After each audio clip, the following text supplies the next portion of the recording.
Dukes Prefer Blondes by Loretta Chase. Prologue.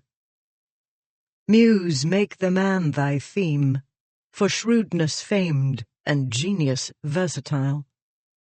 The Odyssey of Homer, translated by William Cooper, 1791.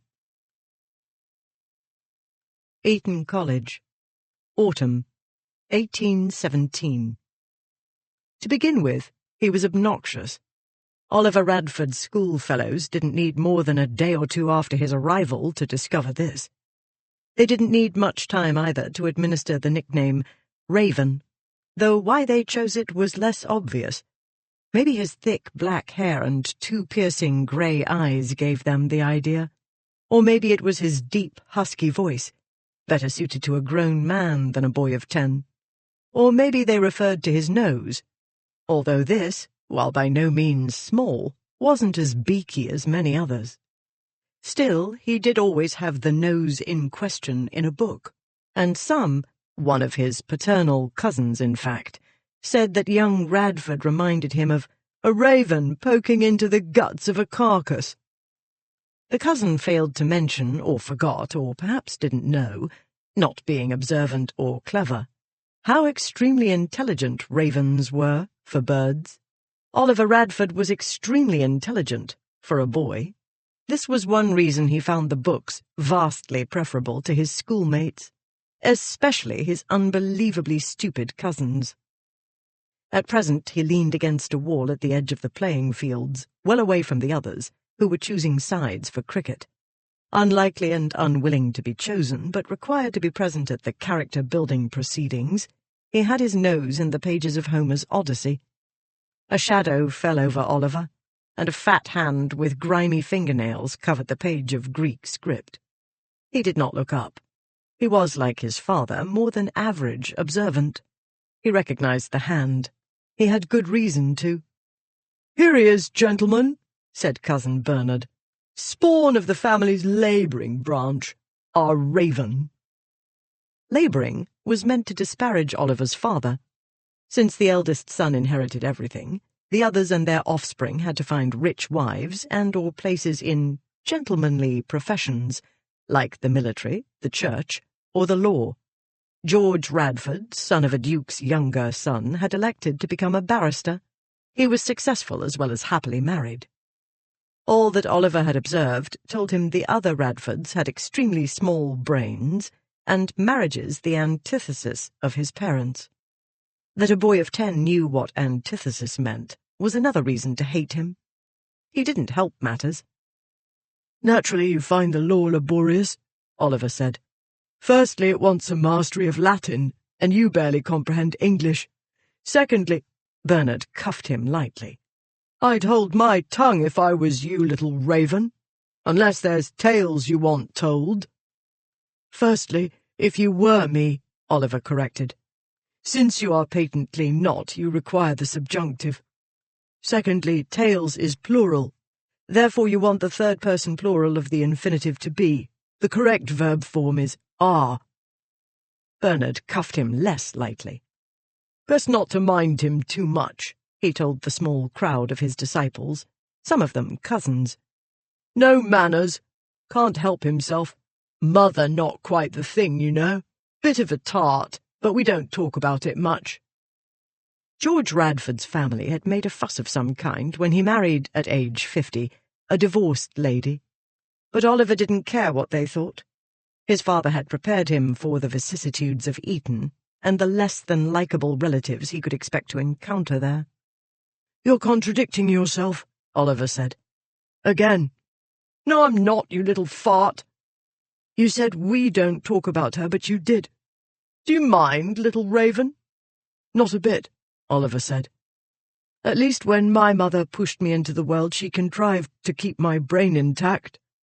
The evidence shows the opposite result in your case." Bernard yanked him away from the wall and threw him down. The book fell from Oliver's hands, and his head rang, and he was aware of his heartbeat increasing, and a wild panic. He shoved these sensations to the very back of his mind, and pretended the feelings were miles away. He pretended that what was happening to him happened to somebody quite separate. that what he felt was felt by another self, whom he observed with detachment. The panic vanished, the world came back into balance, and he could think. He rose onto his elbows. "I'm so sorry," he said. "You ought to be," Bernard said. "And I hope it's a lesson. I should have read it as, in an agony to redeem himself, rather than anxious to save himself." Bernard looked blank, not an unusual expression for him. "Odysseus," Oliver said patiently. He rose, picked up the book, and brushed away the dirt. "He strove in vain for his fellows, whose own witlessness destroyed them. The witless destroy what they don't understand." Bernard's face got very red. "Witless? I'll teach you witless, you insolent little turd!" He leapt on Oliver, knocked him down, and started punching. The fight ended for Oliver with a black eye and a bloody nose and ringing ears. This wasn't the first time. It wasn't the last. But more of that anon. Royal Gardens, Vauxhall, July 1822. Oliver was baffled, an unusual condition for him. His experience with women was limited. Mothers didn't count. His stepsisters were somebody else's mothers already. The Earl of Longmore's sister, Lady Clara, was, she had announced, 8 11/12 years old. Though nursemaids abounded to look after the dizzying numbers of young Fairfaxes, Clara, according to Longmore, was usually let to tag after the boys. Her brothers treated her like a pet, perhaps because she was the first girl after 3 boys and something of a curiosity. Then, too, the young Duke of Clevedon, whose guardian Longmore's father was, doted on her. But tonight's planned activity was not for girls. Clevedon was moving away, gesturing to Longmore to follow. The latter gave him a nod and told his little sister, "You're not allowed to go in the boat with us." She kicked him in the ankle. This only made her brother chuckle, but she must have hurt her toe, because her lower lip trembled. Then, for reasons unknown, Oliver heard himself saying, "Lady Clara, have you ever seen the Heptaplases Optron?" He was aware of Longmore throwing him a puzzled glance, but more aware of the sister, who turned a sulky blue gaze upward to meet his. "What is it?" "It's a sort of kaleidoscope room," Oliver said. "It's filled with looking-glasses, and these reflect twining serpents and a fountain and palm trees, and lamps of different colours and other things. It's over there." He pointed to the building containing the rotunda and the pillared saloon. "Shall I take you to see it?" While Oliver was talking, Longmore slipped away. "I want to go in the boat," she said. "I don't," Oliver said. She looked about and noticed her brother's back retreating from view as he hurried to catch up with Clevedon. Her gaze came back to Oliver, eyes narrowed accusingly now. "Your brother doesn't want you along," he said. "He doesn't want to worry about your being sick or falling out of the boat and drowning." "I won't," she said. "I'm never sick." "You will be if Longmore's rowing," he said. "Why do you think I'm not going?" She said, "That rhymes." "So it does," he said. "Shall I show you the Heptaplases Optron? I'll wager anything you can't say it. You're only a girl, and girls aren't very clever." Her blue eyes flashed. "I can too say it." "Go ahead, then." She screwed up her eyes and mouth, concentrating. Her expression was so comical, he had all he could do not to laugh. Longmore and Clevedon had come to Eton the year after Oliver arrived. Very much to his surprise, they made a friend of him. This was more or less in the way they made a pet of Lady Clara. They dubbed him Professor Raven, which they soon whittled down to Professor. He'd come to Vauxhall's second annual juvenile fete, because Longmore's father had sent an invitation to join a family excursion, and Oliver's father said he must accept. Oliver had expected to be very bored and irritated, but Vauxhall turned out to be fascinating. It offered acrobats and rope dancers and trained monkeys and dogs, and all sorts of interesting optical illusions and devices, as well as music and fireworks. He didn't at all mind not joining the other boys in the boat. He hadn't planned on playing nursemaid to a little girl, certainly, but Lady Clara had turned out to be something out of the ordinary, rather like other Vauxhall wonders. She wasn't nearly as stupid as one would expect, considering she was firstly a girl and secondly related to Longmore. No one had ever accused his lordship of intellectual prowess. She'd pronounced heptaplases optron correctly by the time they got to it. Equally important, she was perfectly willing to be taught about reflections and optical tricks. After exhausting the marvels of the pillared saloon, they walked on to the submarine cave.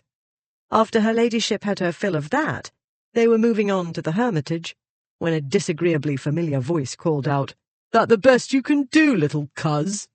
She hasn't even got bubbies yet." He was distantly aware of his temperature rising, and his heart beating hard, and of seeing the world through a red veil. He heard himself speak as though from a great distance to Lady Clara. "Stay," he said. He marched to his cousin Bernard and punched him in his fat gut. The fat must have been more solid than it looked, because Bernard only gave a baffled "huh" before punching back. Unprepared for the quick reaction, Oliver was an instant too slow to dodge, and the blow made him stumble. Bernard took advantage, hurling his great carcass at Oliver and knocking him down. The next he knew, Bernard was sitting on him. Oliver was aware of Lady Clara shouting something, but mainly he was aware of his ears ringing and trouble catching his breath. Bernard laughed. Oliver was trying to dislodge him when he heard a wild cry. Lady Clara launched herself at Bernard in a flurry of punching and kicking. This was so funny that for a moment Oliver forgot he couldn't breathe. Then he saw her lunge at Bernard, and he saw Bernard throw his arm up to shield his face. Oliver wasn't sure what happened next, but he deduced she'd run into his cousin's knuckles or elbow, because she fell back, her hand over her mouth. Bernard leapt up and yelled, "I didn't do anything," and ran away. Oliver saw blood on her hand. He looked about, but Bernard had vanished.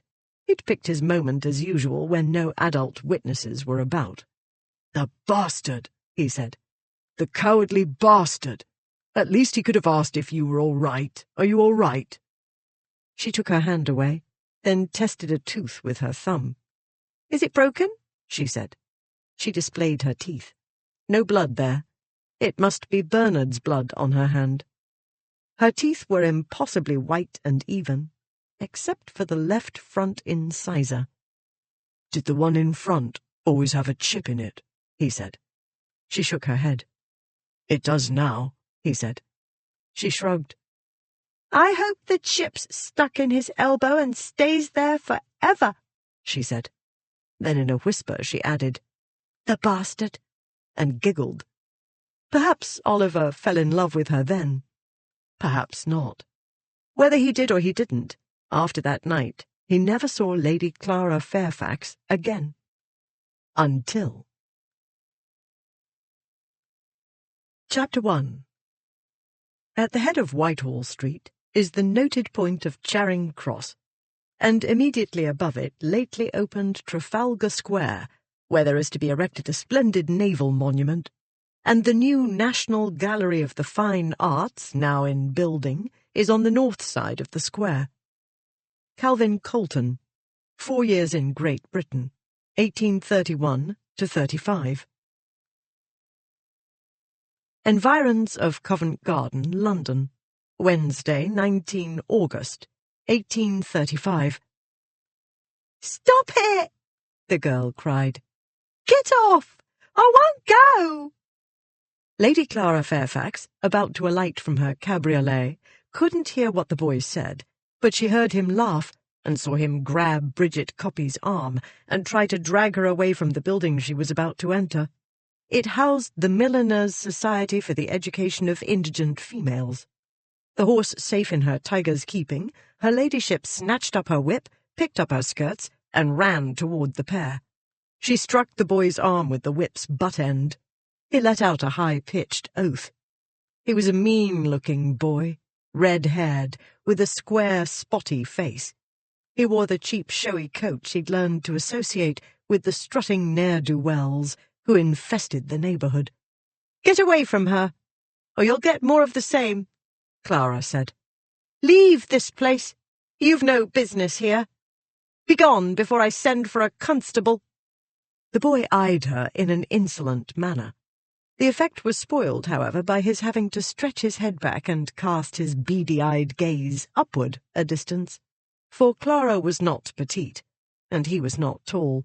His gaze dropped to the whip in her hand, then to the dashing cabriolet behind her, from which she didn't doubt her maid Davis had descended, brandishing her umbrella. With a sneer he said what sounded like, "You better hit harder than that, you want me to feel it." He didn't wait for her to hit harder, but set his hat at a very sharp angle and sauntered off. "Are you all right?" she asked Bridget. "Yes, your ladyship, and thank you ever so," the girl said. "I don't know what was in his mind to come here. He ought to know his sort ain't welcome here." The Milliners' Society for the Education of Indigent Females housed and educated girls determined, against prodigious odds, to be respectable. In the ordinary way of things, girls aiming to learn a trade became apprentices. But London's dressmakers could pick and choose their apprentices, and the Milliners' Society girls were outcasts or rejects for one reason or another. The majority were too old to be apprenticed, or they were fallen, or carried some other stigma. The Society picked them up from the gutter, if they were willing to be removed from that location, and did everything possible to make them fit for employment.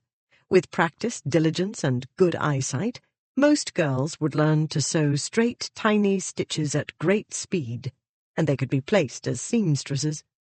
Some, though, had the potential to rise higher, for instance, to embroider fine muslins, silks, linens, wools, and these materials' numerous combinations. Perhaps one or two might even possess the wherewithal to rise to become successful milliners or dressmakers. Bridget was 15 years old. An unsuccessful flower seller, she had appeared on the Society's doorstep after being assaulted and robbed who knew how many times, thanks to her refusing assorted pimps' protection. She had been completely illiterate. She had turned out to be one of the most diligent students, and an especially gifted embroiderer. In the display cases, her work always stood out. Outside the building, so, unfortunately, did her looks. "I can tell you what was in his mind," Clara said.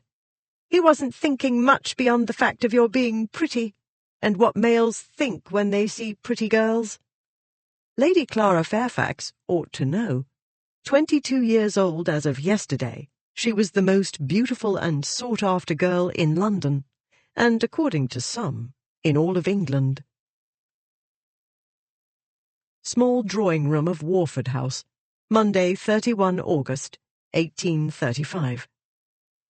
Clara did not run screaming from the room. A lady didn't run screaming from anywhere unless her life was in immediate danger.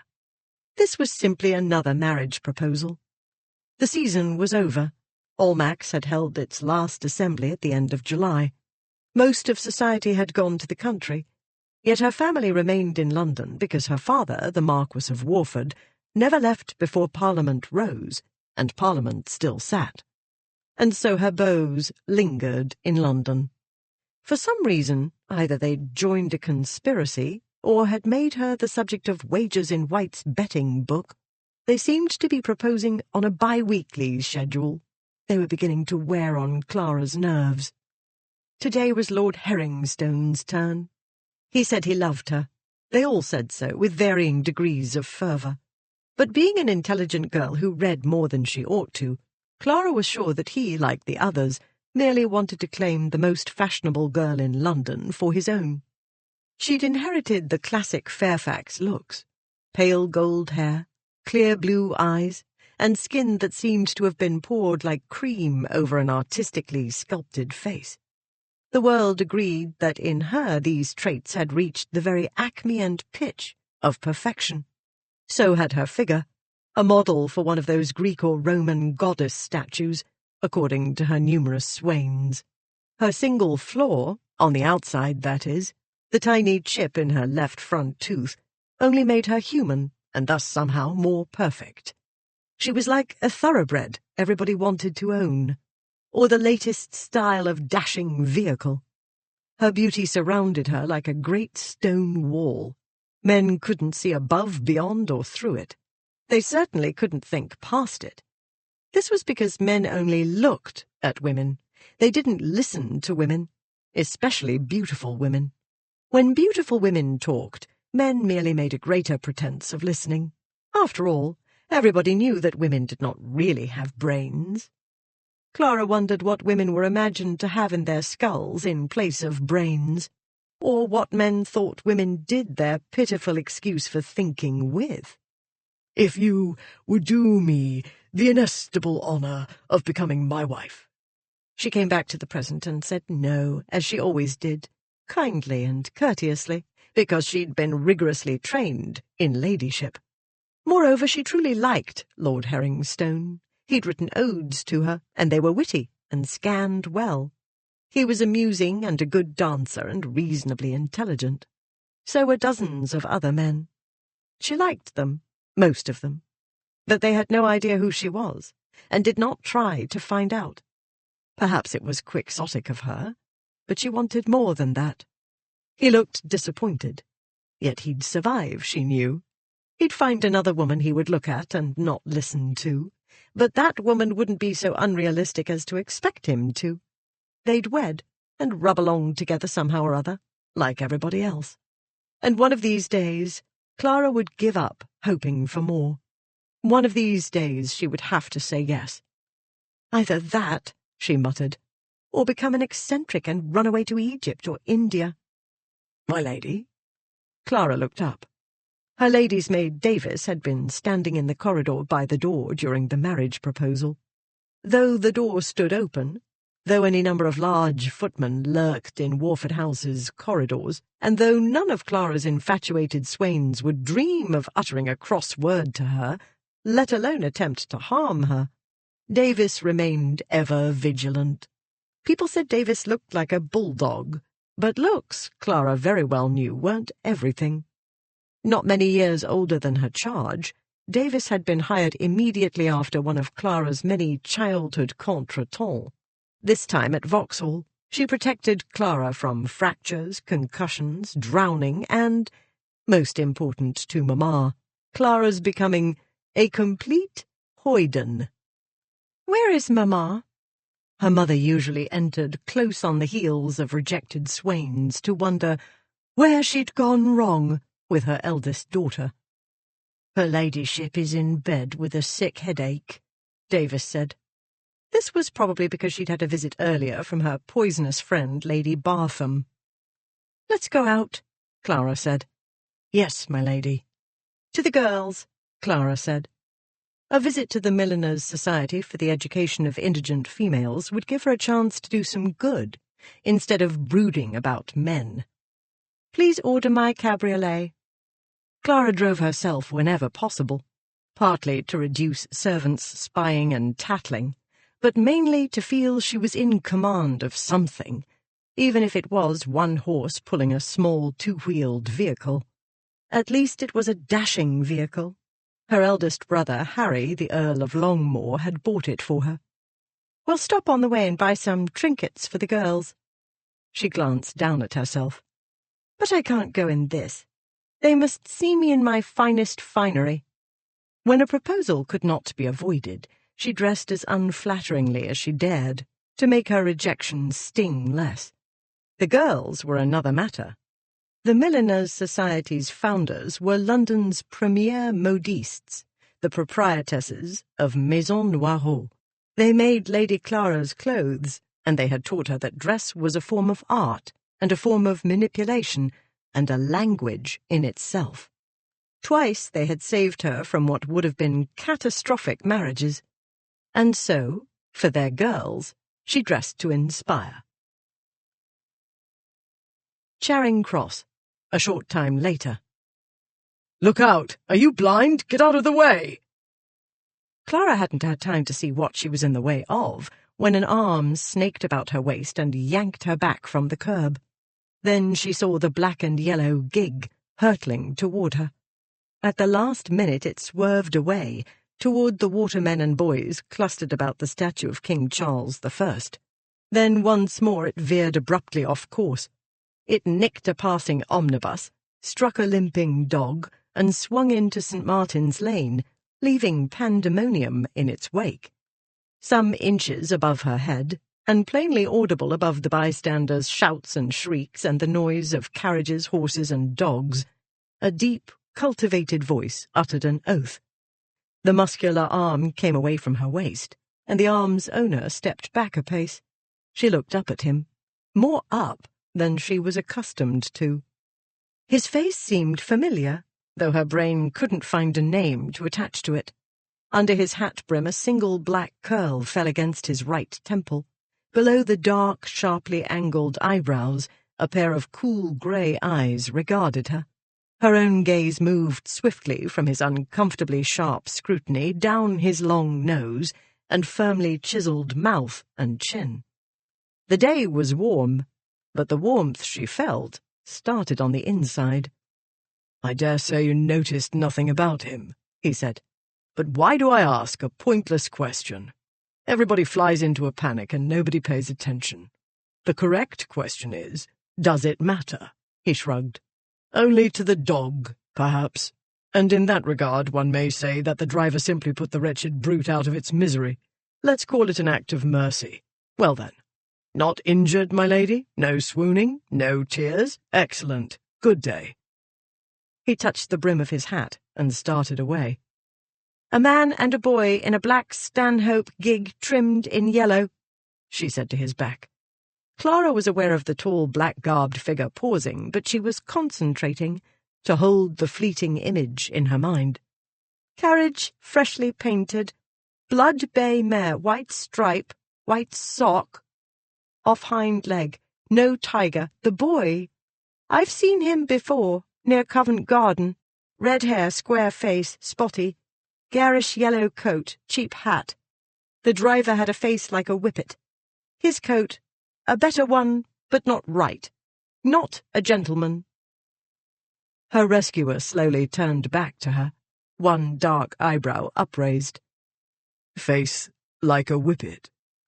"A narrow, elongated face," she said. With one gloved hand, whose tremor was barely noticeable, she made a lengthening gesture over her own face. "Sharp features. He drives to an inch. He might have spared the dog." Her rescuer looked her up and down. So briefly, Clara wasn't altogether sure he'd done it. But then his expression became acutely intent. She kept her sigh to herself, and her chin upraised, and waited for the wall to go up. "You're certain?" he said. "Why should I be certain?" she thought. "I'm only a woman, and so of course I have no brain to speak of." She said, more impatiently than she ought to, "I could see that the dog was barely alive. No doubt boys would have tortured him, or a horse would have kicked him, or a cart would have rolled over him soon enough. But that driver knew what he was doing. He struck the animal on purpose." The stranger's keen gaze shifted away from her to scan the square. "What an idiot," he said. "Making a spectacle of himself. Killing the dog was meant as a warning to me, obviously. A master of subtlety he is not." When his gaze returned to her, he said, "A whippet, you say?" She nodded. "Well done," he said. For an instant, Clara thought he'd pat her on the head, as one would a puppy who'd learned a new trick, but he only stood there, alternately looking at her, then looking about him. His mouth twitched a little, as though he meant to smile, but he didn't. "That man, whoever he is a public menace," she said. "I have an appointment, or I should report the incident to the police." She had no appointment. Her visit to the Milliners' Society was a spur-of-the-moment decision. But a lady was not to have anything to do with the police. Even if she got murdered, she ought to do it discreetly. "I must leave the matter to you." "Firstly, nobody was injured but a dog it's obvious nobody cared about," the gentleman said. "Otherwise the creature would have been a degree more alive to begin with. Secondly, one doesn't pester the police about the demise, violent or otherwise, of a mere canine, unless its owner is an aristocrat. Thirdly, it's now clear the fellow was aiming for me when you stepped in the way. I couldn't see him clearly through the—" He gestured at her hat, his mouth twitching again. "The whatnot rising from your head. But Whippet face." Now he smiled.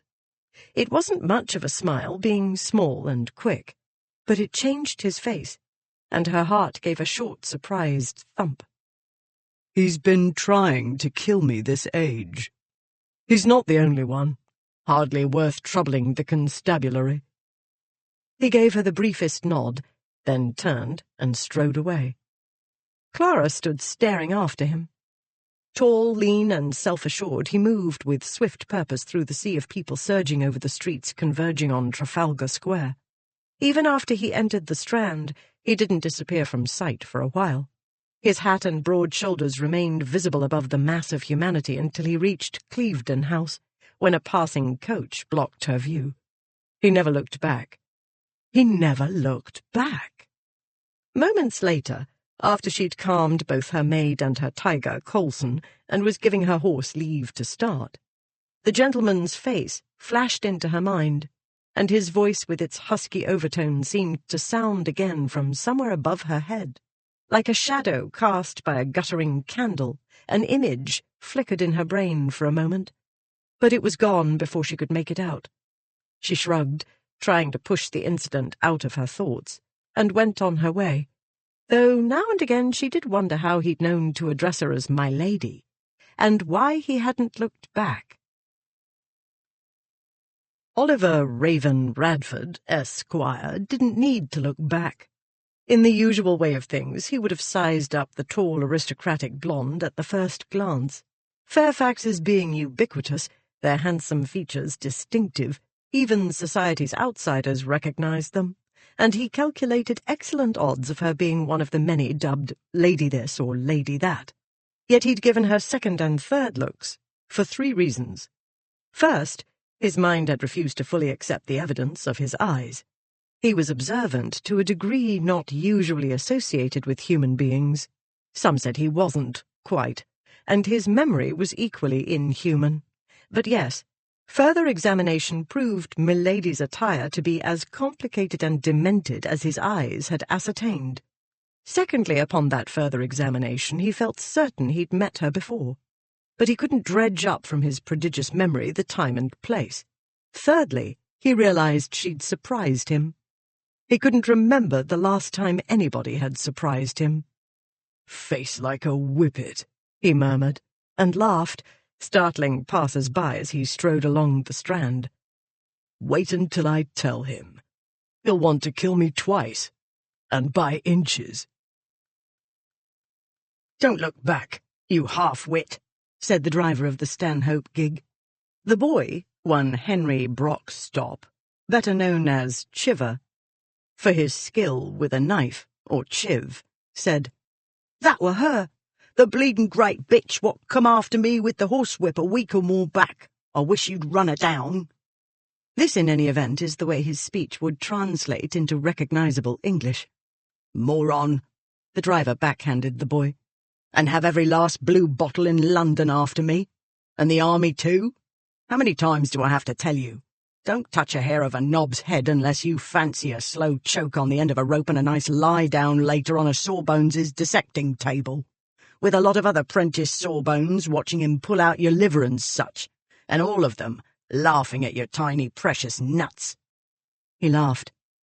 "Leave it to Raven to use the handiest female for a shield." Jacob Freem, as all London's underworld knew, had a fine sense of humour. He smiled when he squeezed shopkeepers for more protection money.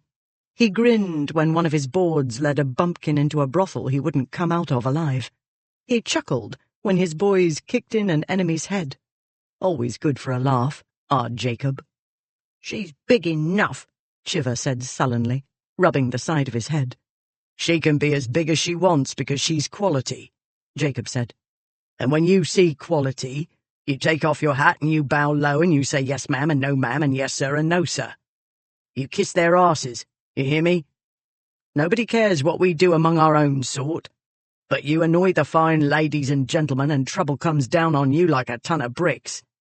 Do you understand? Or do I have to knock it into that thick head of yours?" "I understand," the boy said. But he'd teach that Bridget copy a lesson, wouldn't he? And the long Meg wouldn't like it much neither. Jacob Freem glanced back, though his prey was long out of sight. "Maybe another time then, Raven, eh?" he said, and laughed. Environs of Covent Garden, not long thereafter. Today, Bridget Copy was in charge of the Milliners' Society Shop. Here, visitors could purchase articles the girls made, with profits going to the organization's upkeep. Made by girls of dissimilar talents and experience, the items on offer varied in quality. "This must be yours," Lady Clara said as she took up a splendidly adorned reticule from the case the girl had opened for her. Yes, milady. Only there's a mistake. That knot. It wouldn't—" Bridget burst into tears. She turned away, her pretty face crimson, and hastily found her handkerchief. "Oh, I'm so sorry, my lady. So sorry." A lady was never at a loss in any situation. She took pity on the less fortunate, even when she'd chosen to visit the less fortunate, as an antidote to her own vexations. "My dear, I can't even see the offending knot," Clara said. "Your eyes must be very sharp indeed." "Yes, No, I mean, it ought to be perfect. You can't— Why, what if your ladyship had a dinner dress embroidered with fleur-de-lises, and your ladyship looked down and there was a thread hanging off of one of them? Or the bud was crimson when it ought to be rose? Or—" Tears leaked out of the girl's eyes, now as red as her face, and rolled down her nose. She turned away and sniffed, and vigorously wiped away the tears. "Please forgive me, your ladyship. Oh, if Matron sees me, that'll do it, that will." "Matron's nowhere about," Clara said. "But if you're so upset you can't contain your feelings, the trouble must be very bad. Why, you're one of the most even-tempered and responsible girls here." "Responsible?" the girl wailed. "If I was, would I be in this fix?" 2 days later. Clara had never before entered the lair of London's lawyers. When a lady needed legal assistance, her attorney went to her. But a lady must not find herself in any kind of situation involving lawyers. If she was so misguided as to need one, she must put the matter in the hands of her husband, father, guardian, brother, or son. This was why today she wore one of Davis's dresses, hastily altered. This was why she, Davis, and the boy, Fenwick, travelled by anonymous and grimy hackney coach, rather than her distinctive cabriolet. The hackney took them from Maison Noirot in St. James's Street, where Fenwick was employed, eastward into Fleet Street. At Inner Temple Gate they left the vehicle and proceeded into Inner Temple Lane. Soot-darkened buildings of disparate ages crammed together to loom over the temple, like a very dirty Greek chorus overlooking a tragedy. Clara knew her object resided on the second floor of the Woodley building. But which was that? Fenwick was trying to decide between two grim edifices brooding over the temple churchyard, when a boy strolled out from among the gravestones. Fenwick applied to him. Yes, of course he knew where it was, the boy said. Wasn't he only just coming back from an errand of the gravest importance for those same exact gentlemen? And wasn't some people blind, the name being writ up there plain as plain? He pointed to a row of dirty bricks that might, under the coating of soot and bird droppings, have been inscribed with the building's name. Fenwick took exception to the boy's tone and his remarks. The boy made an impolite suggestion. Fenwick hit him. The boy hit back. Meanwhile, on the second floor of the Woodley building— "Dead," Westcott said. "Dead, dead, dead." He waved the letter in Radford's face. "There it is, in plain English." A cold weight settled in Radford's chest. But by now it was instinct to remove himself from the part of him experiencing feelings, i.e., irrationality. He'd taught himself to behave as though this emotional inner self were another being entirely, and view the matter at hand with detachment. And so, metaphorically speaking, he elbowed aside this emotional self, and calmly took note of Westcott's tone, the letter's handwriting, and the type of writing paper. Not father. Not dead. Not yet. All the same, it took more than his usual strength of will to say calmly, "Not precisely plain English. You've overlooked the fact that lawyers have written it." Thomas Westcott was a solicitor as well as Radford's friend, possibly his only friend. The two men shared, along with chambers in the Woodley building of Inner Temple, a young clerk named Tilsley, whose duties included collecting and sorting the post. Radford did not accept the duty of reading it. Except for letters from his parents and stepsisters, he let Westcott, in standard solicitor mode, make what he would of the daily deluge of paper. "You haven't read it," Westcott said. Radford didn't need to read it. The legal hand, the seal, and "dead" sufficed as clues. It came from the Duke of Malvern's solicitor, and reported the death of a family member, most probably the Duke himself, given the paper's weight, the message's verbosity, and his Grace's advanced age. "I'm a barrister," he said. "I can recognize legal gobbledygook at 20 paces, duelling distance. A pity one can't shoot it, in the way gentlemen resolve so many differences.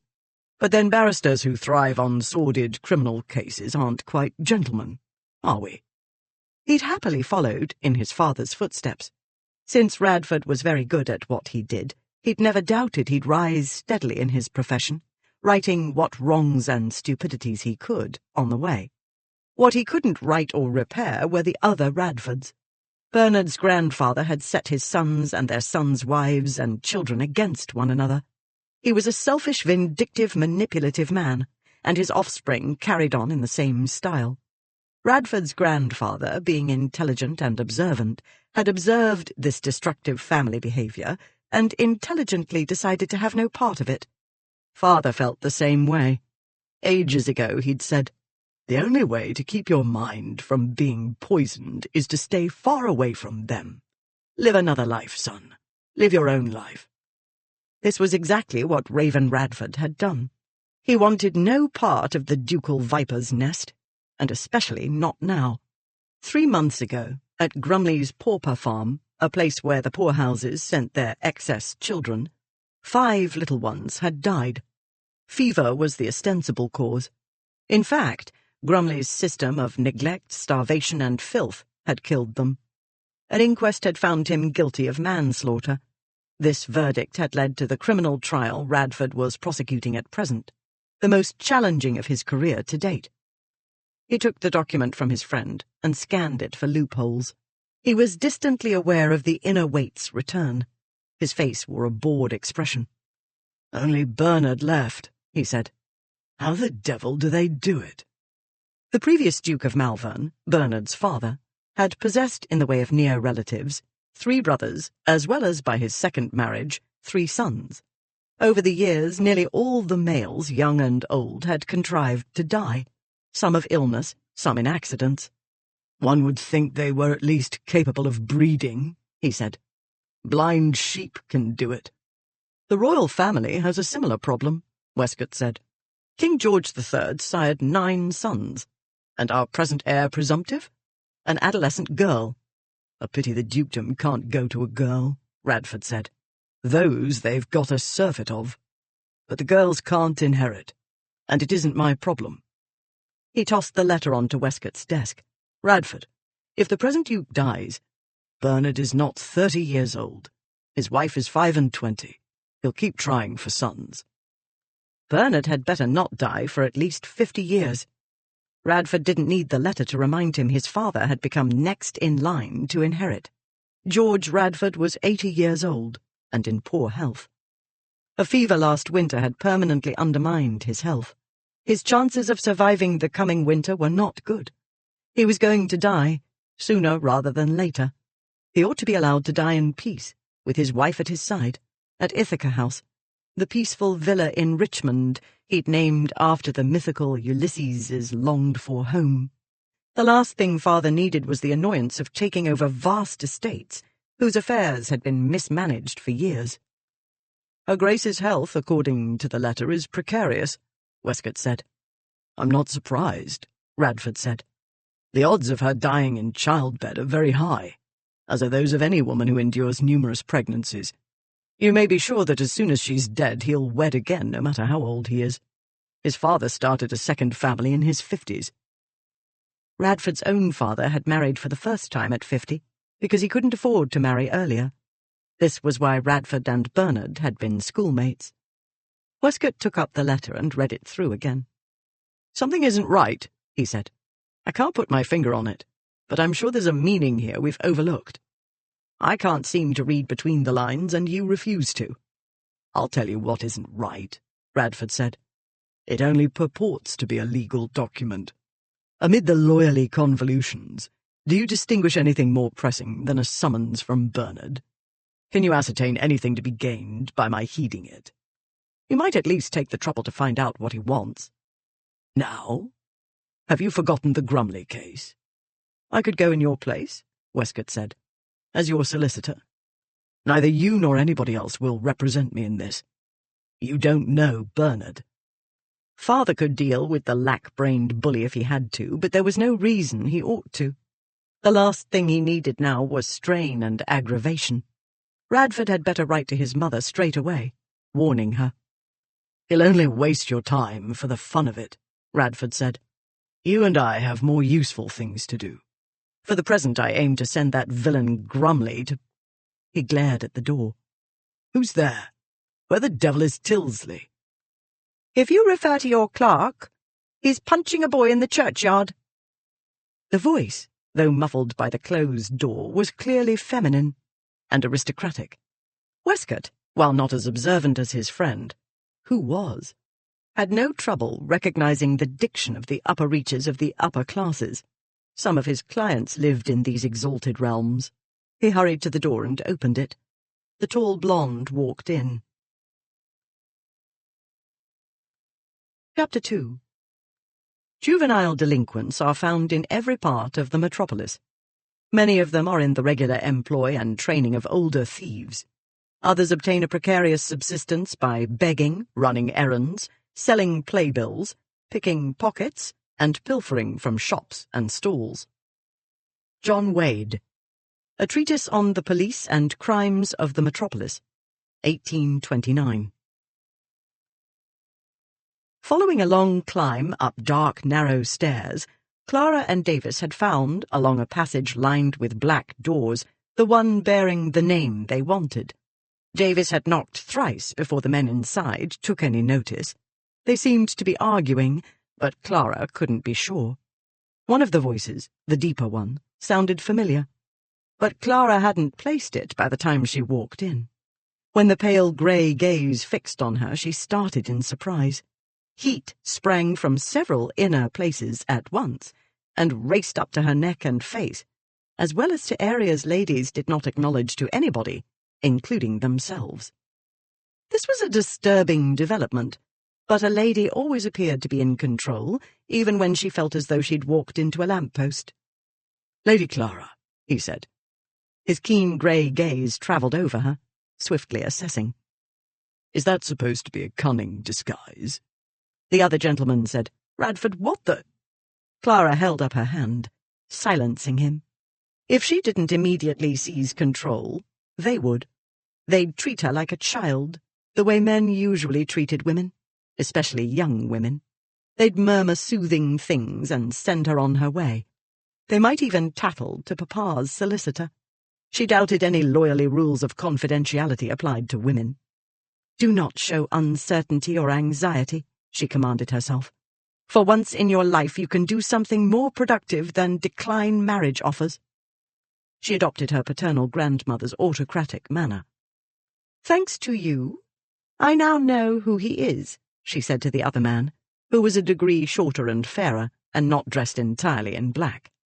"It is immaterial to me how he knows who I am. You must be the eminent solicitor Mr. Thomas Westcott.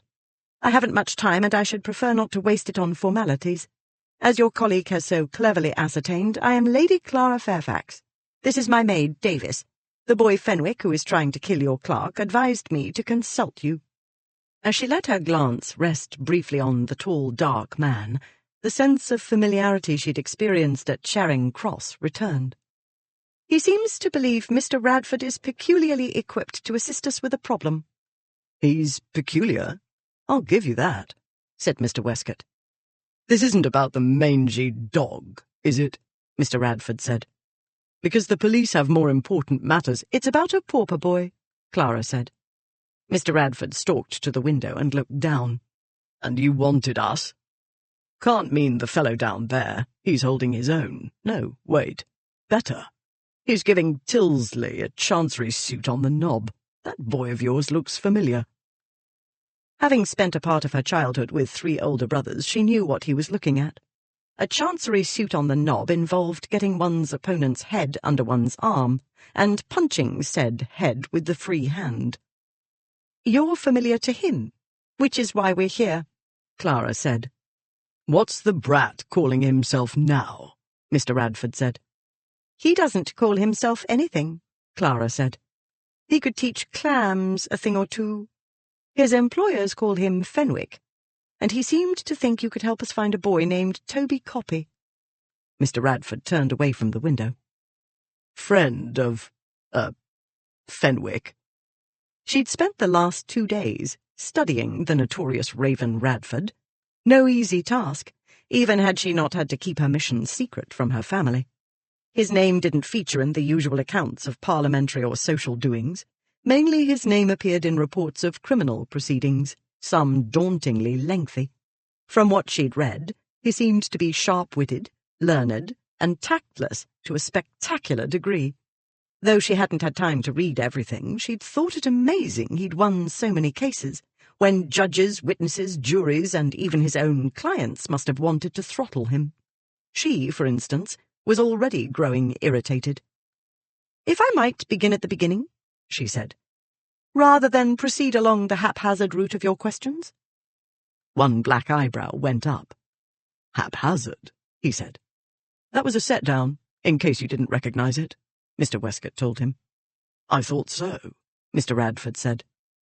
"Not that snubs have the least effect on him, my lady," Mr. Westcott said, "even when he recognizes them as such.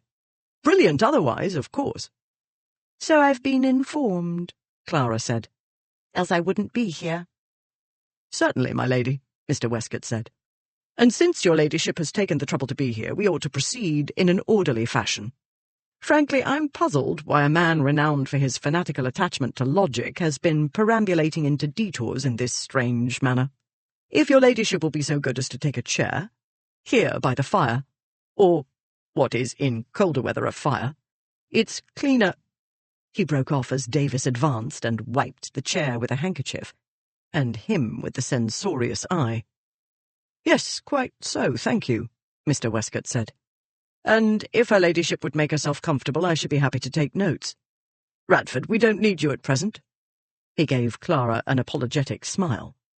"Only if it comes to trial, naturally, which—" "It will save time if I listen," Mr. Radford said. "No, it won't," Mr. Westcott said. "Because you'll interrupt." "I shall remain as silent as the churchyard denizens under our window," Mr. Radford said. "The ones below ground, that is." He folded his arms and leaned back against the window frame. "Kindly proceed, my lady. I'm all ears." It was the chipped tooth. When she walked in and caught sight of him, her composure disintegrated, her mouth fell open, and for a moment she looked like an astonished little girl. Radford knew that little girl. She recovered with remarkable speed, but Radford had seen all he needed to. The distinctive Fairfax features he'd identified the other day, assorted bits he'd read in newspapers and magazines, the nagging sense of familiarity. With the chipped tooth, the last piece of the puzzle fell into place. This wasn't merely one of the numerous Fairfax family members he'd seen from time to time in his perambulations through London. This was the little girl to whom he'd shown Vauxhall's Heptaplasys Optron. This was the little girl who tried to rescue him from Cousin Bernard. She was all grown up and dressed in what she fondly imagined was a disguise. Unlike the comical hat she'd worn in Charing Cross, her bonnet was dull and dark, boasting nothing in the way of adornment but a darker ribbon. Its large brim did not tilt up in the way the hat had done to show her perfect face framed in lace and bows. It tilted downward, its shadow concealing her countenance. That was clever, actually. A veil, the usual ruse for ladies, would have called attention to her attempt to appear incognito.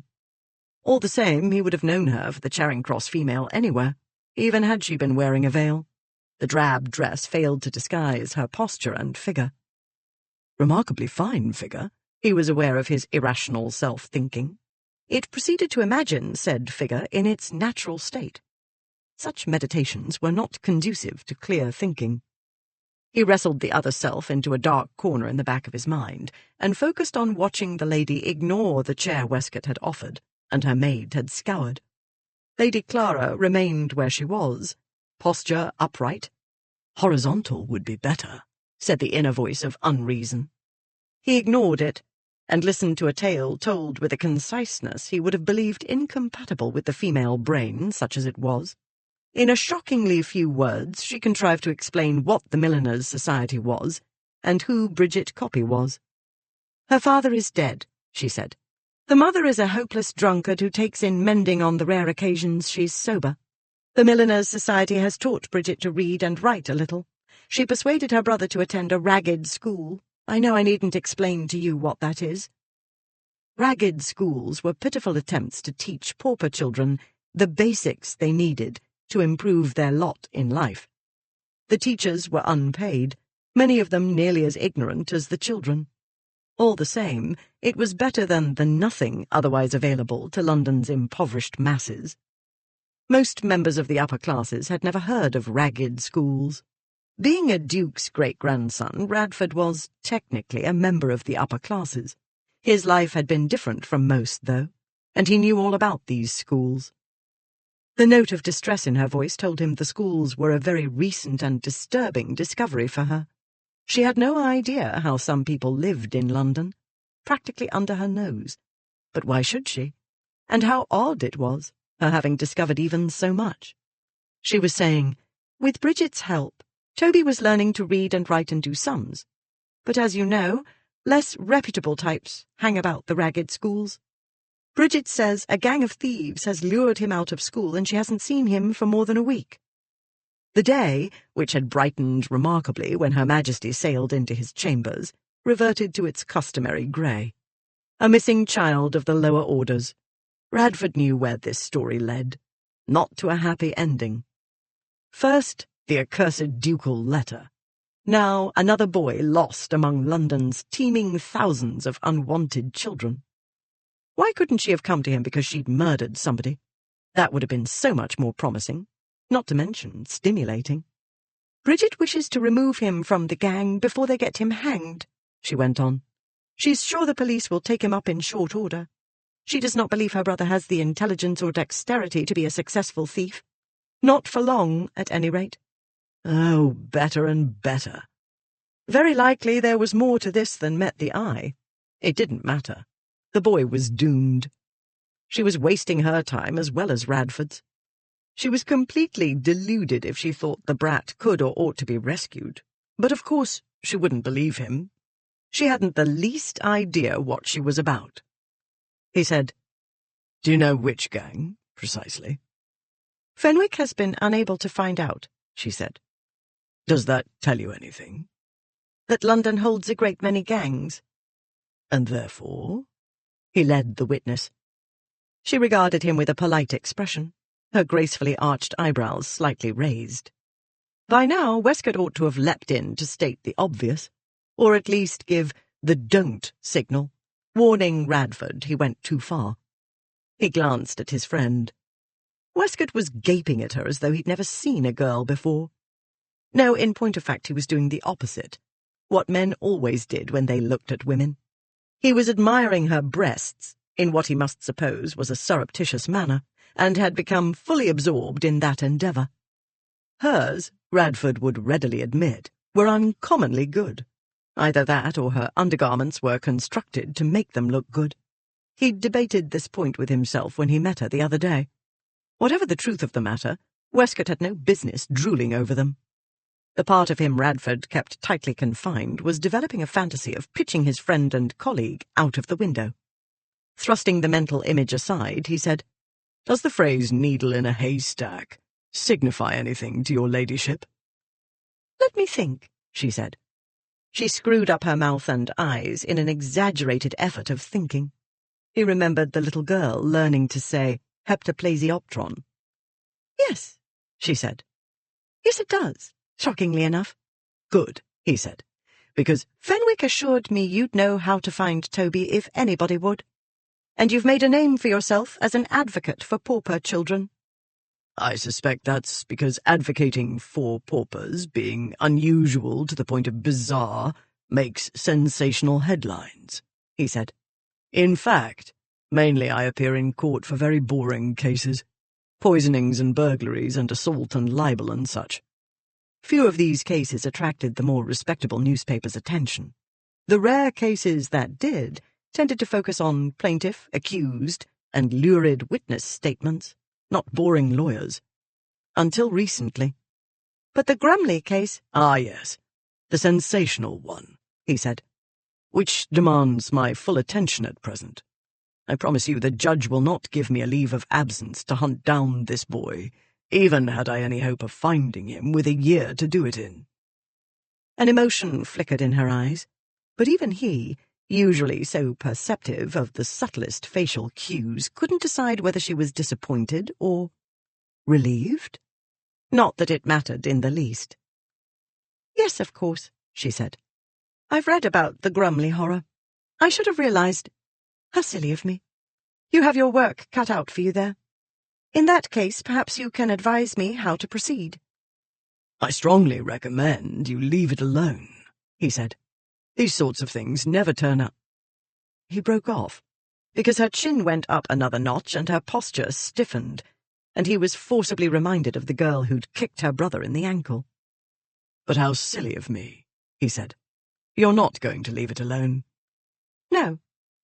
He looked to Westcott. No help at all. Had the dome of St. Paul's slid off and onto his head, he could not have looked more stupidly oblivious. You'd think he'd never seen an attractive woman before. Admittedly, she was more than usually attractive, but still. His other self had something to say on this point. Radford stifled him. "In that case," he said, "I should recommend firstly that you read Sir John Wade's Treatise on the Police and Crimes of the Metropolis." "Mr. Radford," she said, "You needn't read the whole thing, but you might wish to skim at least the chapter dealing with juvenile delinquents," he said. "Secondly, in the event Wade leaves you undaunted, I recommend you hire a member of the Metropolitan Police as a detective. I highly recommend Inspector Keeler." A former Bow Street runner, Keeler was, in Radford's opinion, the best of the best. Quiet, persistent, and a genius at blending into his surroundings, no matter what disguise he donned. Her head tipped slightly to one side, and she studied him with an expression that seemed to hover between patience and exasperation. He wasn't quite sure. Along with maturity, her countenance seemed to have acquired a sort of screen, or veil. "It seems I was misinformed," she said. "I was told you were the cleverest man in London." Westcott made a choked sound. "To my knowledge, you were not misinformed," Radford said. She bit her lower lip, bringing the chipped tooth into sight for a tantalizing instant. "How odd," she said. "Because I should have supposed that even a man with a very small brain and only the dimmest awareness of society's million unwritten rules would realize that I'm not in a position to engage detectives. Ladies, you see, Mr. Radford, are not permitted to hire professionals, except in a domestic capacity." "Right," he said. "I wonder how that slipped my mind. Perhaps it was your appearing here in cunning disguise. Most intrepid of you." "I'm in disguise because ladies are not allowed to haunt the Temple in search of lawyers." "But you do see how I might have thought otherwise," he said. "Looking at you, I might suppose an upheaval in social mores had occurred while I was busy elsewhere, getting criminals hanged. Or not, as the case may be. Mores have not changed an iota from what they were in my mother's time, she said. If anything, they've grown stricter. My grandmother— But I digress, and I know your time is precious. You seek justice for 5 innocent children, a Herculean task. I apologize for taking you away from that worthy challenge for even a moment. If you have no useful advice for me, I'll leave you to it. Might you offer a reward? He said. Or is that not allowed, either? She gazed searchingly at him this time. She must be trying to read him. That would take some doing, since he wasn't fully present, in a manner of speaking. He stood apart from himself as he always did, or tried to do. Today he was having to work harder than usual at merely observing the proceedings. Do you know nothing whatsoever about ladies, and the rules they must live by? She said. Your ladyship would be amazed at how little he knows in that regard, Westcott said. Haven't seen him much at Almack's, have you? Never marked his presence at court? A person would never guess his father was the Duke of Malvern's heir presumptive. As though that signified, in the least, Radford said sharply. The Beaumont and I are not well acquainted for obvious reasons, I should think. They spending little time in criminal courts and I being gainfully employed therein. Then I had better explain, lest the next lady you encounter decide you are deranged or brainless, she said. Do you suppose that's of any consequence to me? He said. I should think a lady's opinion of you would carry some weight were she considering your services to prosecute a villain, she said. Or say in a case of homicide, if she hoped to avoid the gallows. If you kill anybody, Lady Clara, he said, I shall be only too happy to offer my services. If I kill anybody, she said, I shall be far too discreetly ladylike about it to get caught. But I thank you for the offer. He looked into her unusually attractive face and believed her. May one ask? One may not, she said. That would spoil the fun. In the meantime, I ought to point out to you that a nobleman's daughter may not hire detectives or post rewards for missing children. If we were permitted to do such useful things, why, where would it stop? Why should we not hire detectives to help us find husbands, or post rewards for same? I dare say we should have a better chance of finding our soulmates in that manner than you seem to think I shall have in finding Toby Copy. I should think advertising would save a deal of bother, he said. All those nonsensical social rituals. My lady, as my colleague has indicated, the chances of finding this boy are truly not at all good, especially in our present harassed circumstances, Westcott said. Radford looked at him. Westcott made the small, quick gesture of cutting his throat, meaning, don't. Now, he signalled, just when the conversation finally took an educational and entertaining turn. Even if our docket were not full, the solicitor went on, we should not advise attempting it. In our experience, however, Radford cut in before his fool friend could launch into the gory particulars. In the event your efforts, with or without a detective, prove futile, you're welcome to return to us. When the boy is arrested, that is. Then we might be of real use. The odds were strongly against Toby Copy's staying alive long enough to get arrested, but she seemed to have some noble notion of saving him, and Radford recognized fatal obstinacy when he saw it. She studied him for a time, in the way she'd done before. Nothing in the searching blue gaze told him she remembered him from that long-ago time. And why, pray, should she? A lifetime had passed since then. They'd spent together perhaps an hour in total. She'd been a child, and he'd been merely one of her brother's many schoolmates. She'd seen him only the once. Radfords were common enough in England, or had been. Very likely she hadn't even known his name. Longmore never called him anything but Professor. Except for that hour, Radford and she had lived worlds apart. Even when she was in London with the rest of fashionable society, she might as well live on the moon. Not to mention that even he, with his famous memory and exceptional powers of observation, wouldn't have known her if he hadn't had a glimpse of her tooth, the one she'd chipped, trying to save him from his idiot cousin. She said, "Thank you, Mr. Radford. I'll bear that offer in mind as well."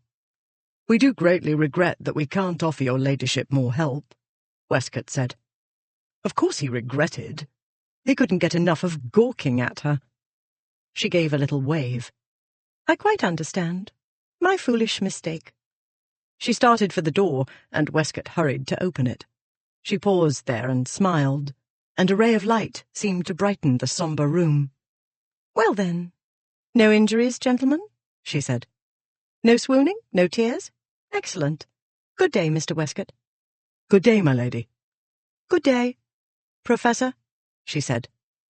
She gave a little laugh and left. Professor? Professor? Westcott said. Radford was staring at the closed door. He started toward it, then stopped. What did she mean? Westcott said. About the injuries and swooning. That sounded like you. It was me. Radford brought his attention back, from Vauxhall and wherever else it had wandered to his friend. The other day in Charing Cross, when Freem tried to run me down, the lady stepped in the way. Even he could see she was quality. Murdering annoying barristers is one thing, but an aristocratic female is an altogether different article. He swerved away, no doubt cursing vehemently and plotting future violence. Radford had been instrumental in sending 6 of Freem's favourite minions to permanent residence in penal colonies, and 2 to eternity. Freem tried to kill you again, Westcott said, and you did not see fit to mention it to me? Attempted murder? Good luck proving he aimed for me. Radford faced a more difficult problem of proof in the Grumley case, one the defence was taking full advantage of, with the lack-wit judge's eager assistance. You did not see fit to mention the lady either, I notice, Westcott said. The incident did not strike me as important. Westcott's eyes widened. Had she been injured, naturally I should have had him taken up, Radford said. The swine killed a cur on its last legs, but the world regards stray mongrels as a nuisance. Scavengers collected it in no time, and the excitement was soon over. The lady and I did not introduce ourselves. She went her way, and I went mine. Westcott gave him one of his looks. It wasn't altogether unlike Lady Clara's, the one of mingled exasperation and patience, and perhaps, yes, there was an element of wonder in it too. On Lady Clara's face, however, the expression was more arresting. Of course he was used to Westcott, and she was prettier, by a factor of 600. At first she seemed surprised to see you, Westcott said. She came to see us, Radford said. Why should she associate the fellow in Trafalgar Square with the pedant who wastes the court's time with tiresome pauper children? But it happened only the other day. Small wonder she remembered. Clearly it amused her to quote my own words back to me.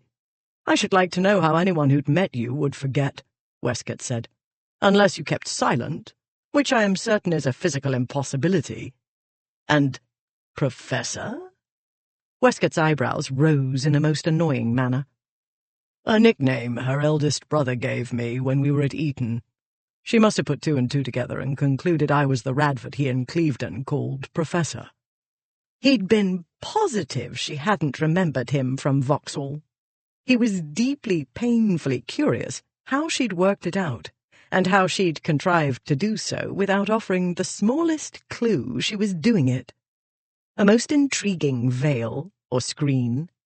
He couldn't remember encountering such outside the criminal classes, and even there it was rare. Most criminals were not intelligent. They could be sly, yes, and they lied splendidly, but they were by no means difficult for a practised eye to read. She was intelligent, and he became aware of himself following this path of thought and stopped. He hadn't time for pointless speculation, especially about women who belonged to another universe. The Grumley trial was in its very last stages, and matters looked extremely unpromising. She'd known that, too. How did she— No, he did not have time to think about her. He had windmills to tilt at. The Old Bailey. 3 days later. Not guilty. Radford glanced up at the visitors' gallery where Lady Clara Fairfax sat, in disguise once more, the bulldog maid in attendance. Her ladyship had appeared there every day since their encounter in Westcott's office. She wore more or less what she'd worn that day, but for court she'd done something to make her silken skin appear rough and dull, and she'd perched spectacles on her perfect nose. Still, he had no trouble recognizing her or the signs she gave of dismay. When the verdict was read, her mouth sagged, and she put her gloved hand up to her eye. Only a moment passed before the invisible screen came down, but that was more than enough time for him. He became distantly aware of having failed her, and images rose in his mind of tearing the wig from his head and stomping on it, leaping into the dock and throttling Grumley, grabbing the judge and dashing his head against the bench. That was his other, irrational self. The rational Raven Radford would have been astounded had the verdict gone the other way. All the same, it bothered him. He detached himself in the usual way, but the method didn't work in the usual way. Even detached, he saw her mischievous smile when she'd exited his chambers the other day, and heard the short, light laugh she'd given at the startled expression he must have worn. He did not understand how she'd found him out then, and he did not understand why she'd appeared in court. Her disguise told him she oughtn't to be there, and must have come at some risk. Why? St. James's Street, Monday, 7 September. "Oi, you!" Radford glanced toward the voice. A young male in fantastical lilac and gold livery jerked his head toward a passage near the shop window where Radford lounged. The boy had taken notice of him some minutes ago, but didn't leave his post at the dressmaker's shop door immediately.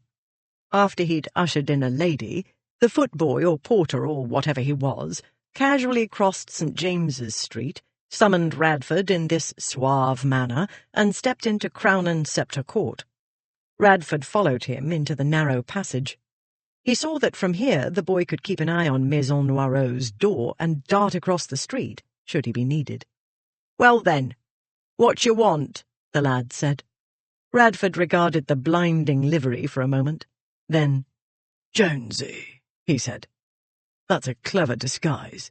"It's my clothes," the boy said. "I got a job." "Ah." "And it ain't Jonesy neither. It's Fenwick." The boy's eyes narrowed, daring Radford to laugh. "I heard something to that effect." Though he advised others to hire detectives, Radford was quite a good one. His profession often required it. His nature demanded it. He was drawn to mysteries and puzzles the way other men were drawn to gaming or drink. He'd pursued the Fenwick riddle among his numerous contacts on the London streets. "The French dressmakers," Radford said, nodding toward the shop opposite. "They stole me right off the street." The boy leaned toward him, his face a picture of shocked innocence. "I heard it was off the back of a carriage when you were trying to empty a gentleman's pockets. That was stupid. And you were one of the few of that lot with a brain." "It's a long story." "Don't tell it to me," Radford said. "I haven't time. I need to send a message to a female." He explained. Fenwick stared at him for a moment, then went off into whoops. The hilarity lasted for some time. Radford waited. "You," the boy said when he caught his breath. "It's not what you think," Radford very nearly said. He caught himself in time. What the boy thought was immaterial. "You're barking up the wrong tree, Raven," the boy said. "All her gentlemen is knobs, mainly, and you can get in line behind the other 560. "Yes. Well, I'm cleverer than any of them." Fenwick cogitated upon this, his expression sceptical. "It's about the truant boy, Toby Copy," Radford said. "You do remember? You led her to me the other day." He studied Fenwick's face. "By the way, I noticed the swelling has gone down." "He looks worse'n me." "Tilsley does look a good deal worse, and his bruises, unlike yours, don't match his regalia." Fenwick narrowed his eyes at him. "Your ensemble, I believe the dressmakers would call it," Radford said. Fenwick looked down at his lilac and gold splendor. "They said I could pick what I wanted." "And you wanted to look like Louis XIV, Radford said. Fenwick's brow knit. "I think I know which one he was," he said. "They've been teaching me. I can read and write now, and I can do ands." "Hands?" Radford said. "Ands," Fenwick said more loudly, as if to a deaf person or foreigner. "What's 14 and 6 and 6 again? 26. Ands." "Ah, well then, what does 6pence and 6pence come to?" 12pence, a bob." "Exactly." Radford took out a shilling. "Here it is, if you're clever enough to smuggle a message to the lady." Fenwick folded his arms and eyed the coin with disdain. "A shilling, you little thief," Radford said. "That's 12 times the going rate, and you know it." "The other fellas pay me more," the brat said. "I'm not the other fellows," Radford said. "If you won't do it, I'll find another way, and you know I can." Fenwick shrugged and started to exit the passage. Radford told himself to walk away. His was idle curiosity, no more, and he hadn't time for it. He'd a new case to prepare for. They had to shield his parents from the accursed Bernard. Radford had his own life, and she wasn't and never would be part of it. Her path would never have crossed his if not for a missing boy who by now was either permanently lost in the thieves' kitchen or already a corpse. If he sought her out, she'd think he wanted to help, and her mission was futile. It wouldn't turn out as she hoped. Boys went wrong all the time, and the best he could do was spare them the gallows.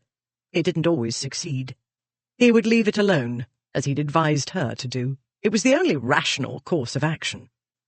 "Wait, you little brigand," he said. "Here's another shilling." Chapter 3. Such a place of filth and tipsy jollity and nocturnal rows and squalid wretchedness is nowhere to be found, except on Saffron Hill, in the vicinity of Fleet Ditch, where a large portion of the indigenous poverty of the metropolis is congregated.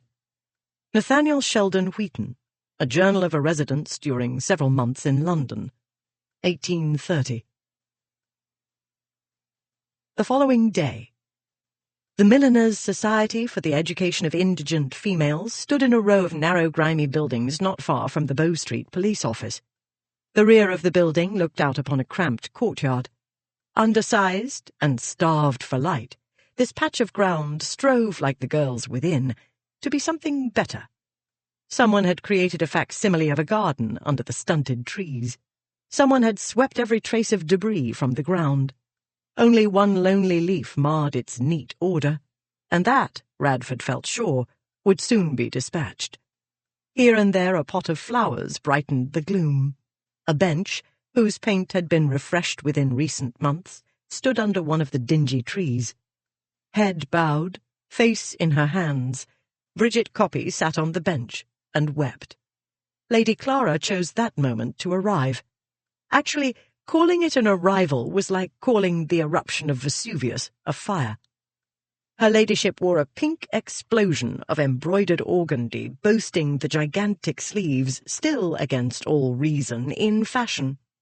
The dress revealed more of Lady Clara's creamy neck than ladies usually displayed by day, and the satin handkerchief, edged in ruffled Valenciennes lace and looped rather than tied at the neckline, didn't fully cover the indiscreet for-day bits. Though no fashion connoisseur, Radford had an eye for detail. This, and a quickly acquired fluency in the arcane language of dress, had proved crucial in 2 burglaries, 1 fraud, and 1 assault with violence. This must explain why he noticed exactly how low from the shoulder the sleeve was cut, the size of the waist the belt encircled, the snugness of fit above the waist, and the amount of satiny skin in inches visible above the handkerchief's loop. A rice straw hat topped off the lunacy.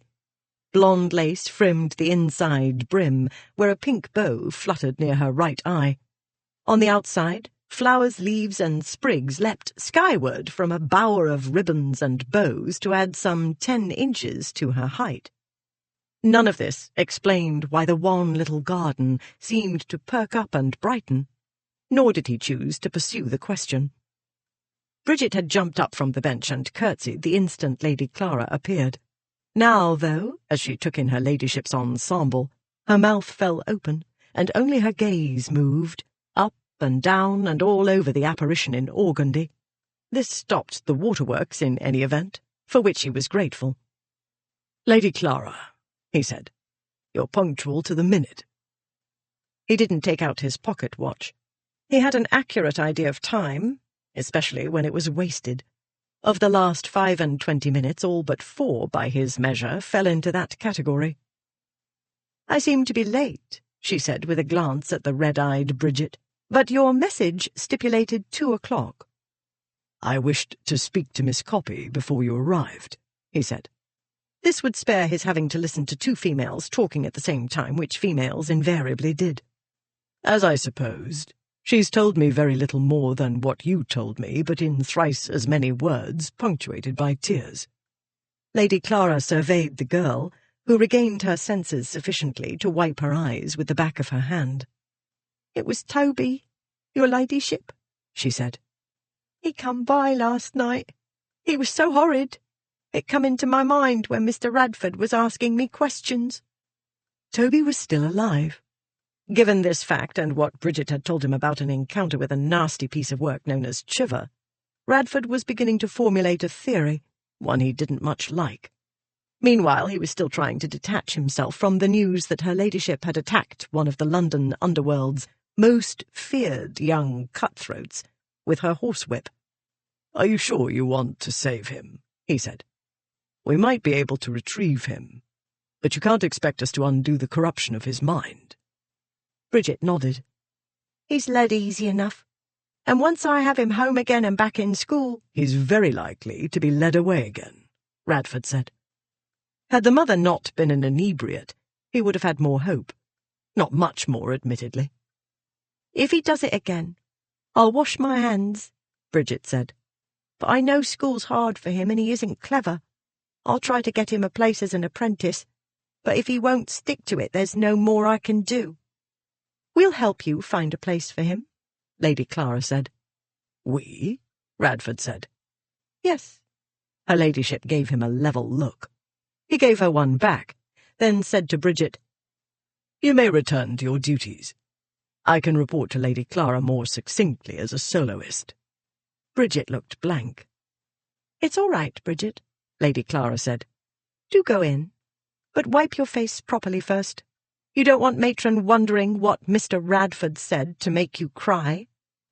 The girl found her already damp handkerchief, scrubbed her face with it, bobbed several confused curtsies at them, and finally left. "I did not make her cry," Radford said. "She wanted no assistance in that regard. The ticklish part was getting her to tell the story in a logical manner."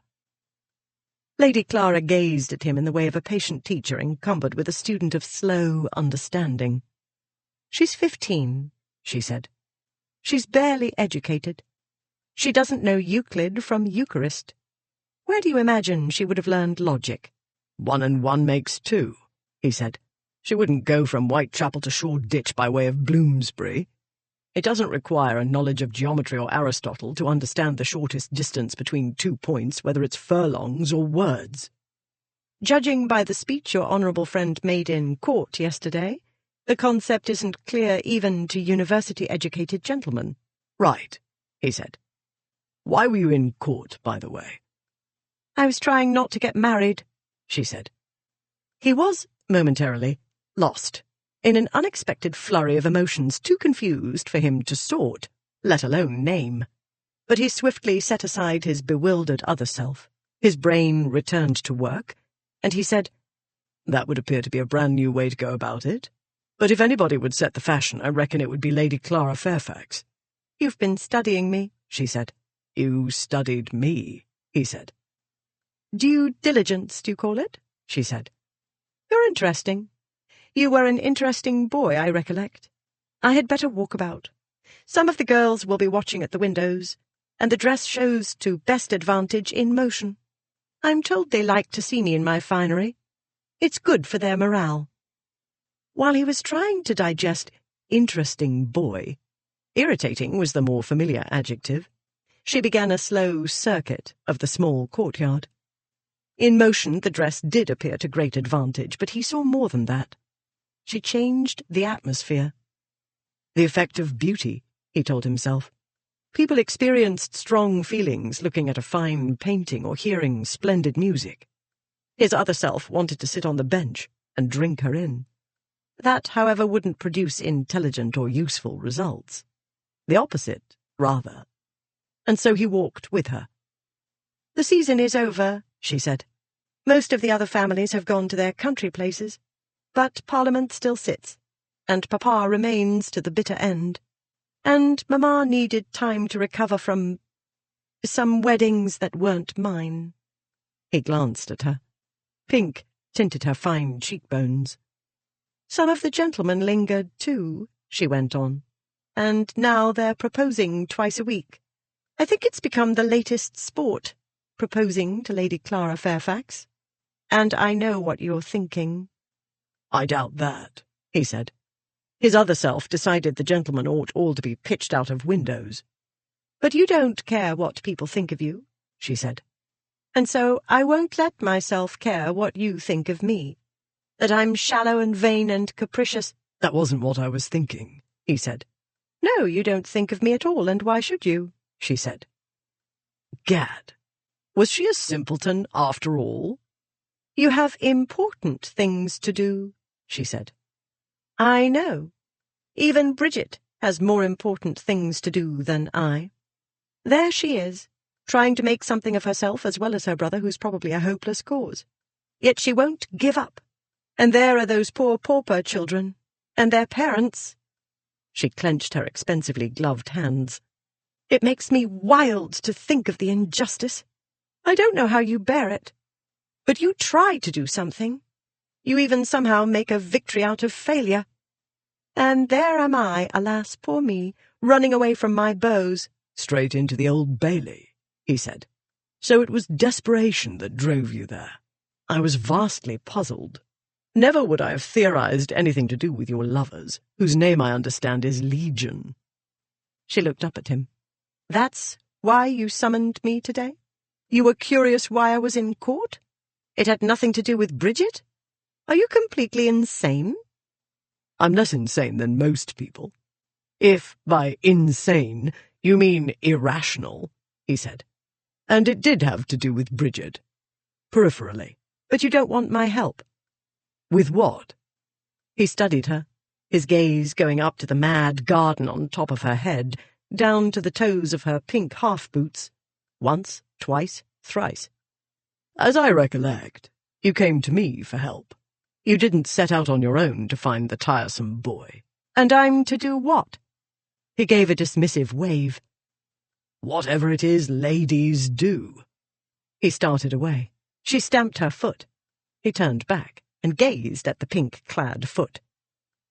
"You stamped your foot," he said, "like a spoiled child."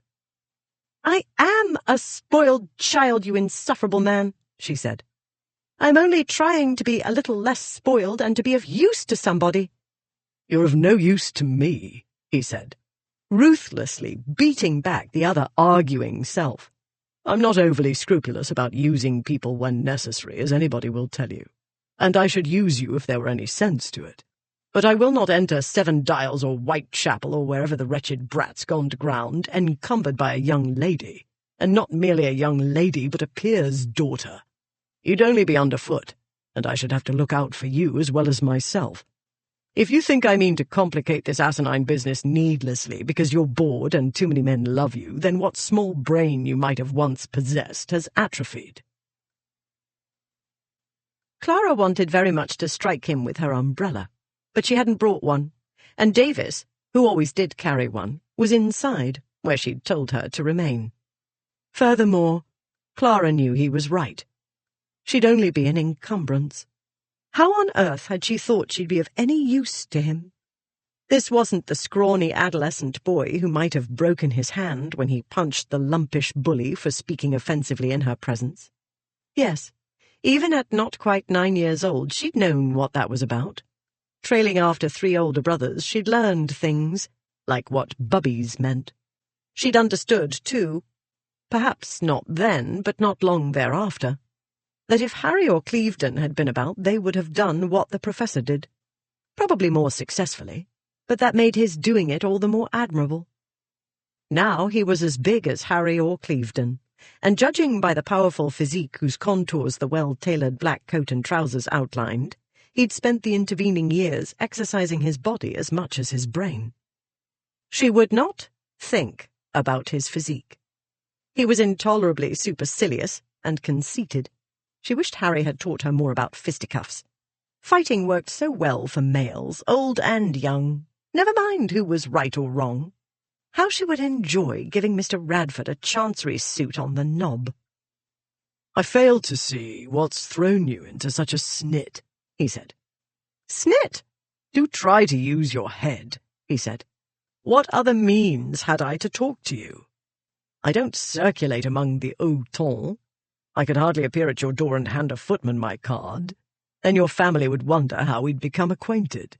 Your disguises make it clear they don't know what you've been up to." She hadn't dared tell even her sister-in-law Sophie, who could have helped her with the disguises. Sophie had married Harry, and Clara didn't want to ask her to keep secrets from him. "You went to all the trouble of summoning me here in the most clandestine manner only to satisfy your curiosity," she said as calmly as she could. "Did I not say so?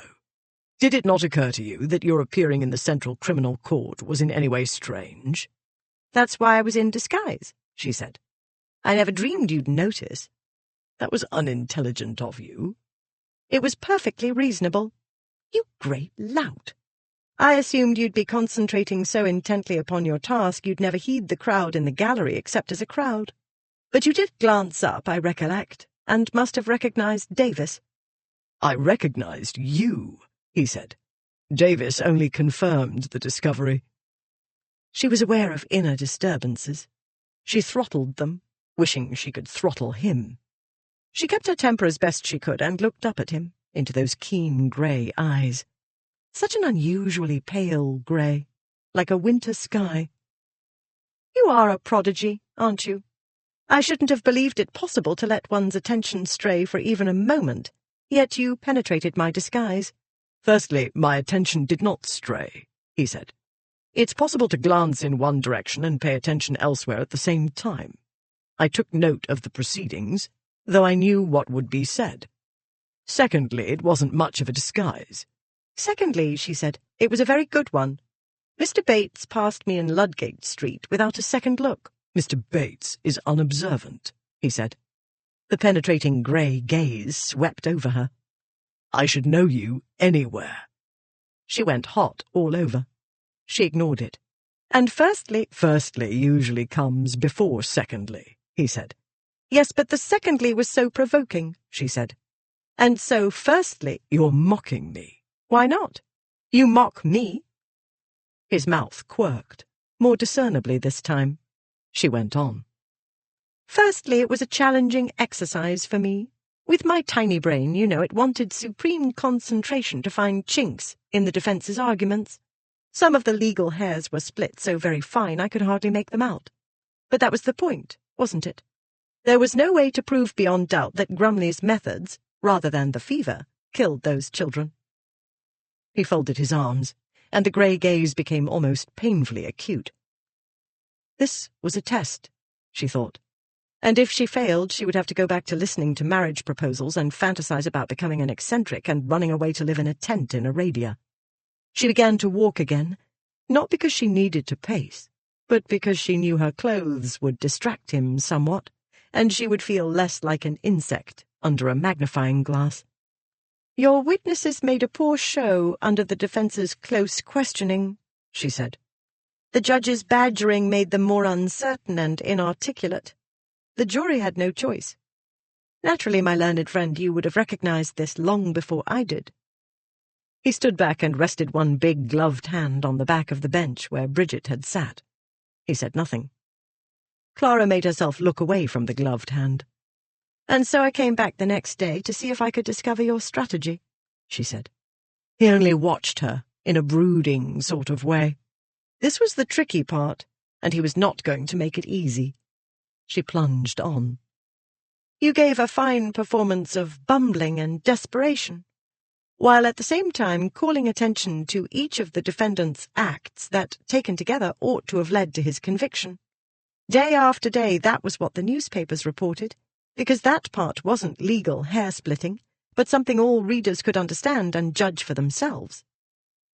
Nearly all the newspapers had protested the verdict in the strongest terms. Grumley had gone free, but he was an outcast, ruined. She understood now, in her heart as well as her brain, how Radford had earned his reputation. After a long moment, while she became aware of the dusty leaves rustling and the distant sounds of the London streets, he said, "You may come with me to the ragged school Toby Coppy attended." She very nearly staggered. But ladies never staggered. They stood straight or swooned gracefully. "The day after tomorrow," he said, "at 10 o'clock in the morning, when the more undesirable elements will be asleep or only half awake and less likely to pay close attention to you. But you're not to wear that." He waved his hand at her dress. "Nor yet the thing you wore in court. Go in and tell Matron to have the girls run up something for you in her style of dress. Say it's for amateur theatricals. Send me a message via Fenwick, telling me where to collect you." He touched his hat brim and walked away through the courtyard. She watched him go. She kept on watching long after he'd moved out of view, and his long strides would have taken him to the next street. "I passed," she murmured. "I passed the examination." Saffron Hill, 2 days later. The house looked about to collapse on itself. The buildings in the temple grounds had been modern, airy, pristine purity by comparison. Inside was only marginally better, hinting of attempts at great odds to clean. To Clara the odds seemed insurmountable. Scores of very dirty, very ragged girls crammed the first room they entered. Some of the older ones loitered in corners much as they must have done on the streets, their garish finery proclaiming their trade. Others, of varying ages, sat bent over scraps of paper, or asleep, their heads on their arms. Still others lay curled up asleep on the floor. Very possibly this was the cleanest and safest place to sleep, these girls knew. 2 teachers, 1 man and 1 woman, calmly and stoically, in Clara's opinion, tried to impart some rudimentary form of learning to this mélange. The woman was in charge of reading, and the man patiently led his charges through the simplest arithmetic. "You'd better get used to this before we go on to the boys," Radford said. "Get used to it," she repeated softly. "How is that done, I wonder?" "You wanted to help," he said. "I think I can get used to the smell," she said. She didn't think a lifetime would be long enough to get used to the sight. These girls, crammed into the low-ceilinged room, made up only the smallest drop in London's ocean of impoverished humanity. "Try not to touch anybody, or breathe too deeply," he said. "If you catch a fatal fever, your brothers will take me apart limb from limb, and that will be the most enjoyable part of my untimely demise."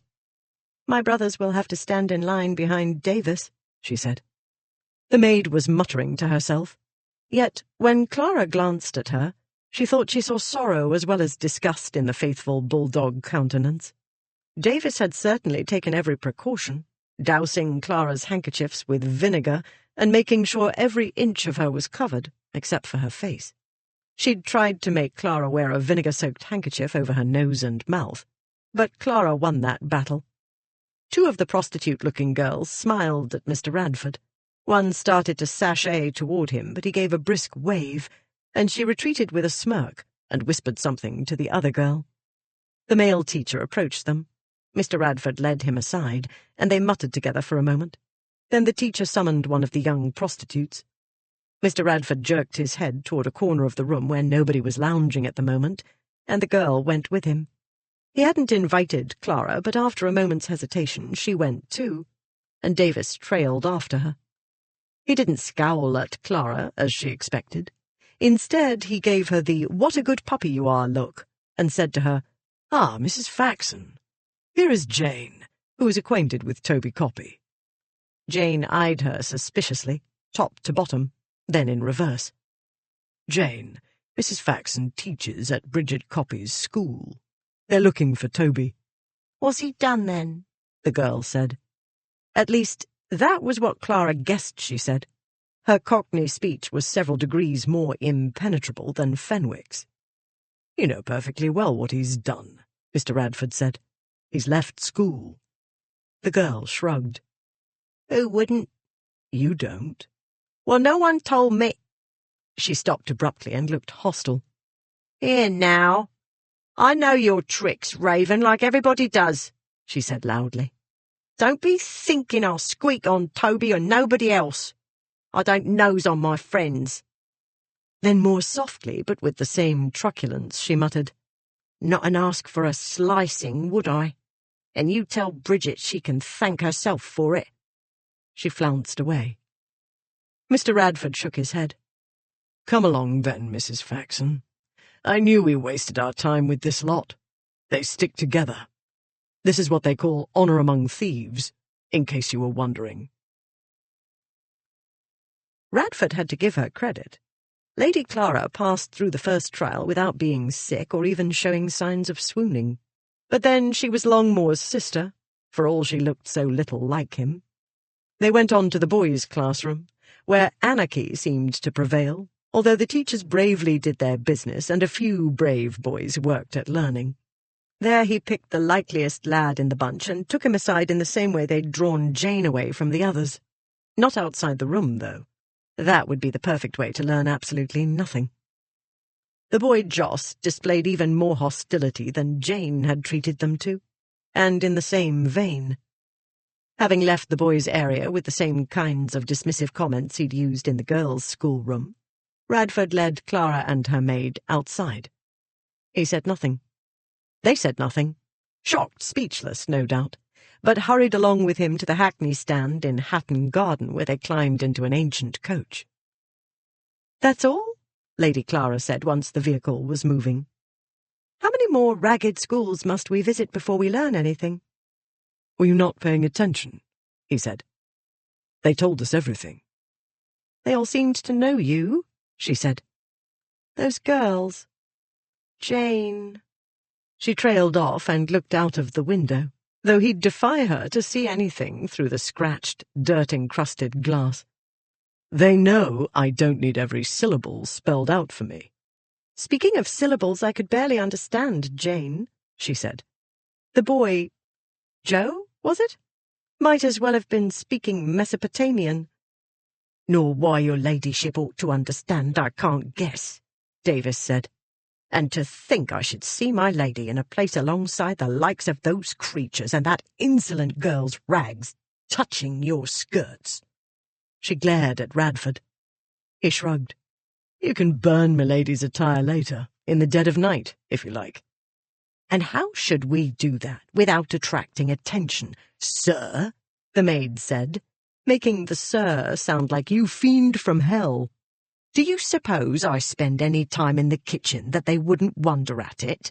Do you imagine a dress burned in my lady's bedroom fireplace wouldn't set the whole house talking and her ladyship's mother hear of it?" "Send the dress to me, or leave it for me somewhere," he said in a bored voice. "I'll burn it." "Never mind the dress," Lady Clara said. "What did you learn?" "That Jane referred to a party who liked cutting people." The maid looked at her mistress. "Why will you not let me kill him?" she said. "This is a horrid man. Your ladyship has got mixed up with some horrid men ever since—" "Do be still, Davis," Lady Clara said. "I'll thank you for not airing my dirty linen in Mr. Radford's hearing." His unwanted self, meanwhile, who'd been meditating upon her virginal bedroom, promptly set about imagining her linen, every layer of it, starting with the uppermost, corset and petticoat, and working his way down to chemise and skin. "Curdle my blood all you like, Mr. Radford, since it amuses you so much," Lady Clara said. "But eventually I should like to know what you discovered." "Firstly, it was clever of me to bring you along," he said. "Clever?" she said. "Of you? I was the one who had to pass the examination." "If you hadn't passed, it wouldn't have been clever of me, but unintelligent and counterproductive," he said. "But Jane was jealous of you." "Jealous?" "Streetwalkers are competitive about men, and undiscriminating," he said. "She wanted to show me she knew what you didn't. The boy Joss showed off because he's a boy and you're an attractive female, even with whatever that muck is on your face." The composition dulled her complexion and made it seem rough. It couldn't conceal her beauty, though, even from the most unobservant and dull-witted boy, which Joss was not. "A blend Davis made for me," she said. "Joss was what, 9 years old?" 14, Radford said. "Their bodies might be stunted, but they age more quickly in the rookeries than in Mayfair. He wanted a closer look at you, and maybe he was curious what clean smelled like. He knew he had to pay for the privilege, and so he gave me what he had. In short, your ladyship was wonderfully useful in untying tongues. At last we know who has Toby." Freem, as he'd suspected. Of all the gangs in London, the boy had to get himself led into that one, thanks to Chiver, which made the motive plain. "I don't," she said. "Maybe you'll solve the puzzle on your own if you care to waste valuable mental energy upon that rather than escaping matrimony," he said. "But I'm not in a humour to indulge your idle curiosity further." Lady Clara had taken a great risk going with him this day. He should never have let it happen. He could have learned what he needed without her, though it wouldn't have been nearly so easy. Very well. He'd made a mistake. He'd correct it. Idle? You said a moment ago— "Your maid doesn't approve, and all the evidence supports her," he said. "Davis isn't my mother," she said. "Don't make me tell your mother," he said. "I don't like nosing on my friends any more than Jane does, but like her I'll do it if provoked sufficiently. You'll soon reach Oxford Street. I'd better disembark here. I need to talk to some fellows at the Bow Street police office." He signalled the coach to stop. "Mr. Radford, you are the rudest man—" "So I'm told," he said. "Obnoxious, too." The coachman was taking his time about climbing down to open the door. Radford wrestled with the window, muscled it down, and turned the handle. He had the door open when Lady Clara grabbed his arm. "Mr. Radford—" "My lady!" the shocked maid cried. He was shocked, too, at the intimacy. And that wasn't all. Lady Clara did not take her hand away. A small, slender lady's hand, gloved and weighing next to nothing. He should have scarcely felt her touch, but it shot through him as sharply as a dagger thrust, and his blood seemed to rush to meet it. "You may not dismiss me so easily," Lady Clara said. "May I not?" He covered her hand with his, and he felt her tense. Davis turned bright red and grabbed her umbrella, meaning to brain him, no doubt. He didn't care. Indignant women had hit him before for much smaller cause. He lifted her ladyship's unresisting hand. She was too shocked to resist, no doubt. He brought it not an inch below his lips, as was proper, but to his mouth, and he kissed not the air, as politeness required, but the unresisting hand, lingeringly, and drank in the tantalizing trace of scent that was her and nobody and nothing else. "Farewell, dear, dear lady," he said. "Thank you for a most entertaining morning. With any luck, we'll never meet again." He released her hand and stepped calmly out of the carriage, still smiling. He closed the door and his smile faded. He thrust a coin at the dilatory coachman, warned him not to charge the ladies, shooed him back to his box, and stepped back onto the pavement.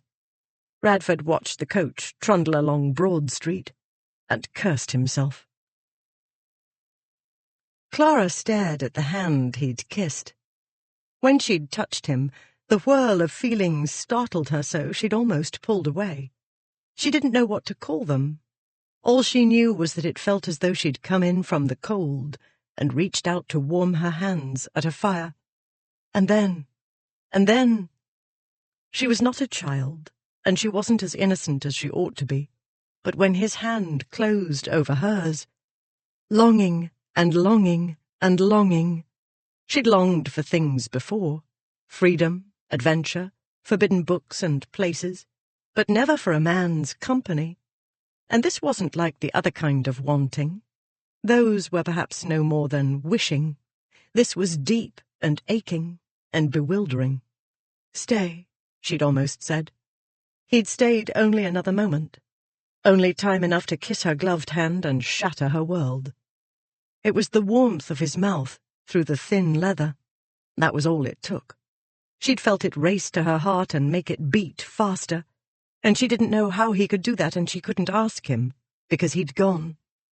She remembered the boy so long ago who'd said, "Stay." "It seems as though I did," she murmured. "My lady?" Clara looked up to find Davis watching her. "Nothing."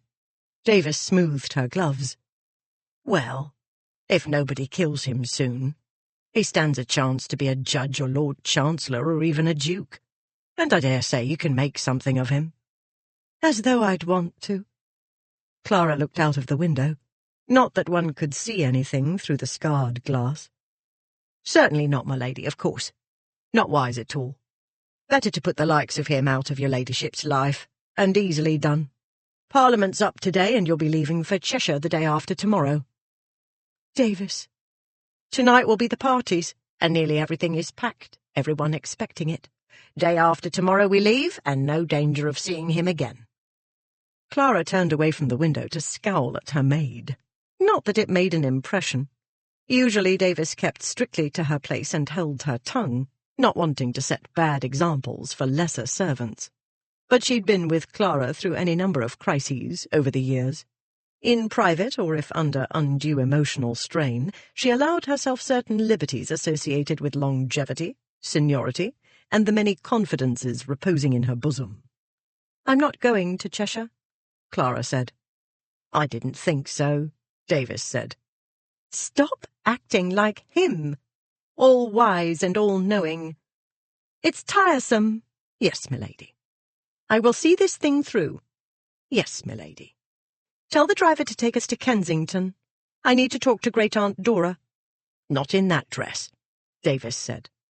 "My lady." Chapter 4.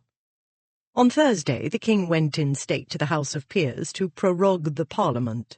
His Majesty entered his carriage shortly before 2 o'clock, attended by the Earl of Albemarle and the Marquis of Queensberry. Court Journal, 12 September, 1835. Radford had done, by his count, 3 very stupid things. Firstly, enlisting Fenwick to contact Lady Clara. Secondly, meeting her at the Milliners' Society and letting her talk. And thirdly, taking her to a ragged school where she might have easily contracted one of the various ailments floating in the miasma. Unlike the students, she hadn't been toughened by poverty, filth, and disease. She could die of something that wouldn't even give someone like Jane hiccups. At this rate, Cousin Bernard would win the intelligence competition. Radford could only hope that kissing her hand acted as a countermeasure. He'd behaved shockingly.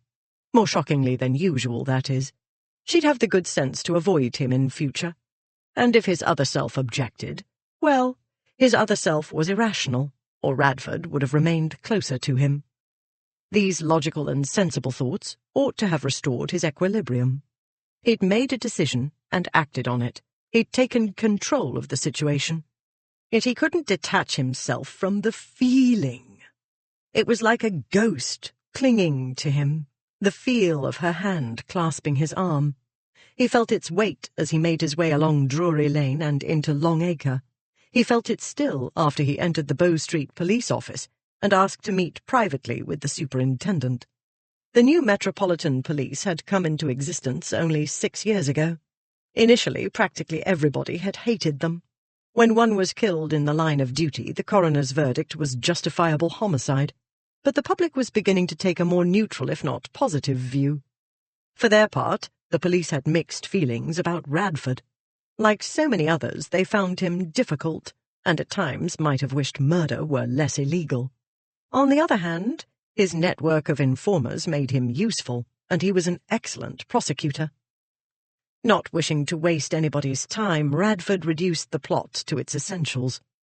"Bridget Coppy's taken Chivers's fancy," he said. He didn't have to explain who Chiver was. She, trying hard to be respectable, most sensibly rejected him. To soothe his wounded pride or extort a change of mind, he's lured her brother from the straight and narrow. Ordinarily this would be business as usual in the rookeries, and I shouldn't waste your time with it. But Bridget shelters at present with the Milliners' Society for the Education of Indigent Women. The girls' school? Over in Hart Street, you mean? Radford nodded. The superintendent pursed his lips. No one had to paint a picture for him. The Society's school fell within Bow Street's police district, as well as Jacob Freem's territory. The Society's 3 founding sisters had married into the upper reaches of the aristocracy. If Freem's gang made trouble at the Milliners' Society, these powerful personages would come down severely on the police. Heads would roll, starting with the superintendents. On the other hand, ridding the area of its most troublesome gang would win the police friends in high places, which they still needed. What Radford did say was, "I know you've been trying to get Freem for ages." "Let me call in Sam Stokes," the superintendent said. "Freem's on his special list. Been at the top of it since Stokes was a runner." Once upon a time, Bow Street had been headquarters for the Bow Street Runners, London's thief-takers. They'd had their corruption scandals, and this had contributed to the runners being disbanded with the creation of the Metropolitan Police. But Sam Stokes was honest, patient, persistent, and a great deal sharper and more dangerous than he appeared.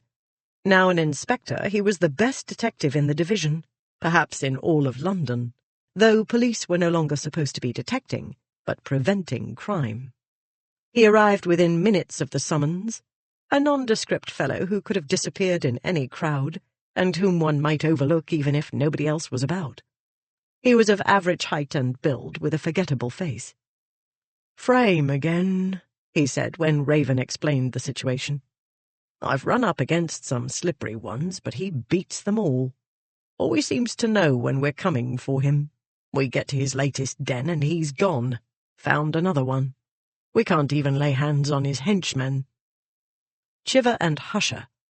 The more feared of Freem's lieutenants, Husher was a man of few words, unlike the swaggering Chiver. The nickname, though, didn't refer to his taciturnity, but to his favourite work, hushing people permanently. "If you're willing to try again," Radford said, "I have some ideas." For a respectable unmarried young lady, getting into and out of disguise wasn't easy. In disguise, Clara didn't attract much attention. As herself, she was as unnoticeable as a fireworks display. At present she had no choice but to change her attire at home, at Warford House. Fortunately, to screen the property from the Green Park which it adjoined, the trees and shrubbery about the property grew tall and abundant. With care she could slip into one of the outbuildings, and with Davis's assistance become herself again. This was easier today because Parliament was rising at last. This threw the household into an uproar of packing for the country, and the women into a frenzy of preparing for the evening's parties. In all the chaos, especially her mother's and younger sister's temper fits, Clara attracted little attention. She had the cabriolet sent round and set off for Kensington, and the home of her great-aunt Dora, Lady Exton. Once upon a time, Clara would have confided in her beloved paternal grandmother, who understood her so well. Grandmamma Warford had died 3 years ago, and Clara still missed her, especially her no-nonsense advice. She'd warned Clara not to wait for the Duke of Clevedon, and she'd been right. It was not quite the same with great-aunt Dora, but she, too, had grown up in what she called a less missish generation. At present, since one could not bring Sophie and her sisters into it, this relative was Clara's only hope. Fortunately, she timed her visit well. She found her ladyship in the throes of boredom, and unable to decide how or where to alleviate it. She found Clara's tale the opposite of boring. "Radford, you say," she said. "George Radford prosecuted a theft for me. Brilliant fellow, but so irritating. The only other man I wanted to throttle quite so much was my husband. The barrister at least made himself useful. But no, it can't be the same man. He retired, I believe, about the same time your grandmother died." I refer to his son, Clara said. Oliver, but everybody calls him Raven. Do they indeed? Great Aunt Dora's blue eyes gleamed. How interesting. But of course you must stay with me. Young blood in the house. What could be better? That is to say, young blood not belonging to my children or grandchildren. So prim. They get it from their father's side, I assure you. I promise not to be prim, Clara said. But I'm afraid Mamma will want persuading. Lady Exton dismissed this with a wave. I'll call on her this day. She'll be frantic as usual, though I can think of few less tumultuous ventures than rusticating in Cheshire. But since she'll have worked herself into a pet, she'll agree to anything to be rid of me. Better yet, they'll have packed your things already. Yes, this will do very well indeed. Clara kissed her and thanked her. Never mind, child, never mind, her great-aunt said. You ought to be allowed to do one disreputable thing before you settle down. I've already done two, Clara said. She reminded Great-Aunt Dora of the broken almost engagement and the shocking incident at the Countess of Igby's ball. Great-Aunt Dora dismissed these with a wave. Social mishaps. This is altogether different. Certainly I know you're too intelligent to take foolish risks, and if Mr. Radford is anything like this father, he will have a head on his shoulders with rather more in it than the usual.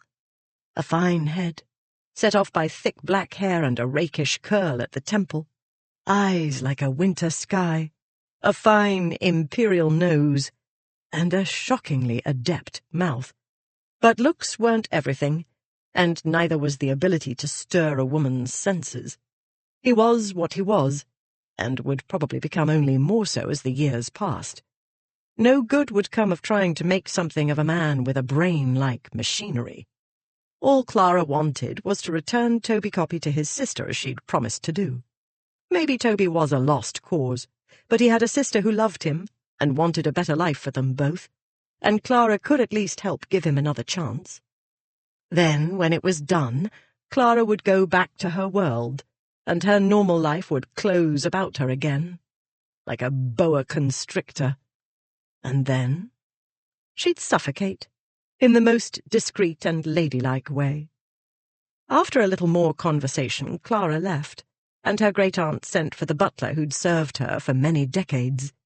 Like any other self-respecting head of staff, Nodes maintained an updated mental compendium of the British upper ranks. Radford, her ladyship said. There's a duke in there, I know, but I can't bring the name to mind. Malvern, my lady. Details, if you please, she said.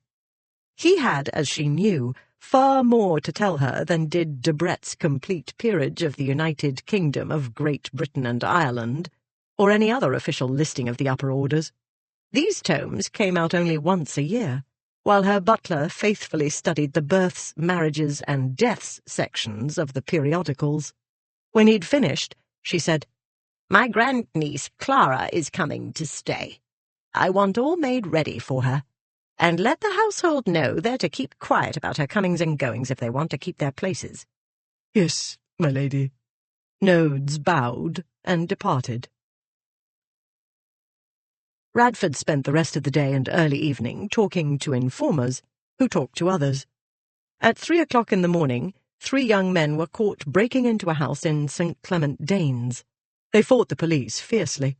After breaking one constable's nose, they ran away. But the youngest and smallest tripped over a strategically planted walking stick and fell.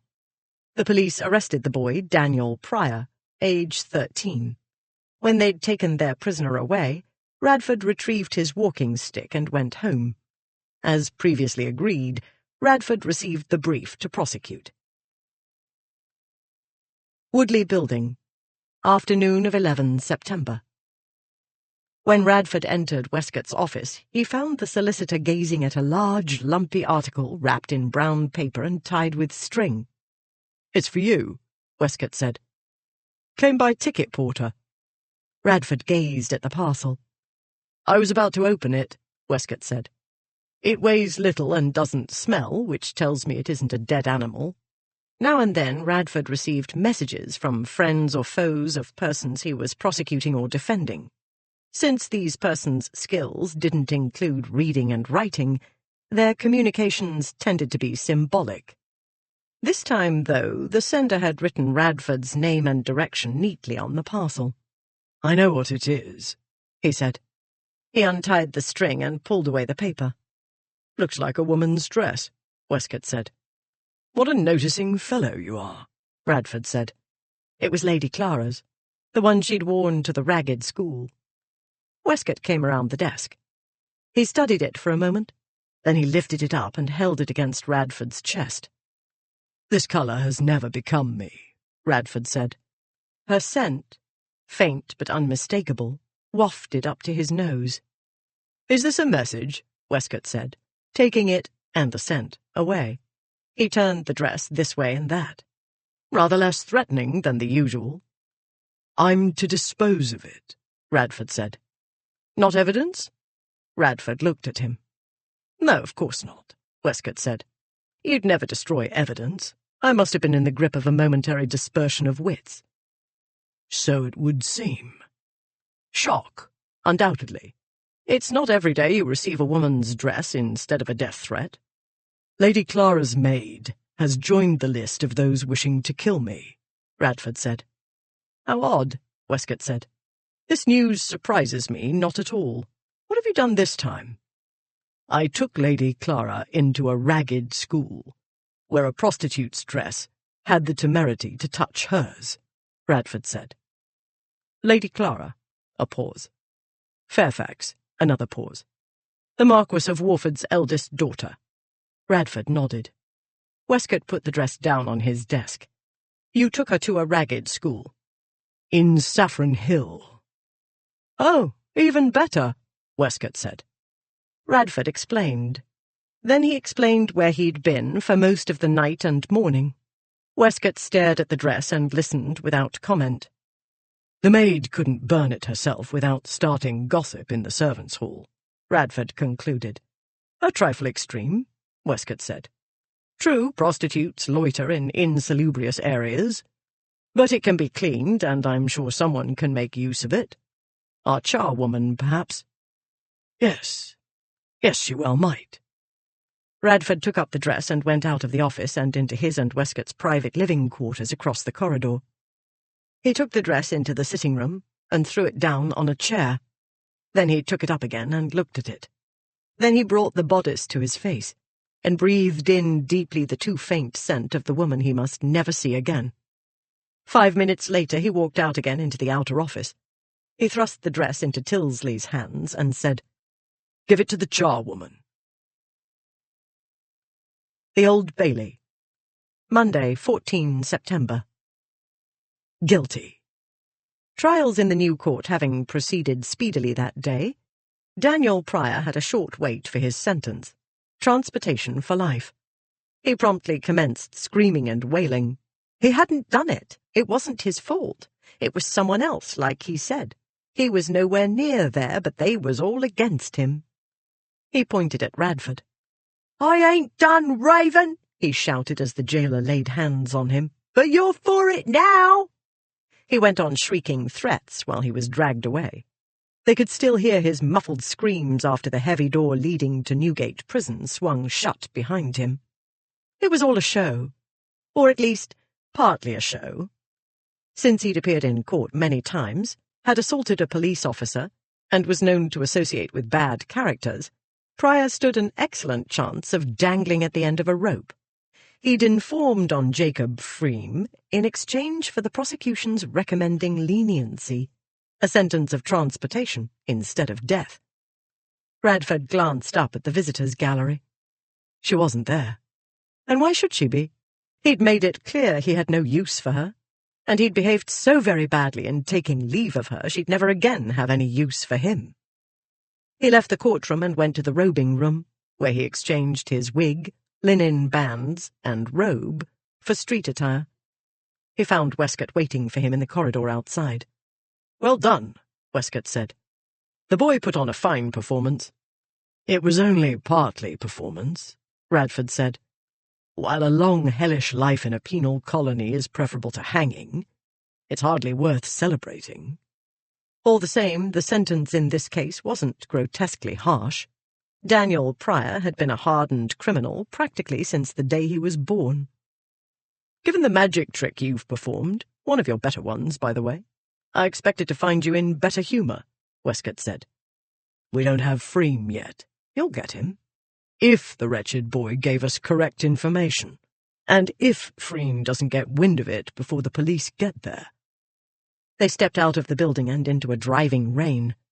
Old Bailey shivered in a grey blur, and now and again the wind gusted, turning the rain to whip strokes. We'd better get a hackney, Westcott said. For a half-mile walk. I don't fancy a drenching, Westcott said. One can never get a coach when it rains, as you well know. A boy holding a large umbrella ran up to them. Please, Raven, and you're to come straight away, he said. She's over there. He pointed to the curb where stood a hackney cabriolet.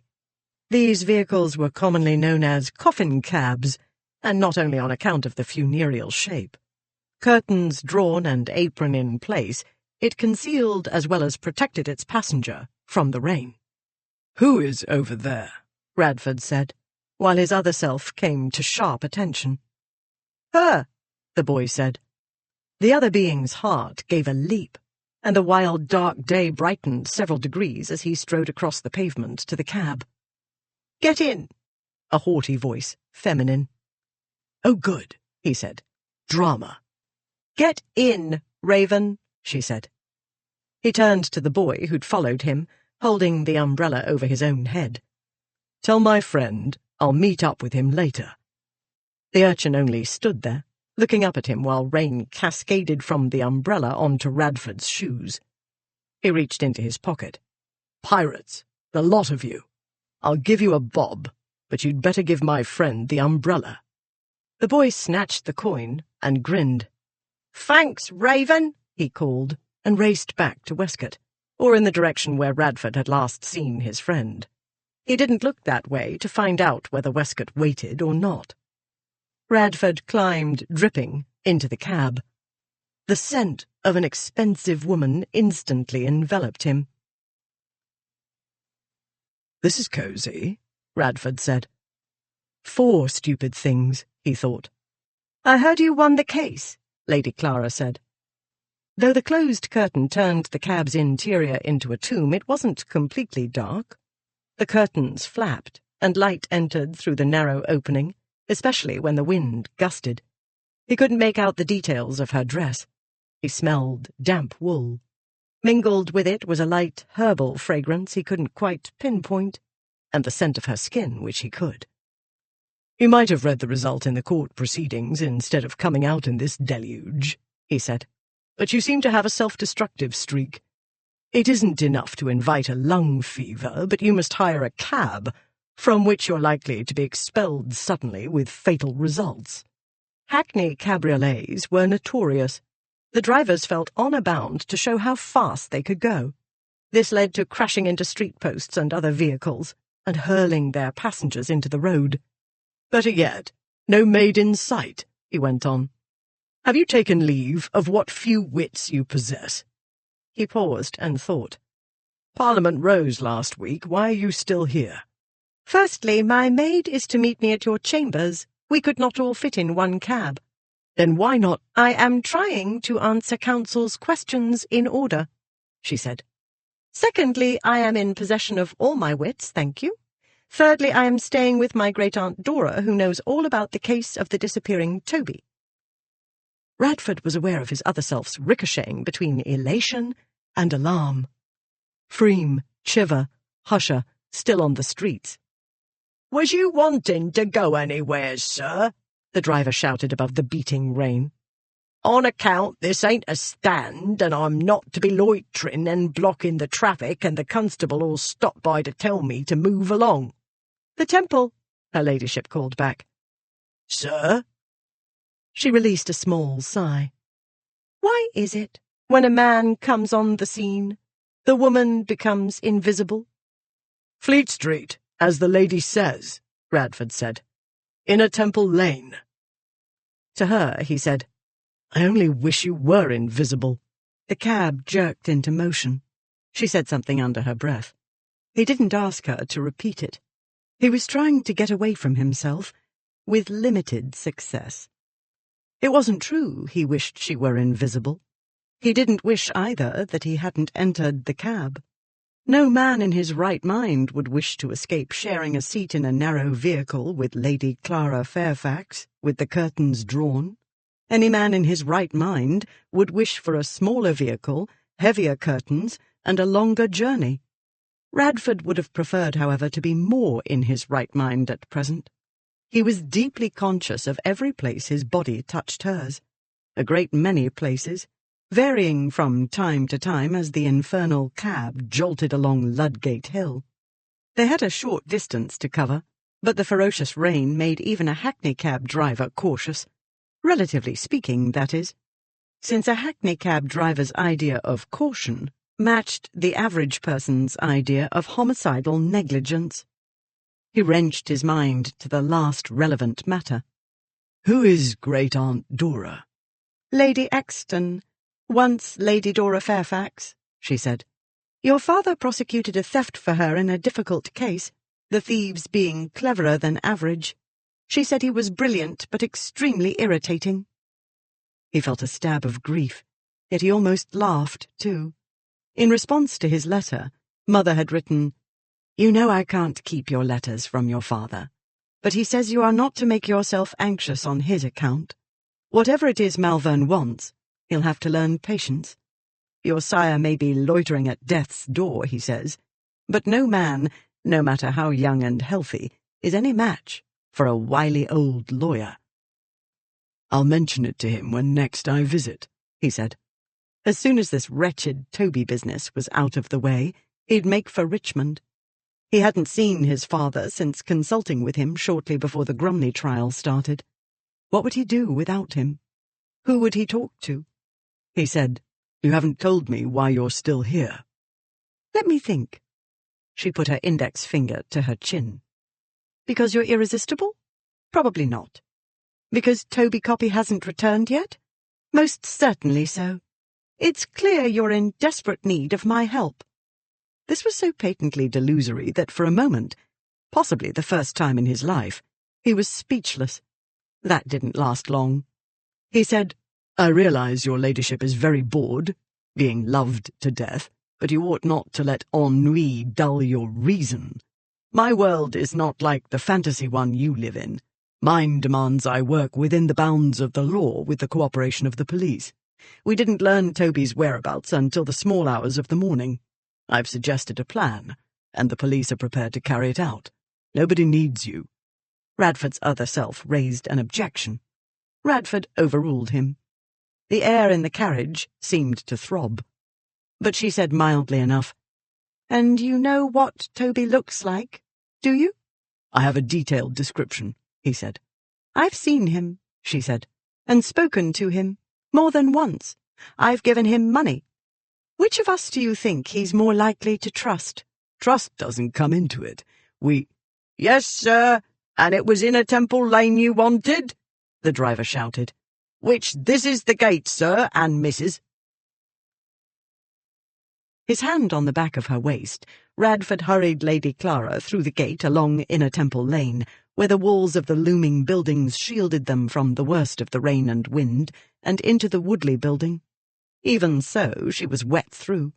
He hurried her up the stairs into the outer office, where they found the clerk, Tilsley, trying to balance a ruler on the tip of his snub nose.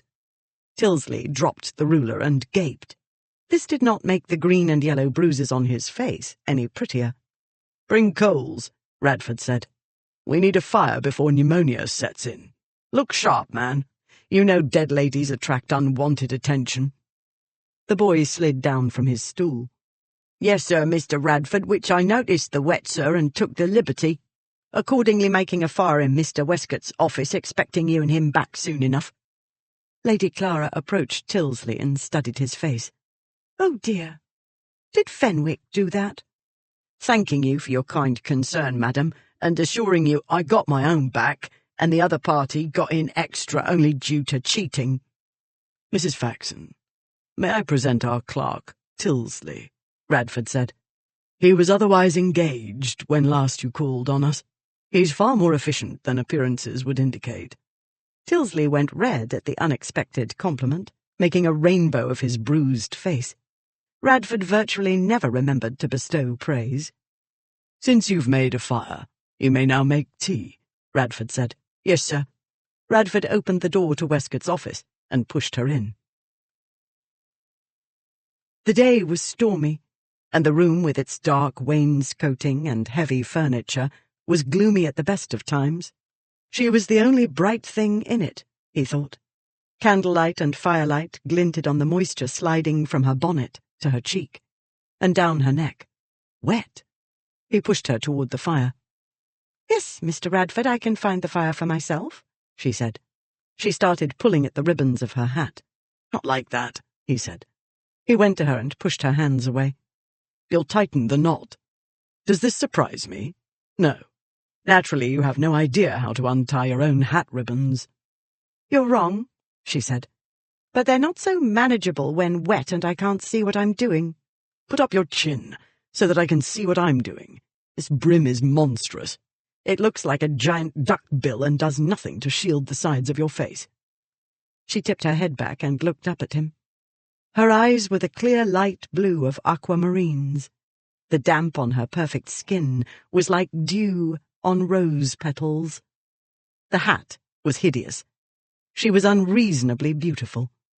A less disciplined man might have found it painful to look at her. He concentrated on unknotting the ribbons. His hands were perfectly steady. His heartbeats were erratic. He drew the soggy ribbon out from under her chin. "There, it's done.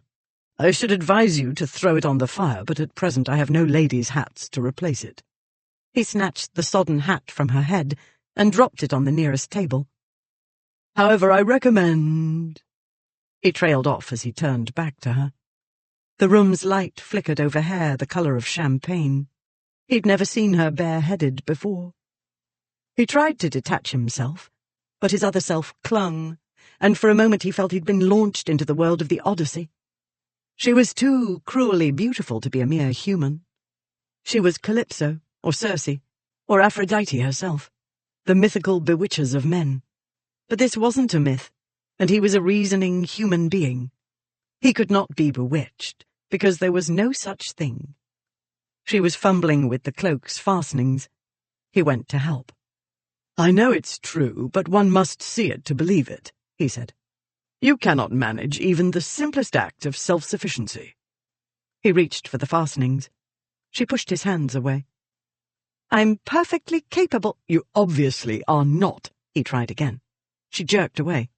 "Leave me alone. You can't— You don't know what I can and can't do. Stop treating me like an idiot." "I did not say you were an idiot."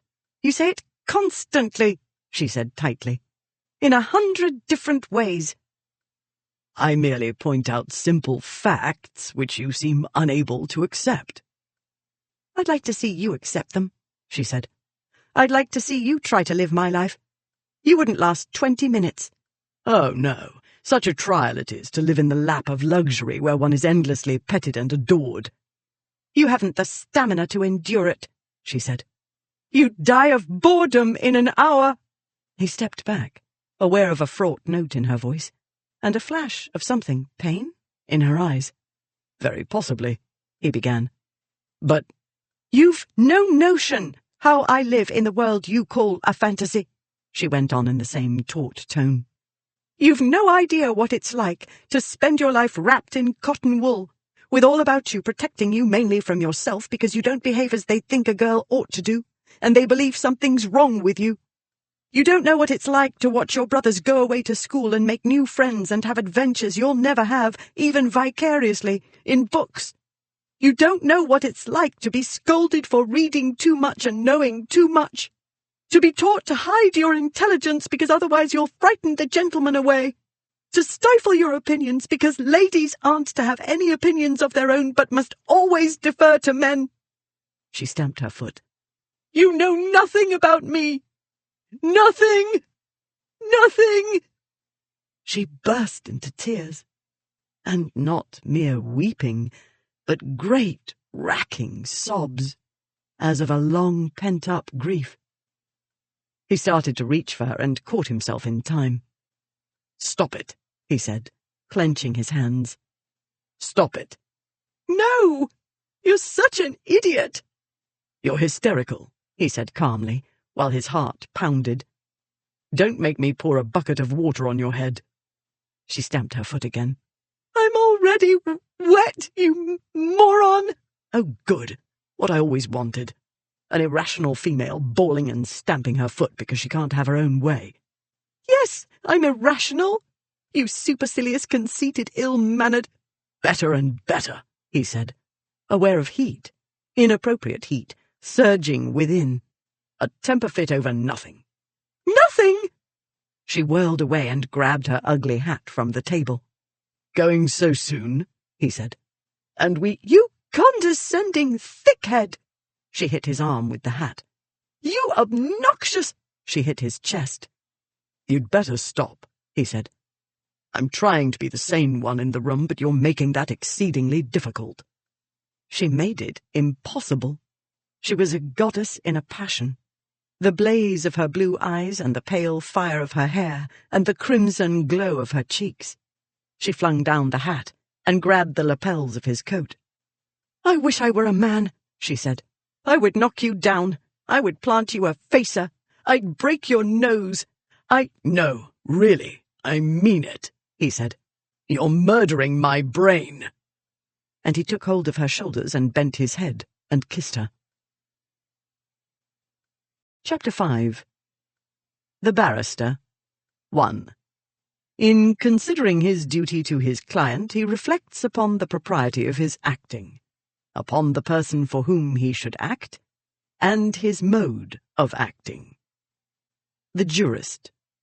Volume 3, 1832. Clara knew what a lady was supposed to do when a gentleman attempted to take liberties. She was supposed to fight him off and defend her honour with all her might. Whoever made that rule had never been kissed by Raven Radford. His mouth pressed to hers, and things happened in her head and spread over her body.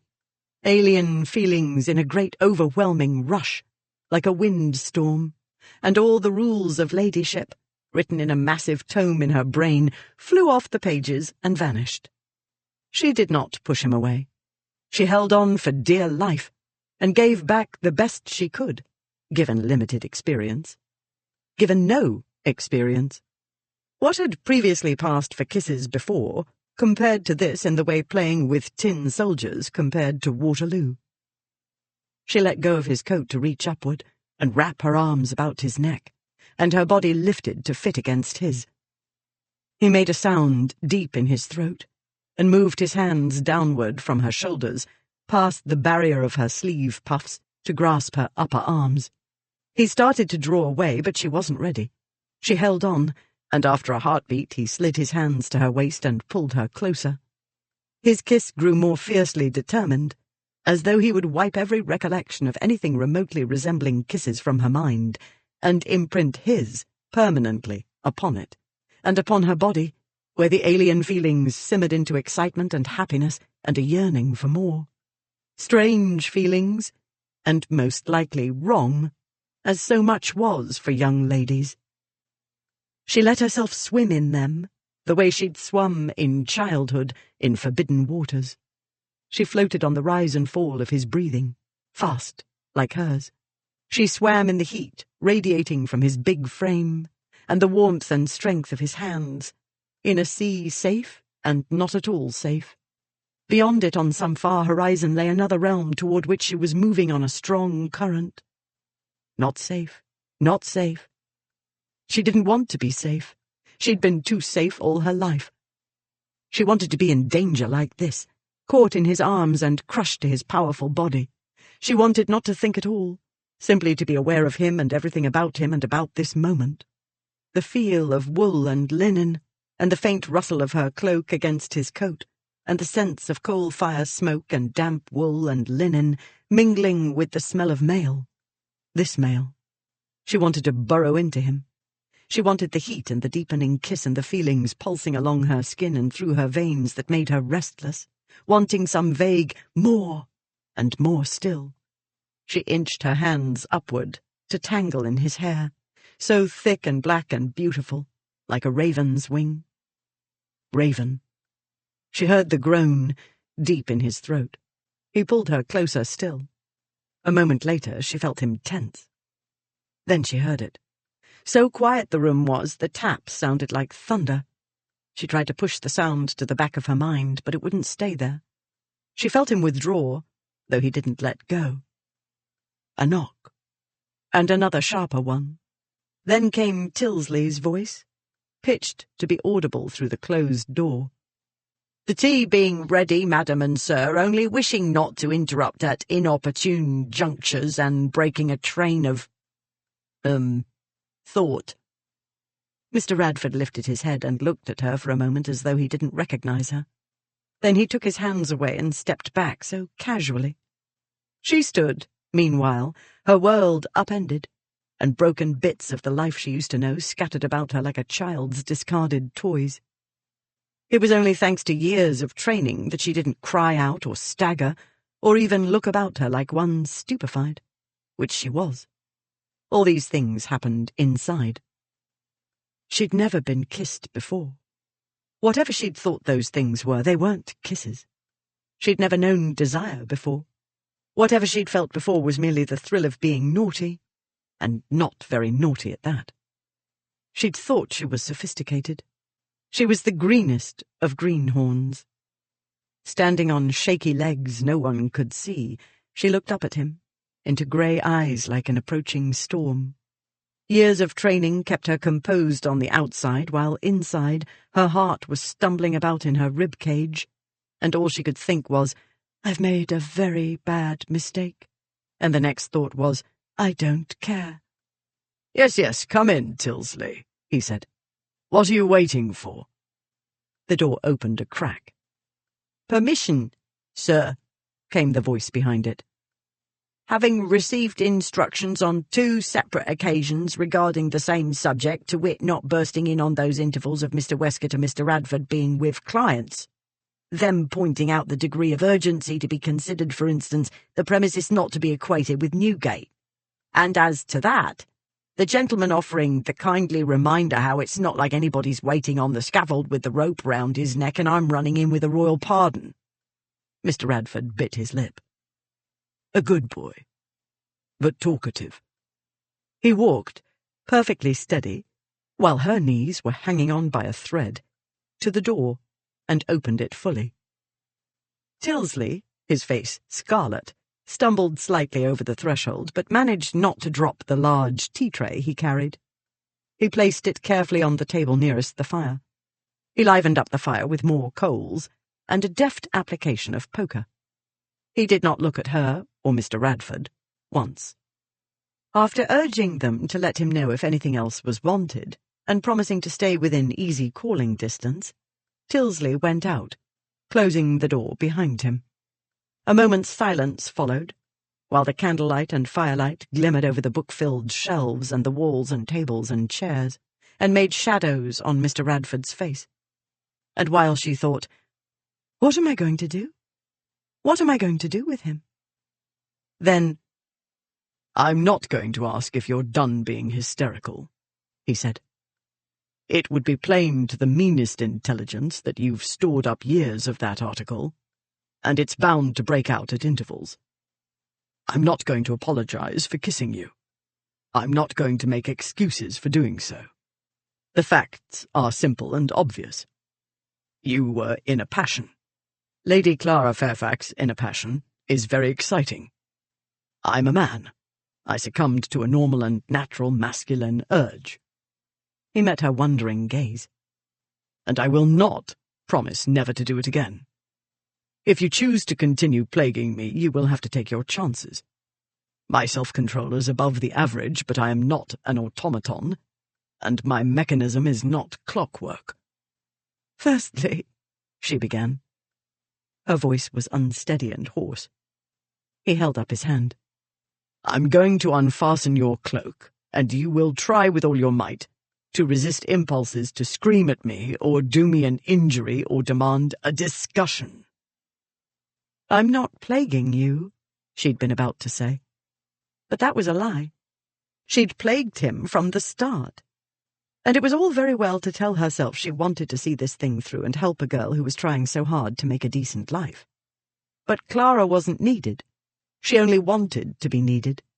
She was merely tagging along, the way she'd tagged along after her brothers until Mamma put a stop to it. "This is what comes of letting her do as she likes," Mamma had raged, when days after the Vauxhall contretemps she'd discovered the chipped tooth. "This is what comes of letting the boys indulge her. She will spoil all her looks and never learn how to behave. And then where will she be when she's of age to wed? She'll be a hoyden and a blue stocking, and nobody will want her." Clara had never told anybody how she'd chipped the tooth. She wasn't sorry for what she'd done, and she didn't care about the tooth. At least she'd done something. And it was a good thing she'd done it, because she'd been permitted to do almost nothing to any purpose ever since. She refused to be sorry now for wanting to be needed. She was 22, and her life, it turned out, was a great big froth of pretty nothing. She was desperate. She put up her chin, though she still did not seem to have full control of her muscles and wanted very much to sit down. "You may unfasten my cloak, and I will try not to molest you, but I cannot make any promises in that regard unless you can do the job without speaking." His mouth quirked very slightly, upward. The mouth he'd had on hers only a moment ago. She strangled a sigh. He advanced, undid the cloak fastenings, slid the garment from her shoulders, and draped it over a chair. "Firstly," he said. "Never mind," she said. She needed a new tactic, but the kiss had fogged her brain, and the light wasn't coming through yet. She needed to think, to find a way not to be sent home and told to leave him alone.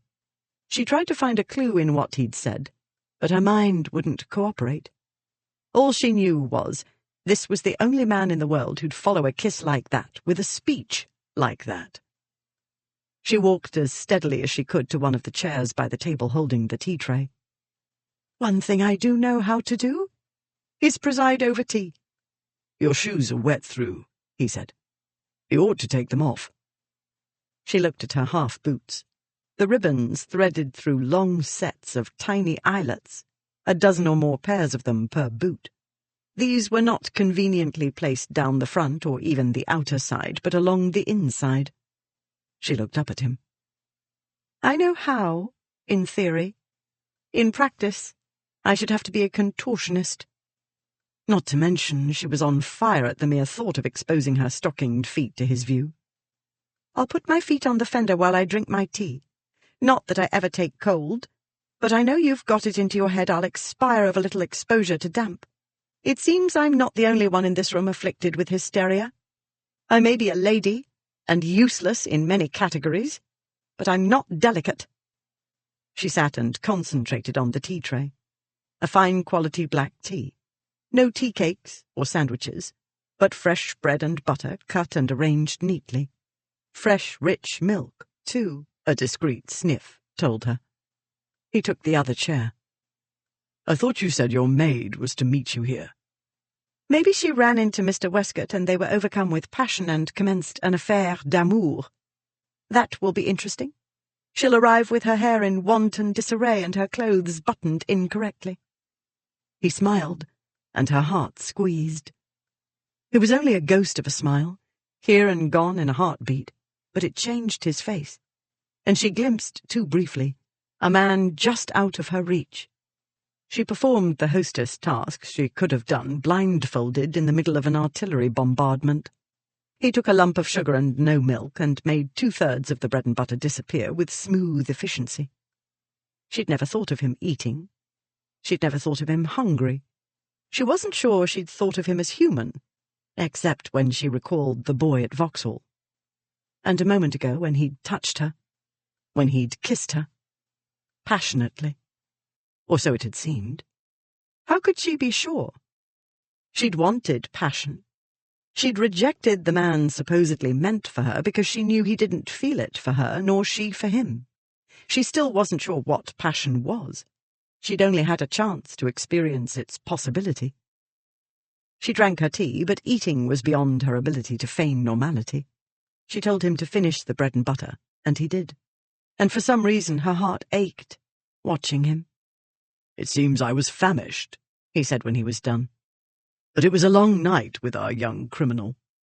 He held out until the last possible minute, terrified of hanging, but more terrified of what Freem, or more likely one of Freem's favourite assassins, would do to him if he tattled. Then there was the judge to deal with. He's been wanting to hang Daniel Pryor this age. Persuading him not to took more time than was convenient. Time is an article we haven't much of in this situation. But Bow Street is ready to move in, and so we go out tomorrow morning, not long after daybreak, to collect Toby Copy, and, with any luck, a clutch of criminals. He paused, and she waited for the speech listing the reasons she would not be allowed to participate. "Firstly," he said, "you may join us if you promise, solemnly promise, to do exactly as I say." And that was mistake number 7. 5, taking her to the office instead of telling the hackney cab driver to take her back where she came from. 6, kissing her. What had happened?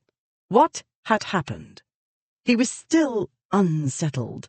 No, aroused was the brutal truth, and he was experiencing an unusual degree of difficulty in calming himself. That must explain his making mistake number 7. The colour washed out of her face, and Radford nearly sprang from his chair, thinking she'd faint. But the colour washed back in again, a shade pinker than normal. She opened her mouth, briefly revealing the chipped tooth. Then she closed it, her beautiful, luscious, untutored in kissing mouth.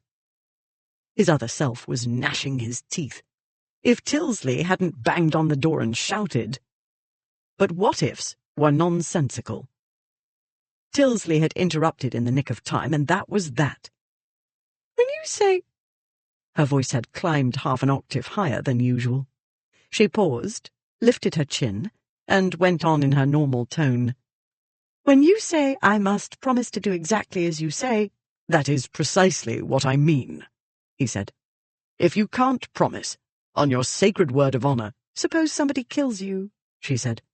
"Then how am I to do exactly what you say?" "You'd better not try splitting hairs with me," he said.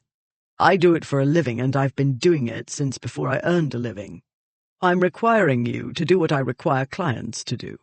If they will not be guided strictly by me, if they interfere or question or fail to cooperate, I can't answer for the consequences." "Very well. I promise," she said. "But no buts," he said.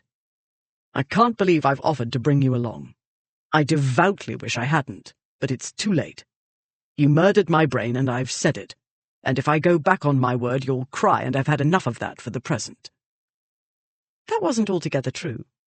He was used to women crying. Usually women needed him because they were in trouble. Women in trouble wept, copiously. What troubled him was far more upsetting than her tears. What troubled him was her raging, despairing speech. He couldn't detach himself from it or push it to the back of his mind.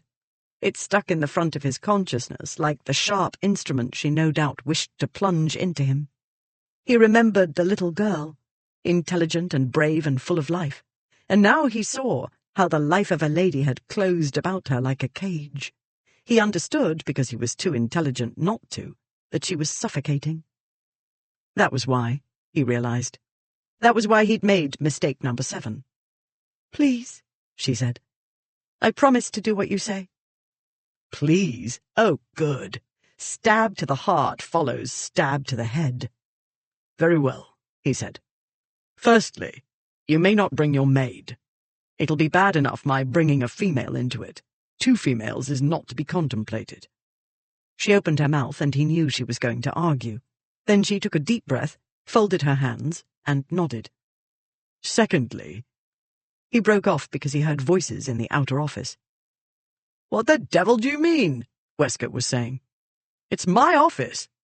Yes, sir, but get out of the way. Lady Clara kept her hands folded and merely looked toward the door, eyebrows very slightly upraised in the manner of one witnessing a gaffe. The door opened, and Mr. Westcott strode in, Davis close behind him.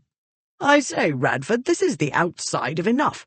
The dratted boy stood in front of the door, my door, and said, Mrs. Faxon, you will remember Mr. Westcott, I believe.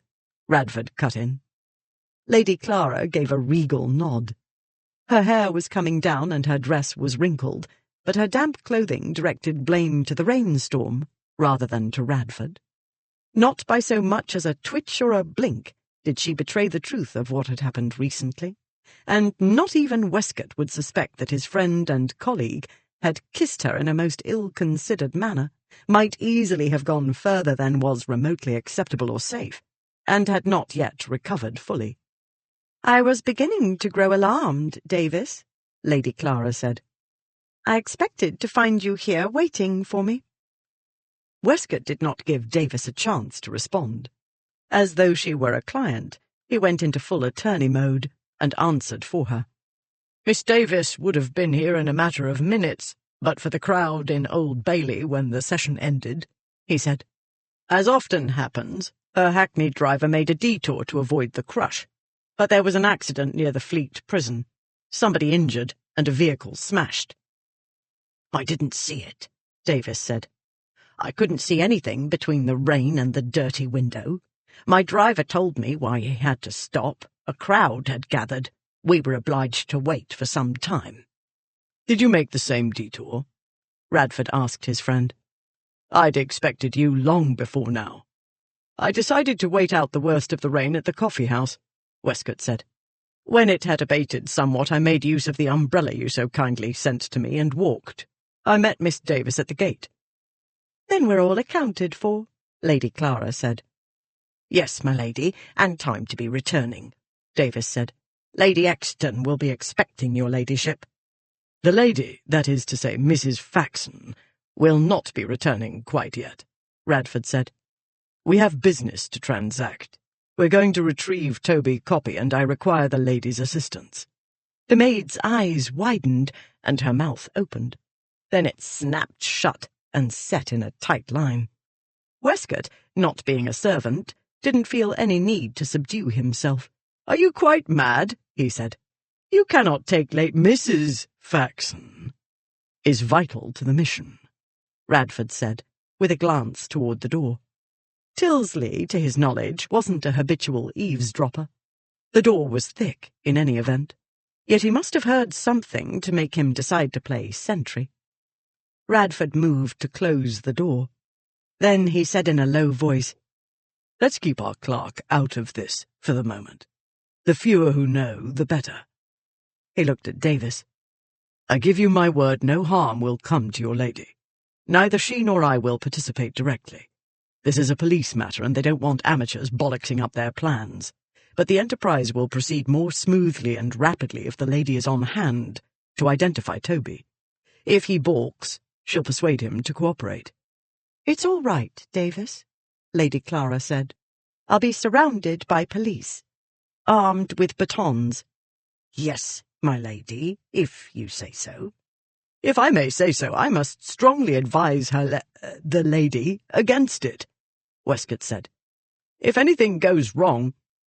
I realize there's a possibility of unplanned-for events, she said. Rest assured I'll bring a weapon, and if that isn't enough, Mr. Radford will be by to talk the villains to death. It was a good thing Radford had a dictatorial personality. A great deal of arguing ensued, or tried to ensue, before he quashed it. The maid was furious about not being allowed to come, and he wasn't happy to exclude her. But the last thing they needed was another woman, especially one who might easily make misguided attempts to protect her charge. He'd already complicated matters more than sufficiently. A dozen times in the next hour he told himself to go back on his word. What was the worst Lady Clara could do? Hate him? Strike him? He was a rational man. He prized logic. He knew his promise was irrational, and he needed to take it back. He tried to do so once, twice, thrice, and each time her taught speech about her life echoed in his head, and the words, the sensible words he ought to say, stuck in his throat. Instead, he told Davis what her ladyship ought to wear, and what time she needed to be ready. He made suggestions about ways to avoid neighbours' and other servants' notice. The lady was not to bring any sort of weapon with which she might hurt herself. This won him a lethal look from her ladyship. But a walking stick or umbrella, he said, was entirely reasonable in any of the less respectable neighbourhoods, day or night. And, as she pointed out, if worse comes to worse, I'll talk until they beg for mercy. He'd had all he could do not to laugh when Lady Clara said that. Though he usually enjoyed jokes at Radford's expense, Westcott didn't laugh. He wasn't smiling when Lady Clara and her maid took their leave. He followed Radford into their private quarters. "Are you quite mad?" Westcott said. "You can't take the Marquis of Warford's daughter on a police raid." "I said I would. I can't go back on my word." "You most certainly can. How did she get you to do it? Was there coercion? Because you know—" "Don't be absurd. What would she coerce me with? Her wet hat?" Radford moved into his room and started taking off his damp clothes. "I know you're willing to use whatever and whomever will serve your purpose," Westcott said. "But this isn't your fight. It isn't your job to capture gang leaders and their minions. That's what we have a police force for, to prevent crime." "I'm only going to retrieve Bridget's stupid brother," Radford said. "The rest is up to the police." A silence followed while he swiftly dressed. Then, "If anything happens to his daughter, Lord Warford will destroy you," Westcott said. "Only if his 3 sons leave anything of me for their father to destroy," Radford said. "I didn't mean he'd kill you," Westcott said. "For you there are far worse consequences. If anything goes wrong on this mad expedition, for instance, if the newspapers get wind of it, you're done for. You can bid farewell to your legal career. You may have to leave England altogether." Absolutely true. His other self was tearing his hair out. "No harm will come to her," Radford said. "No one will find out. If I thought so, I should have pleaded temporary insanity and told her to go home and stop bothering me. I'm waiting to learn why you didn't." "Don't be an idiot, Westcott. Why do you think? Why, curse you, why?" Radford shrugged into his coat. "Because she looked up at me with those big blue eyes and said, 'Please.'" "Radford." Radford found his hat and gloves. "Where are you going?" Westcott demanded. "Haven't you done enough damage this day?" Radford moved to the door. "I'm off to Richmond," he said. "I should like to see my father one last time before anybody kills me." He went out. Ithaca House, Richmond. Later that evening. Radford told his father what Lady Clara had said about talking villains to death. At the time, Radford had needed to keep matters under control and throw his weight around if necessary, but he laughed with his father, who was delighted with the story. George Radford was not well, and the drawn look on his face spoke clearly enough of his pain, though he didn't. He half reclined on one of the library's sofas, from which he could look out over the river. But it was too dark now to see, and Radford knew his visits provided distraction from pain and its attendant low spirits.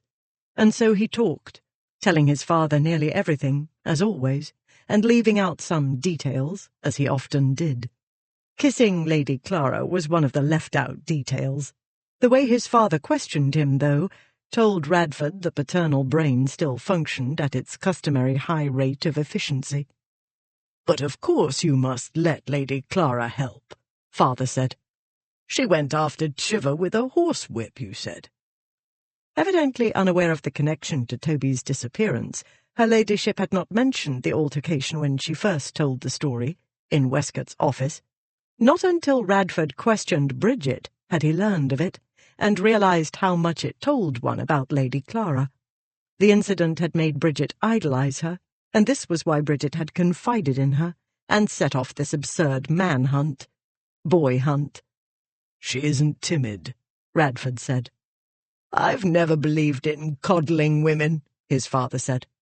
"As your mother has pointed out on more than one occasion, women are not children unless they're made to believe they are." He had more to say about women, and Radford, who'd meant to stay for only an hour or two, stayed on, talking and listening, until his father fell asleep. Then he, too, fell asleep, in the chair by the sofa, where the frail old man lay. Unhappily for his sire, though luckily for Radford, the older man was a restless sleeper. It was he who woke Radford, with a sharp rap of cane against his son's shins. Get up! What's wrong with you? You'll miss your rendezvous." Minutes later, Radford was riding back to London. He arrived at the Woodley building as the sky was beginning to show signs of lightening. Plenty of time, he told himself as he hurried up the stairs and into the private chambers. He found Westcott dozing in an armchair. The solicitor woke when Radford came in. "Is your father all right?" Westcott said. "As all right as he'll ever be," Radford said. "Good spirits, at any rate. I fell asleep. I was more weary than I'd realized." "I'm afraid I have more wearisome news for you," Westcott said. He moved to the fireplace and retrieved a letter that had been propped between a pair of dueling ceramic toads on the mantelpiece. He gave the letter to Radford, who quickly unfolded it and read.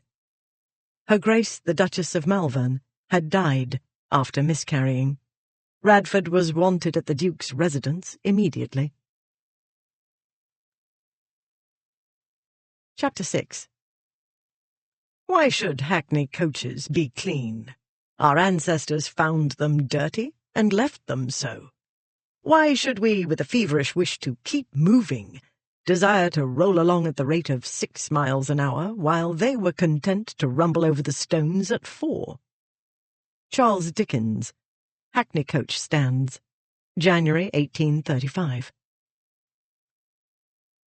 Kensington, Tuesday morning. Clara paced her great-aunt's sitting-room. "I should have known," she said. "It was all a hum.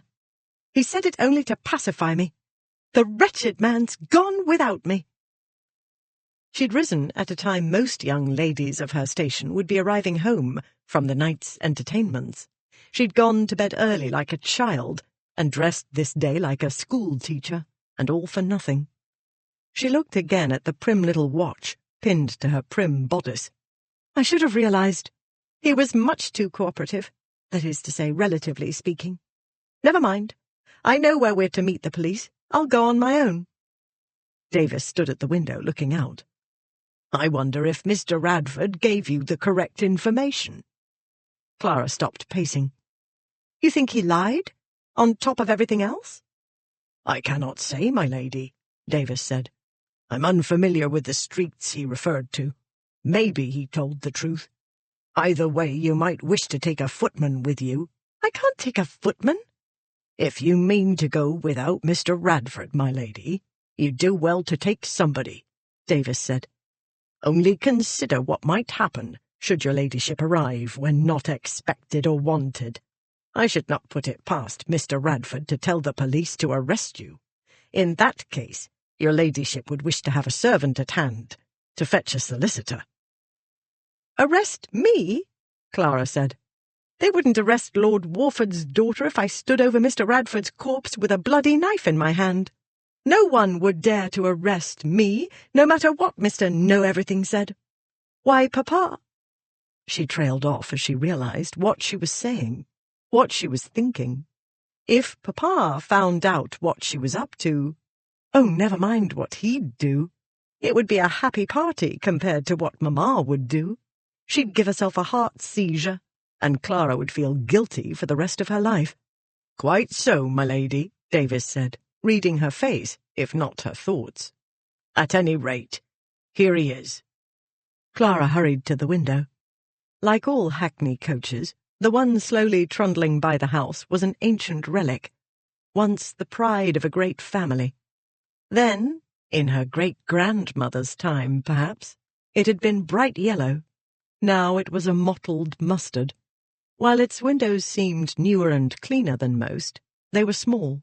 The faded coat of arms seemed to comprise a half-plucked goose impaled on a pitchfork in a field of rotten cabbages. The wheels were dingy green except for the one that was dingy red, and the pile of rags on the box must be the coachman. She couldn't see Radford, but he must be inside, since he'd said he'd be inside. He would not come out, though, or stop the vehicle, or even wave. A hackney coach stopping in front of the house would give the neighbours' servants too much to talk about. The coach only slowed as it passed Great-Aunt Dora's house, that was the signal, then continued down the street. Clara slipped out of the house and walked on calmly until she was out of sight of neighbouring houses. Then she picked up her skirts and ran to the meeting place. "You didn't need to run," Mr. Radford said. "We've plenty of time." Clara, in the seat opposite, was still trying to catch her breath. It took her a moment to answer. "I thought you'd decided to leave me behind. 5:30 you'd drive by, you said. It was well past 6. "In my experience, women are always late, even for court," he said. "Consequently, I've learned to set an earlier time. You ought to take it as a compliment, my allowing you only an extra half-hour for tardiness." For a moment she could only stare at him, while she seesawed between incredulity and rage. "A compliment," she said. "Have you any idea how condescendingly obnoxious you are?" "A precise idea, thanks to people endlessly telling me." "I might have slept for another half-hour," she said. "Does this mean you're going to be tetchy and cross?" "Only to you," she said. A lady was always courteous. Even if she had to administer a set-down, she did so in the politest possible manner. Clara had learned tricks for concealing irritation or impatience, or any of 100 unmannerly reactions. She'd learned to present a smooth facade, no matter what happened. She reminded herself she wasn't a child to throw a fit over every little thing. She was a lady of high station who did not allow a mere male, no matter how annoying, to set off her temper. She folded her hands in her lap and calmly regarded him. And that was when, finally, she noticed something was wrong. "Is that a disguise? Or did you sleep in your clothes?" she said. He looked down at himself. He was dressed in the usual black, but was unusually rumpled. "I slept in my clothes," he said. "I was in Richmond. I rode out from there in time enough, but I was delayed at my chambers. I calculated there wasn't enough time to change, then travel westward again to collect you." "Rode?" she said. "You rode? From Richmond?" "Yes, I'm capable of handling a horse, my lady." "I always picture you travelling in a hackney, or walking," she said. "You're so citified, London citified. I can't even picture you in the country. Richmond is very green." "It's green and beautiful, and my parents enjoy one of the finest of many fine views," he said. "I went to see them in case you or somebody else killed me today." "Your parents?" she said. "I do own a pair of them," he said. "Doubtless you imagined I'd sprung full-grown from Zeus's forehead like Athena, but no, I'm a mere mortal, sprung from the usual place. I have the customary allotment of progenitors, one of each gender, alive and well, relatively speaking, in bucolic Richmond." "Yes, of course. Great-Aunt Dora told me your father had retired." She paused. "You said they were well, relatively speaking. I hope they're not ailing." "My father married late in life," he said. "He's 80, and frail." It was faint, so very faint. Maybe it was her imagination, but she thought she heard a note of pain in his voice. Her heart squeezed, and she wanted to reach across and take his hand. She didn't. Whatever else she knew and didn't know about him, she was sure he wouldn't welcome gestures he'd interpret as pity, or even compassion. "And you thought it would improve his health to know you were about to risk your life?" she said as lightly as she could. He gave a short laugh. "I knew it would lift his spirits. He can't do this sort of thing anymore. In his day, the Bow Street runners and watchmen were charged with keeping order and catching villains. London, he says, was a smaller yet not so tame place in those days. I know he went into law, because it tested his intellect in ways he didn't believe a military or church career could do. That wasn't the only reason. Since being a gentleman he couldn't be a runner or watchman, he decided that acting for or against them was the next best thing. He told her more about the way the practice of law had changed since the start of his father's career, with barristers more and more representing either the accuser or the accused in court, instead of these persons acting for themselves. In the middle of a sentence illuminating the politics behind the 1829 law creating a metropolitan police force, he said, "Why are you not dozing? I'm at my pedantically boring best and you're not even yawning, in spite of the 30 minutes sleep I deprived you of."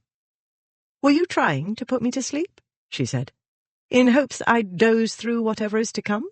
It won't work. I can't remember when last I looked forward to anything so much." "I refuse to believe your life is so dull," he said. Dullness wasn't the problem. Suffocation was the problem, and despair. She looked out of the window.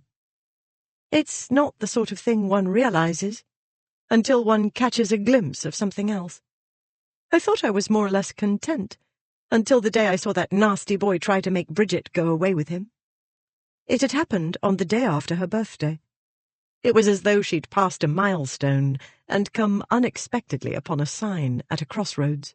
She'd been travelling unthinkingly in one direction, along the main road, the King's Highway in a manner of speaking, but the incident had made her pause and look down an alternate route.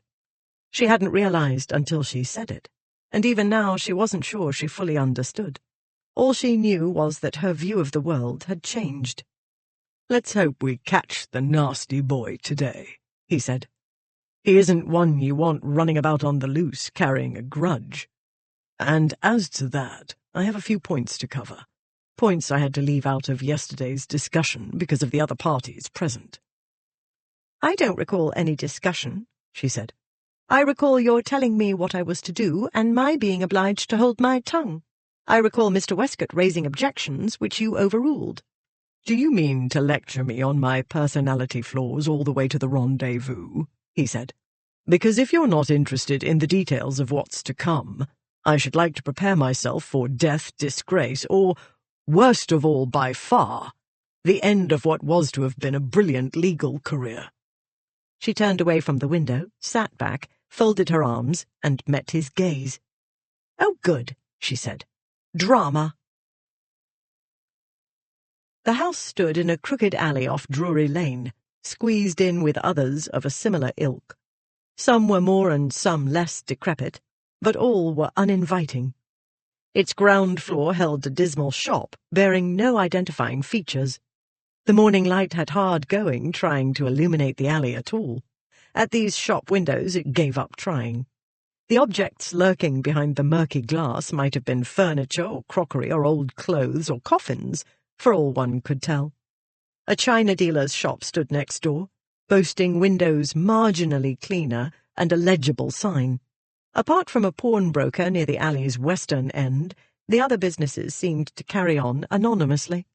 Presumably the area's residents knew what they were, in the same way they knew what went on in the rooms above the shop with the impenetrable windows. Radford saw Lady Clara examine the watch pinned to her bodice. "The police will be here soon," he said. The alley was narrow. Taking extreme care, a hackney coachman could make it through, but the driver, a police sergeant, had pretended to be stuck. Meanwhile, a large wagon blocked the other end. Stokes and his team had better arrive soon before somebody noticed the two vehicles blocking the alley's exits and raised the alarm. Radford became aware of movement. Peering through the small window, he saw the first of the policemen slip into the alley. Others would be moving to block escape routes, at the back of the house and at the places of egress in the court it overlooked. In any event, he hoped that was what they were doing. It wasn't easy to sit in the coach and look on. He wanted to be with them. He wanted to lead the charge. But that would be improper. His place was in the courtroom. And Lady Clara's was in the ballroom or drawing-room, where of course she'd shine as brilliantly as any barrister would wish to shine in court. He understood her feeling constrained. All the same, He knew she was never meant for this world, his world. Even at its best, it wasn't pretty. "They're here," he said. "Now let's hope nobody bungles." She leaned forward to look out of the small window. As he'd suggested, she wore a schoolteacher's style of garb. A severe bonnet and more severe dress of dull dark blue with a starched collar, narrow sleeves, a prim line of buttons, and not one bow or ruffle or bit of lace to soften its austerity. Even the watch was plain and practical. She dressed as he'd advised, and he could blame nobody but himself. It was his fault there was nothing to distract the eye from her figure, nothing to camouflage its splendid curves. She smelled like fresh greenery, and this made pictures in his mind of the soul-soothing view from his father's house. She smelled like herself, too, and picturesque views of Richmond battled more carnal thoughts. Her face was inches from his. He could almost taste her mouth. His other self was growing thick-headed. He pushed that unhelpful being to the farthest corner of his mind and drew back a fraction from her scent and silken skin and soft mouth. "Let's hope we can get Toby out in one piece," she said. "Oh, no! What's happening?" Nimble as a monkey, a boy scrambled out of a window and quickly down the front of the house. "Damn," Radford said. "They heard our men coming." Another boy followed. A moment later, 2 more boys burst out of the building next door. "They're getting away," she cried. "Can't we stop them?" "Patience," he said, though he suspected something had gone awry with the plan. "The boys were bound to run, and the first thing they learn is to run very fast. That's why we've blocked the ways out, and why we've so many men on the outside. 1 or 2 of the quicker and more agile boys might wriggle away, but not all." More boys streamed noisily out of the house. There must have been scores of them, climbing down the front of the building or bursting through the door, like rats fleeing a burning warehouse. But with constables in the way, they couldn't squeeze past the hackney coach or climb over it. They turned and ran back to try the other way. Some beat on neighbouring doors to be let in. Others tried to fight their way past the police waiting for them. Then a shout rose above the scuffling and cursing and threatening, and another. A chorus of young, excited voices echoed through the alley. "What is it?" Lady Clara said. "I'm not sure." He shoved the window down for a better look. "Stay back," he said. "Do not let them see you. He trailed off as he realized what the uproar was about. He opened the door and climbed out. "Stay," he said. "Mr. Radford." But he wasn't listening. He was hurrying down the alley, looking up, as everybody else was, at the figure running across the roof. The boys had stopped trying to escape in favor of watching the show and cheering Chiver on. His hat at its usual insolent angle, he clambered from the roof of their lair to the roof of the next building. This one had a steep pitch, and he slid twice, but managed to catch hold of something, a rope, it looked like, and drag himself back up again. A policeman appeared on the roof of the building Chiver had fled. The police inside must have encountered obstacles. A constable was supposed to have gone straight to the roof to prevent this sort of thing. "Nowhere to go, Chiver," the officer shouted. "Give it up!" Radford hurried along the pavement, steps ahead of the boy on the roof. "Go, Chiver!" one of the boys shouted. "Show 'em how you can go! Don't let 'em catch you! Show 'em, Chiver!" The others took up the cry. Holding on to the rope, Chiver worked his way upward. He took hold of the crumbling chimney and managed to work his way to the roof's peak. The rope must have been tied about the chimney at an earlier time, Radford thought. They'd want escape routes. Freem would, in any case, although it seemed a risky choice of route for him. By now, all the alley was awake. People hung out of windows trying to see what was happening. Their neighbours opposite reported. "He's got a foothold. "Won't hold him." There he goes. "No, he's back." He's mad. Where's he going?" Radford strode down the alley on the opposite side, keeping ahead of the boy on the roof. He watched Chiver straddle the roof's peak, swing a leg over, and start sliding down the other side. The rope slipped from his hands. He grabbed the lower corner of the chimney and clung there while he fought to regain his balance. The policeman was trying to scramble up the roof on the other side. "He's coming for you, Chiver! Keep going!" Chiver slid down cautiously. The next roof was a few feet below him.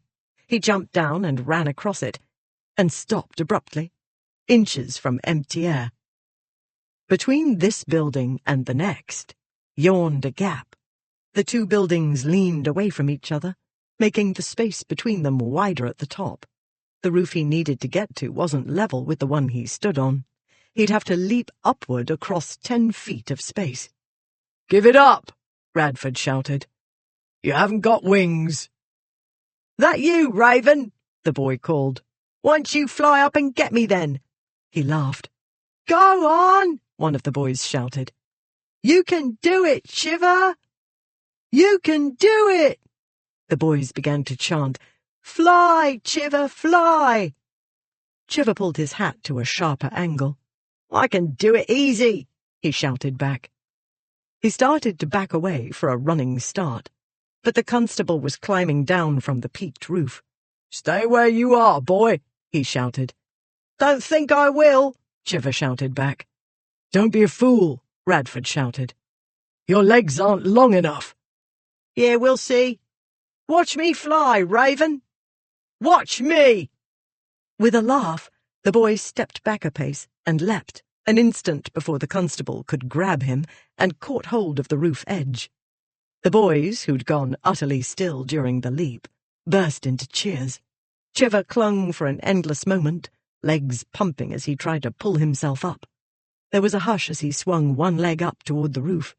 Then his hands began to slide, and down he went, with a blood-chilling shriek, cut off as he struck the paving stones below. Clara heard shouting, a sudden silence, another outburst, then silence again. She looked out of the window in time to see Radford round the corner of a building, a policeman on his heels. Other policemen were collecting boys and bringing them toward her end of the alley. She was supposed to stay in the carriage and call out when she saw Toby, but she didn't see him. She tilted her bonnet brim downward, opened the door, and jumped down from the coach. The sour aroma of unwashed boys assaulted her nostrils, and for a moment she thought she'd be ill. But she hadn't time for that. Something unplanned for had happened. By the looks on the boys' faces, it was something dreadful. Most of these children were hardened in crime, according to Radford. Yet, while some struggled with the police and others shouted defiance, their hearts didn't seem to be in it. "What's happened?" she asked the nearest constable. "What was that noise?" "It's Chiver," a very little boy cried. "Gone off the roof, he has." "Splat," someone else said, with a laugh that sounded patently false. She suppressed a shudder. "None of these, is it, ma'am?" the constable said. She shook her head. "Where's Toby?" she asked the boys. "Which one of 'em's him, then?" one said. "Never heard of him," another said. "Gone off the roof with Chiver." "No, gone to Billingsgate for oysters." Laughter and more fanciful answers followed. She started for the house. "Ma'am, you'd best not go there," the constable said. "We still don't know who's inside and who isn't. They got all kinds of bolt holes." If they had bolt holes, Chiver would have used one, she thought, instead of leaping from a roof. She took a firm grip of Davis's umbrella and marched to the house door. It stood open. A policeman tried to get in her way, but she adopted her grandmother's autocratic air and waved him aside with the umbrella. One of the boys made a run for it then, and the policeman had to go after him. Clara hurried into the house. This time the smell nearly drove her back out again. The odours of dirt and decay rose to her nostrils, blanketing everything in a suffocating miasma. She blinked, tried to breathe only through her mouth, and started up the narrow stairs. This was worse, far worse, than the ragged school. She could barely see in front of her, and perhaps that was for the best. The stairs creaked, and the whole house seemed to groan, but she heard no signs of human life. On the first floor, 2 doors stood open. In both, she saw clear signs of recent panic. Blankets and clothes flung about, crockery in pieces, a toppled coffee pot, an overturned chair. The fire was nearly out, only 1 or 2 coals faintly glowing. The boys had come in, she knew, shortly before dawn. They slept in the mornings, then went out to pick pockets and steal laundry and such in the afternoon. At night, they'd break into houses or commit other darkness-friendly crimes, like assaulting anybody who looked like he or she couldn't fight back, according to Radford. Early morning was the best time to catch them. They'd have gone to sleep by then, and most would wake up groggy, slower to react. That, at any rate, was the hope. By the looks of things, they hadn't been very groggy. "Toby," she called. "You know me, I'm sure. Bridget's friend from her school." No answer. She found a candle and a piece of straw. She applied the straw to one of the feebly burning coals and used it to light the candle. She looked into the corners and behind ragged curtains, calling for Toby.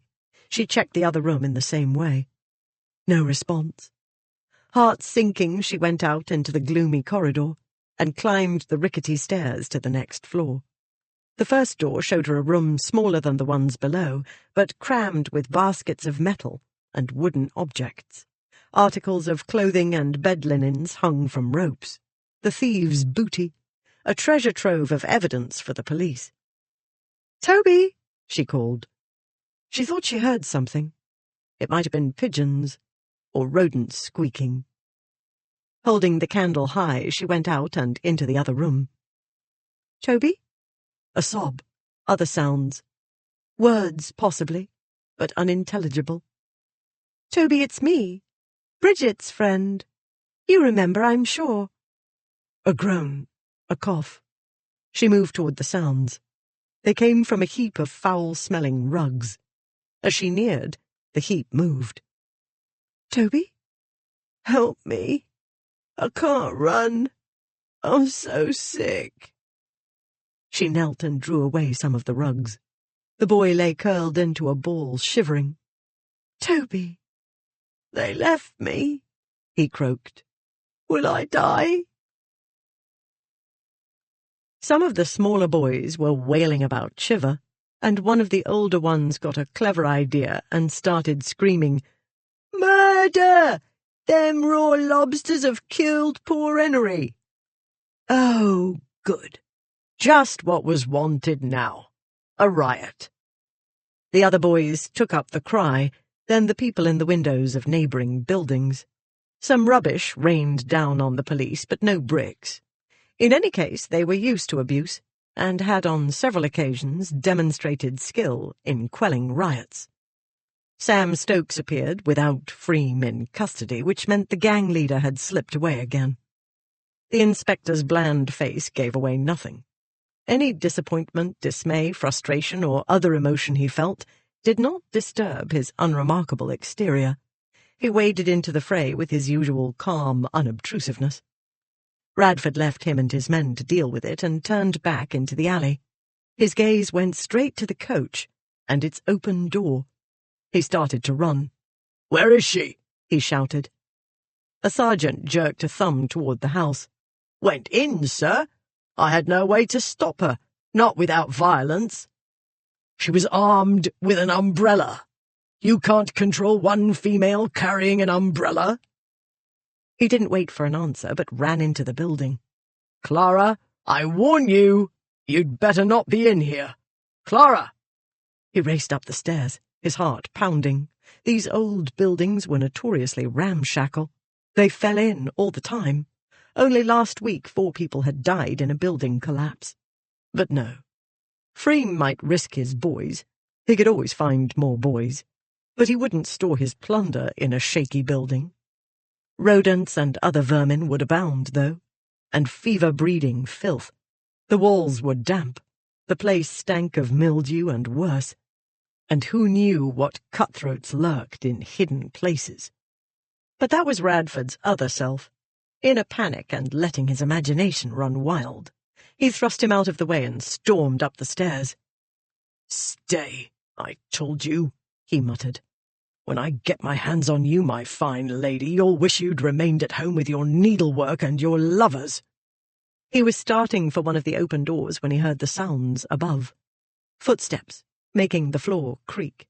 the rustle of petticoats. He looked up. She approached the rickety railing. "Don't lean on it," he warned. "Don't touch it." She drew back a pace. "There you are," she said. There she was, undamaged, apparently. Before he could draw a breath of relief, she said, "Hurry, Mr. Radford, do. Toby's sick and I need help moving him." Radford swore once with great energy, then ran up the stairs and into the room. He knelt by the boy. He felt his forehead and checked his pulse. He heard her draw nearer, the floor creaking under her feet. "Stay back," he said tightly. "I think it's only a chill, but there's no way to be sure. Go make yourself useful for once. Bring me the cleanest sheets or blankets you can find. You ought to find plenty to choose from." He looked about him. "They've robbed clotheslines enough by the looks of it." She didn't argue this time. A moment later she returned with an armful of bed linens. He unwrapped Bridget's idiot brother from the filthy rugs and wrapped him in the cleaner things she'd brought. He caught the boy up in his arms, he weighed next to nothing, and rose. "Lead the way," he said. "Watch for sharp objects on the stairs. Tetanus is fatal, no matter what the patent medicine quacks claim." Mr. Radford carried Toby down the stairs with a gentleness in complete contradiction to the steady stream of reproaches he directed at Clara. She was supposed to stay in the coach. She had promised to do exactly as he told her. She had broken her promise. He ought not to be surprised. He wasn't. Not at all. He had trusted her, which was very stupid of him, obviously, and he couldn't believe he'd been so naive. Like everybody else of her class, she had no consideration for anybody else.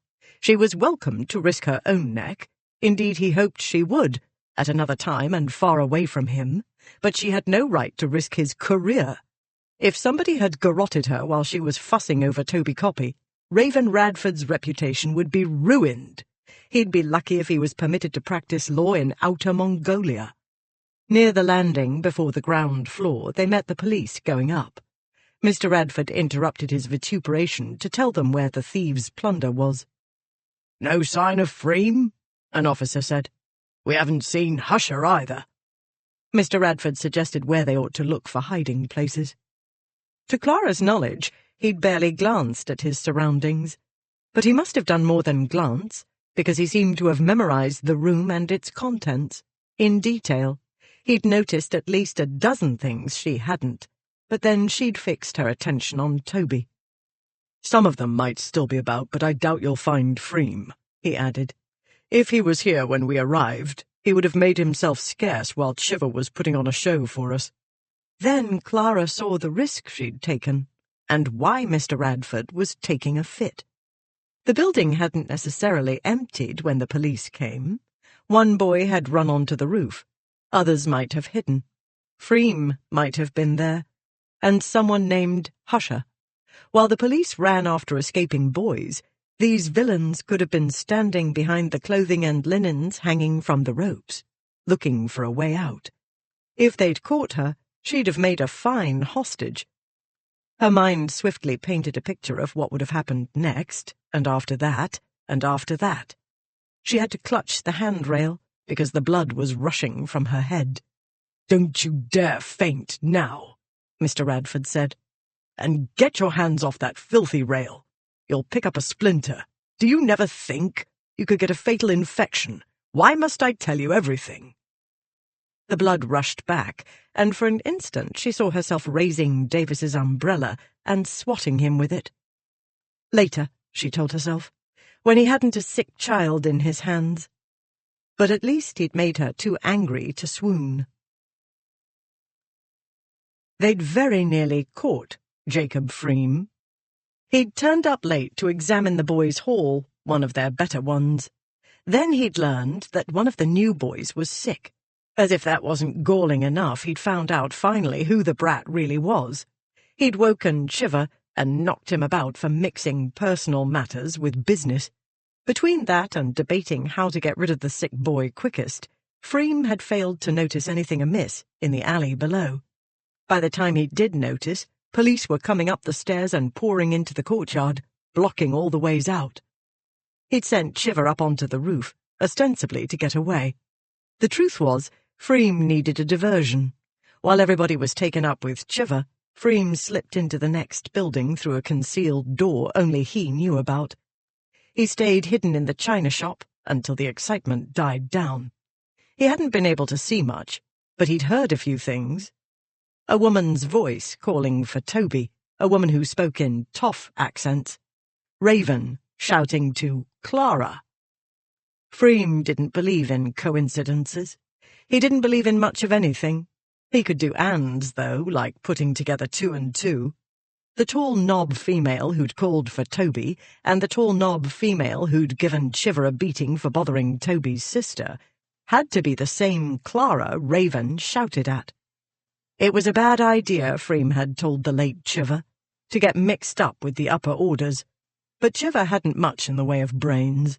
A cleverer man tallied the odds. That man measured future profit against present risk. Freem was in a risky business, after all, and he didn't much care how he finished Raven Radford, as long as he finished him. Chiver was gone, but Husher wasn't. They'd hush Raven one way or another. The gang leader grinned. If Chiver's bleedin' great bitch was the way to get to him, that would only add to the fun. Chapter 7. The Barrister. 2. He considers the principle upon which the profession of an advocate is founded. From our tendency to err, the utmost caution is requisite in the discovery of truth, both in the natural and moral world. The Jurist, Volume 3, 1832. Radford turned Toby over to a constable, instructing him to take the boy to St. Bartholomew's Hospital in Smithfield. Unlike other hospitals, which had specific days for accepting patients, St. Bartholomew's would admit him without difficulty. The constable would make sure no one let unauthorized persons visit the boy. Radford would have seen to the business himself, but he didn't trust Lady Clara out of his sight, and he wanted her as far away from Toby Copy as possible. Otherwise he'd have taken the brat to a hospital nearer to their route westward to Kensington, rather than in the opposite direction. He told her all this when he re-entered the hackney coach, which awaited him in Drury Lane, now with its proper driver installed on the box. "I know I took a risk," she said as the vehicle set out. "But I could hardly leave him there. He was sick and frightened." Radford gazed into her beautiful face. He remembered what his father had said about women, what his mother had said, actually. His two selves fought, briefly and fiercely. Then, "That was a brave thing to do," he said. She'd been gazing out of the window, her hands folded tightly on her lap. Now she turned sharply toward him. Her face was white and drawn. Panic surged. He crushed it. "Don't tell me you're going to be ill," he said. "You had 100 opportunities while you were in that house, and better reason. At least I hope you had better reason then than now." He bent his head to sniff his clothing and caught a whiff of bad neighborhood. "Or is it me?" "It's you," she said. "You said something that sounded like praise. You said it to me." "I could tell you as well, with greater fervor, that it was a spectacularly stupid thing to do," he said. "But I've said that already in a dozen different ways, and the topic is beginning to bore me." "I didn't feel brave," she said. "I was nauseated and terrified." "But you did it, nonetheless." "I'm not sure I would have done it if he'd been an anonymous pauper boy," she said. "But he was the brother of somebody I knew, a hard-working girl I wanted to help. I'd met him and talked to him. I thought, what if one of my brothers had got himself into trouble? Why do I say what if? They always got themselves into trouble, and one or the other of them would go to the rescue."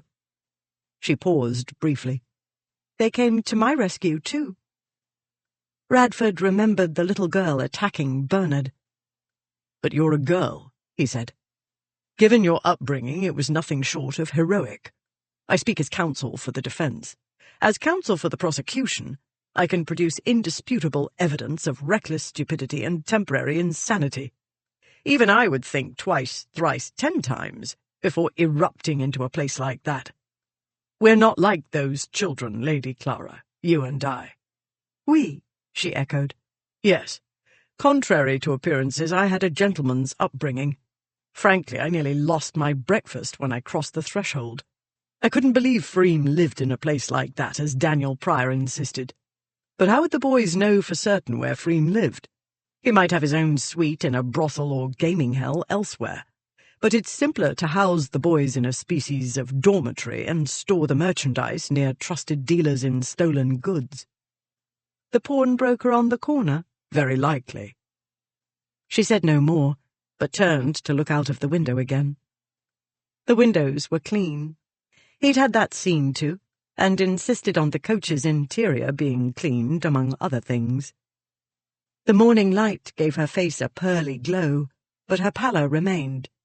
He let his gaze skim downward, past the long row of grim metal buttons, to her gloved hands, folded so tightly on her lap. The gloves were soiled. She had been brave. What other young woman of her position would have done what she'd done? Now the crisis was past, though. All she'd seen and done would become sickeningly clear in retrospect. That was why she was so pale. He told himself she was obstinate, and hard lessons were the only way she'd learn. All the same, he was composing soothing speeches in his mind. But before he could do or say anything to spoil the lesson, the hackney began to slow. He glanced out of his window. "Bedford Street," he said. "We get out here to change vehicles. It's no secret I was on the scene, but there's nothing special about that. None of them know yet who you are, though, and I'd like to keep it that way." They disembarked and climbed into another coach. At the next hackney stand, they changed vehicles again. Following Radford's instructions, the drivers took circuitous routes. Finally, he and Lady Clara settled into one last hackney and began travelling more directly westward. They travelled in a silence he didn't try to break. She was lost in her own thoughts. He had a great deal to reflect upon as well. He'd pushed these matters to the back of his mind because, as he'd told Westcott this morning, a man couldn't be in two places at once, and one didn't break appointments with the Metropolitan Police, especially in an endeavour one had instigated. There would be plenty of time for dealing with Bernard after Radford took Lady Clara back to her proper world. That would be the end of this professional detour. He'd return to his sphere, and she'd return to hers, and they'd never see each other again. His other self was demanding to know why, and they were having a furious argument when she said, "I trust Toby will recover?" Yes, of course," he said. "Nothing alarming in his symptoms. If he'd had anything resembling a proper home, I'd have sent him there to be nursed." "It's hard to find places for sick, pauper children, isn't it?" she said. "If family can't look after them, a kindly person must take them in. Or else they go to the workhouse, or a place like Grumley's Pauper Farm." She touched 2 fingers to her temple. "Such a world. I'm out of my depth, Mr. Radford." "I should hope so," he said. He wanted to take her hand away from her face and hold it and comfort her. But he wasn't a comforting sort of person, and it wasn't his job, and it was, in sum, a foolish idea. "The boys said Shiver went off the roof," she said. "That's why you ran into the alley or whatever it was." "There was a chance he was alive," he said. "I've heard of some surviving such falls, though not intact. But he broke his neck. He won't trouble Bridget again or anybody else. Cheated the hangman, certainly. And he'll tell no tales. Very convenient for Freem." "Do you think he egged Shiver on?" she said. "To run across the roofs?" "Yes, and easily. Shiver always liked to show off." A short, taut silence, then, "I don't know how you do it," she said. She gave a despairing little wave. "How you keep your balance. All the poverty and hopelessness." "I don't usually spend my time in the rookeries, believe it or not," he said. "I've cultivated informants, yes, because I represent the police from time to time. But as I told you, most of my cases are boring. I receive a brief, I study the evidence and the relevant laws. The Grumley case was an exception." She met his gaze. You got involved in this gang's business because of me. You did make a pest of yourself, he said, and it became clear that if I didn't take charge, you'd attempt it alone. This wasn't the only reason. It wasn't, in fact, the true reason. The day they'd met in the Milliners' Society garden, he'd been... what? Bewitched was the way another man would explain it to himself. But that was merely metaphor.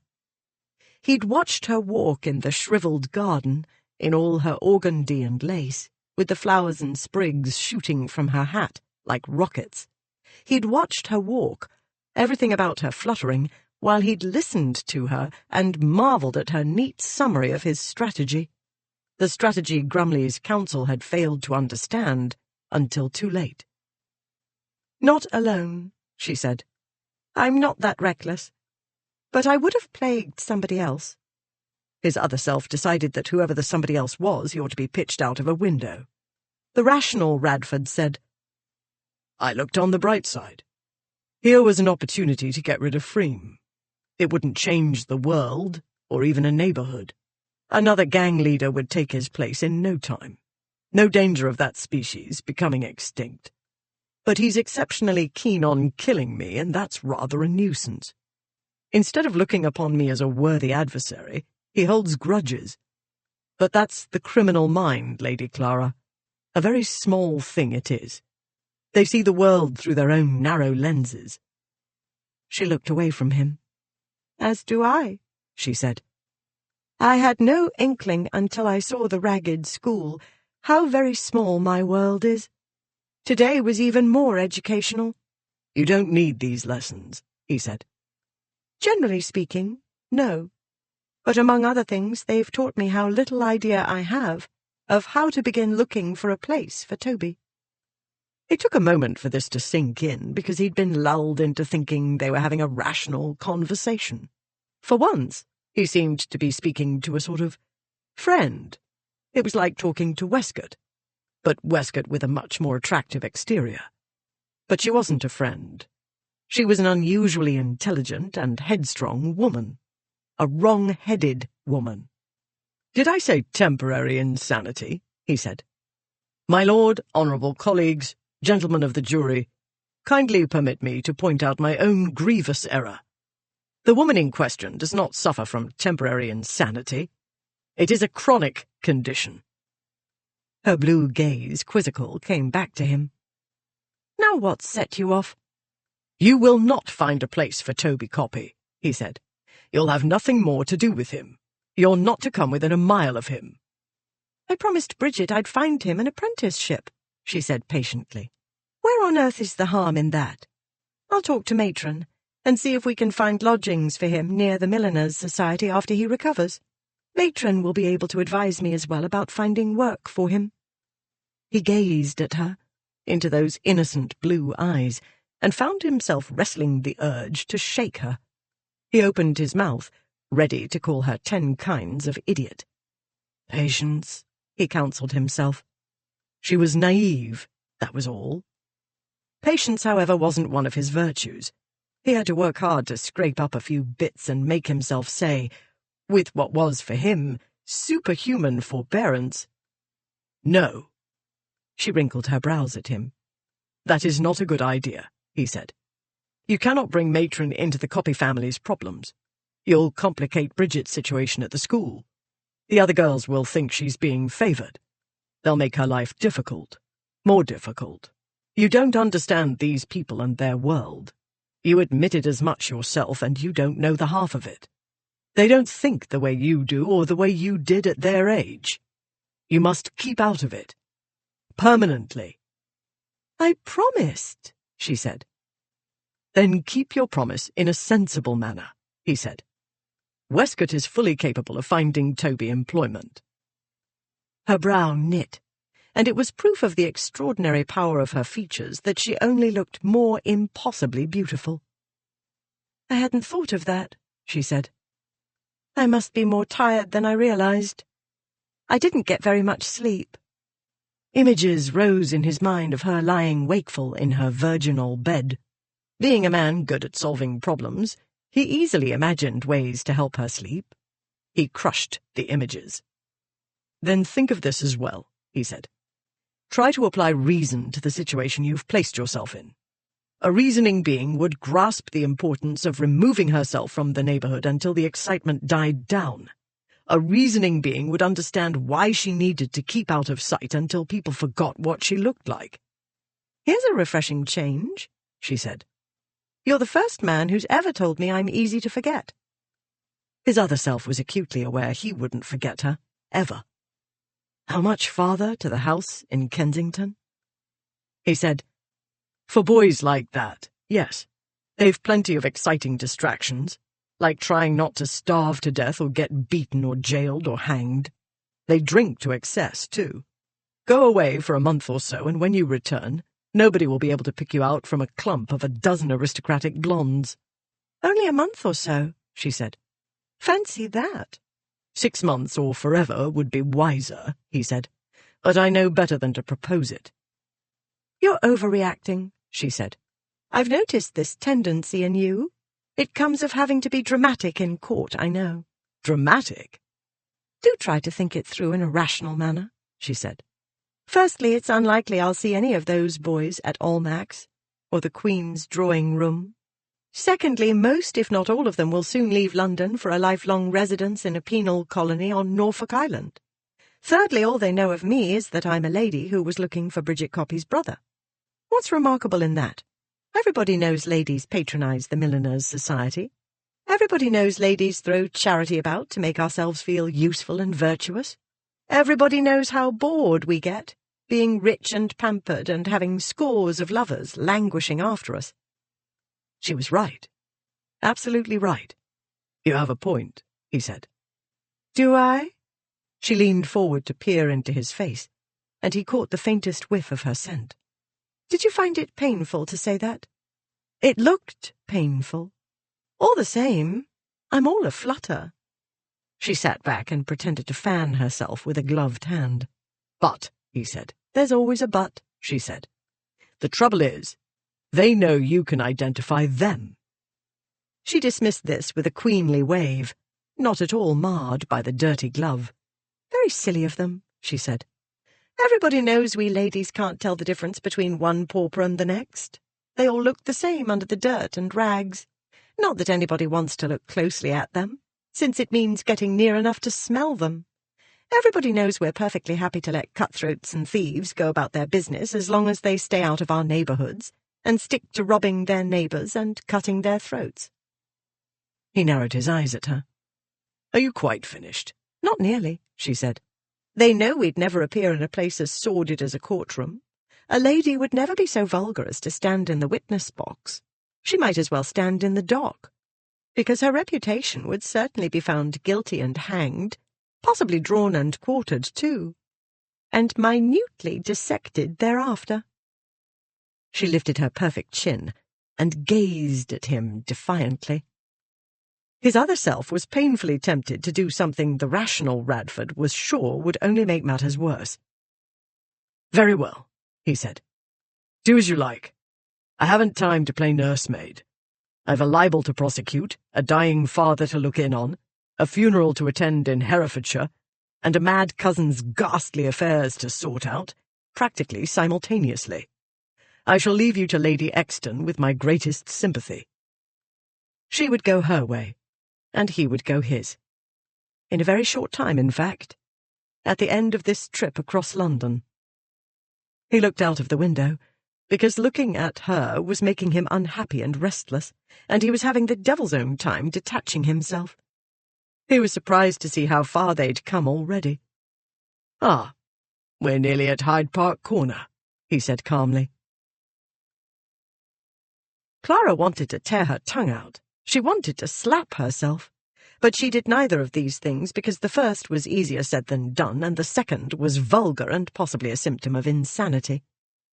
"What is wrong with you?" she said. "Why did you let me go on with my ranting self-pity? Why did you not tell me? Who's died?" He didn't answer at once. First he looked out of the window. Then he looked down at his hands, resting on his knees. Then he frowned and said, "A young woman, I'm sorry to say. I shouldn't have spoken of it in that cavalier manner. A young woman. Clara felt the way she'd done on the day she'd tried, though expressly forbidden, to skate on a pond, and the ice had given way under her feet and sent her plunging into frigid waters.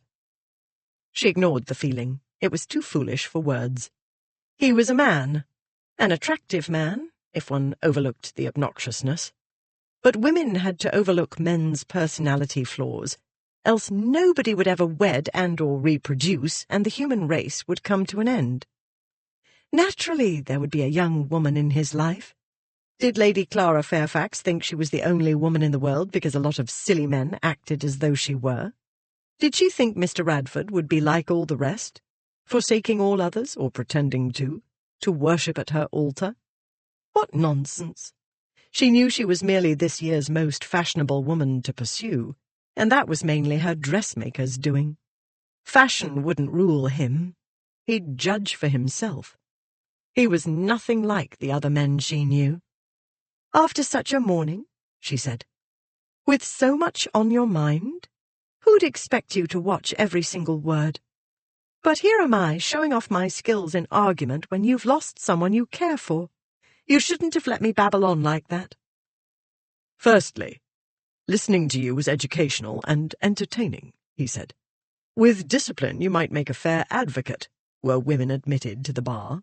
Secondly, I didn't know her." The frozen sensation ebbed. "But she was young," he went on, "and she died, I don't doubt, from trying repeatedly to produce an heir for my benighted cousin. Do you remember Bernard? You chipped a tooth on his elbow." She nodded. How could she forget Bernard? In her opinion, he was directly responsible for the end of her freedom, and her life going completely wrong. "He suffered an infection, you'll be pleased to know," Mr. Radford said, "but he survived. Very recently he became the Duke of Malvern. At present it seems his mind is disordered by grief or disappointment or something. At any rate, they're all alarmed and want me there yesterday." "Herefordshire," she said, sinking into the lake again. "Yes." "For how long?" Why did she ask? What difference did it make? He'd said only a moment ago he'd never see her again. "Hard to say," he said, "but you needn't worry that Toby Copy's affairs will be neglected in my absence. I'll write to Westcott from Richmond, and he'll find a place for the boy. Want of intellect won't be a problem. In some professions, the smaller the brain, the better. Some would say that's true of the legal profession, but they overlook the fact that one must read and write, at least after a fashion. On the other hand, any number of boys are useless at manual trades. Our Tilsley, for instance, more or less a charity case.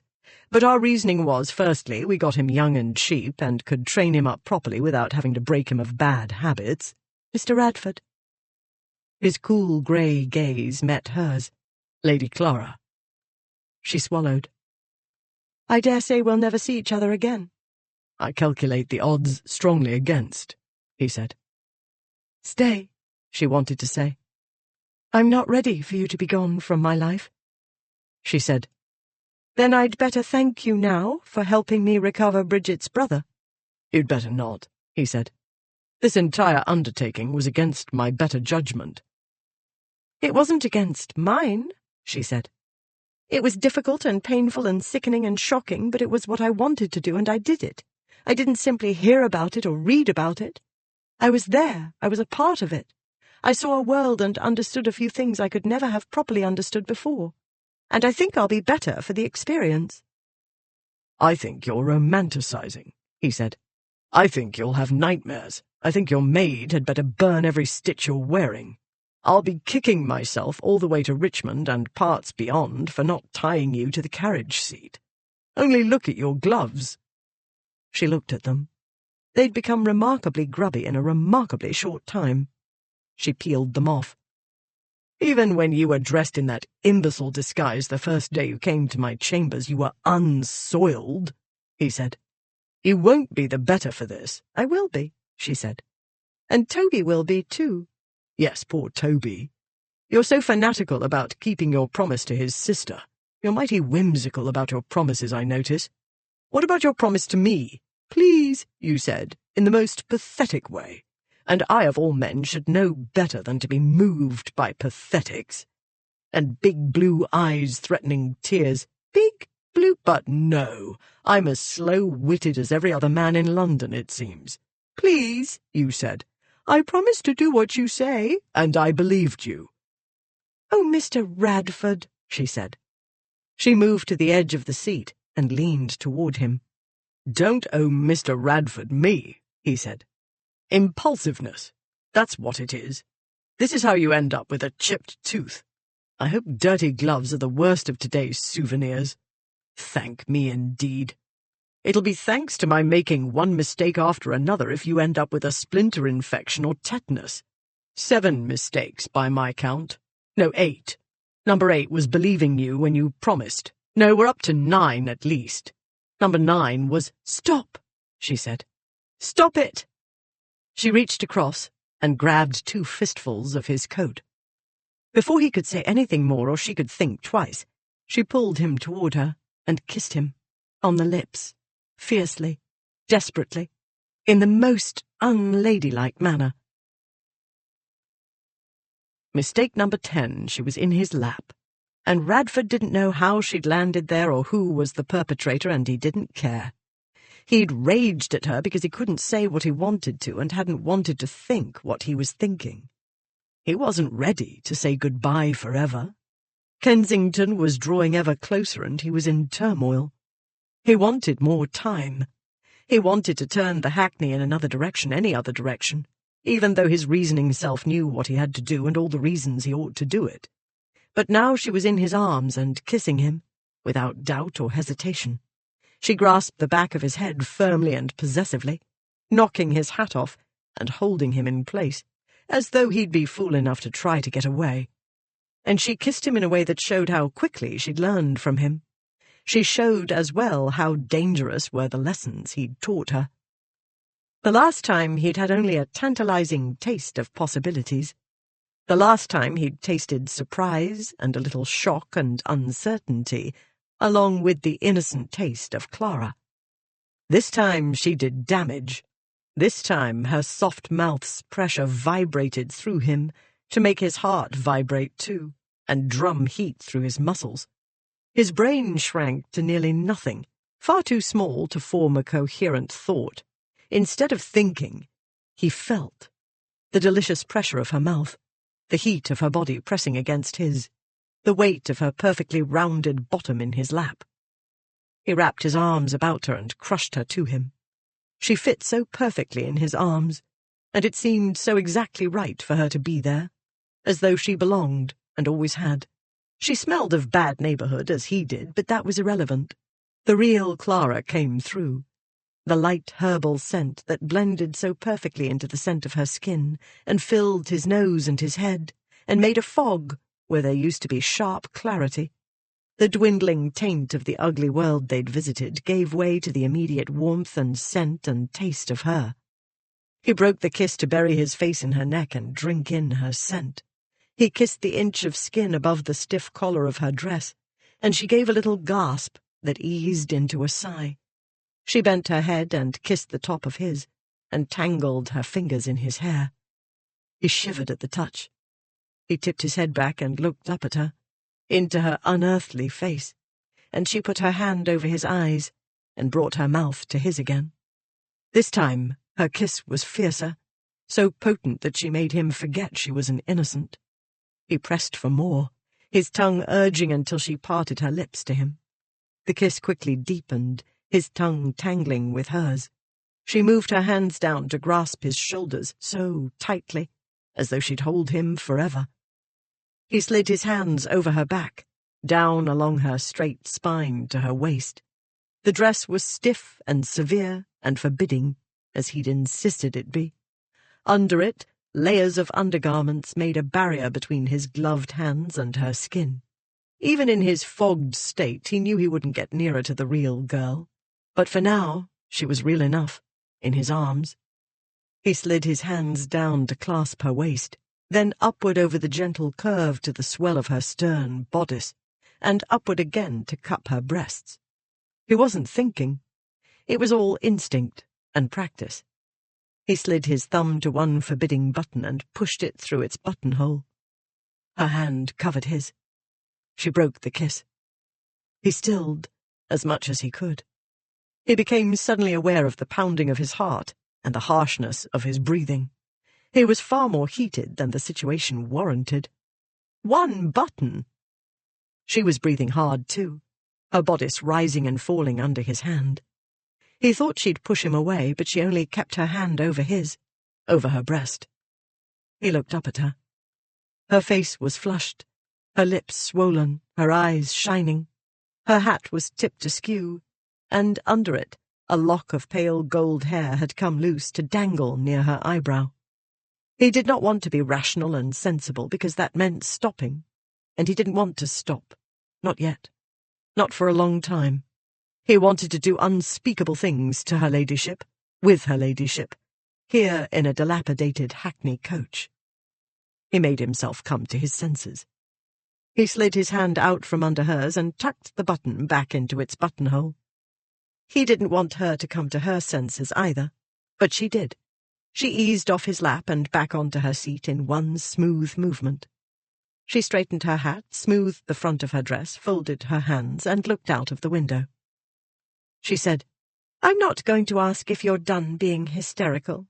It would be plain to the meanest intelligence that you've stored up years of that article, and it's bound to break out at intervals." Hysterical? "I'm not going to apologize for kissing you," she went on. "I'm not going to make excuses for doing so. The facts are simple and obvious. You would not stop scolding me and ranting. I'd had enough. I succumbed to a normal and natural feminine urge to silence a man talking nonsense." She turned to meet his gaze, her chin up, her eyes bright, her cheeks pink. "And I will not promise never to do it again. I seem to have stored up a quantity of rebelliousness over the years, and you have the knack of unleashing it. You are extremely aggravating." You could have hit me with the umbrella, he said. "Maybe next time," she said. "Oh, I forgot. There's not to be a next time. Just as well. Here's where we part ways." The hackney came to a stop. Radford was still trying to digest hysterical. He looked out. They were in the Kensington High Street, already. "Thank you for a most educational experience," she said. "I think you ought to write to me, but I suppose you won't." That would be unwise. So unwise. The sooner he separated from her completely, the sooner he'd recover. The coachman opened the door. She alit and started walking away before Radford could pull himself together. He rose, about to follow her, then regained his reason. He couldn't follow her. He couldn't escort her to her great-aunt's house. The morning was advancing, and the chances of her being recognized had increased radically.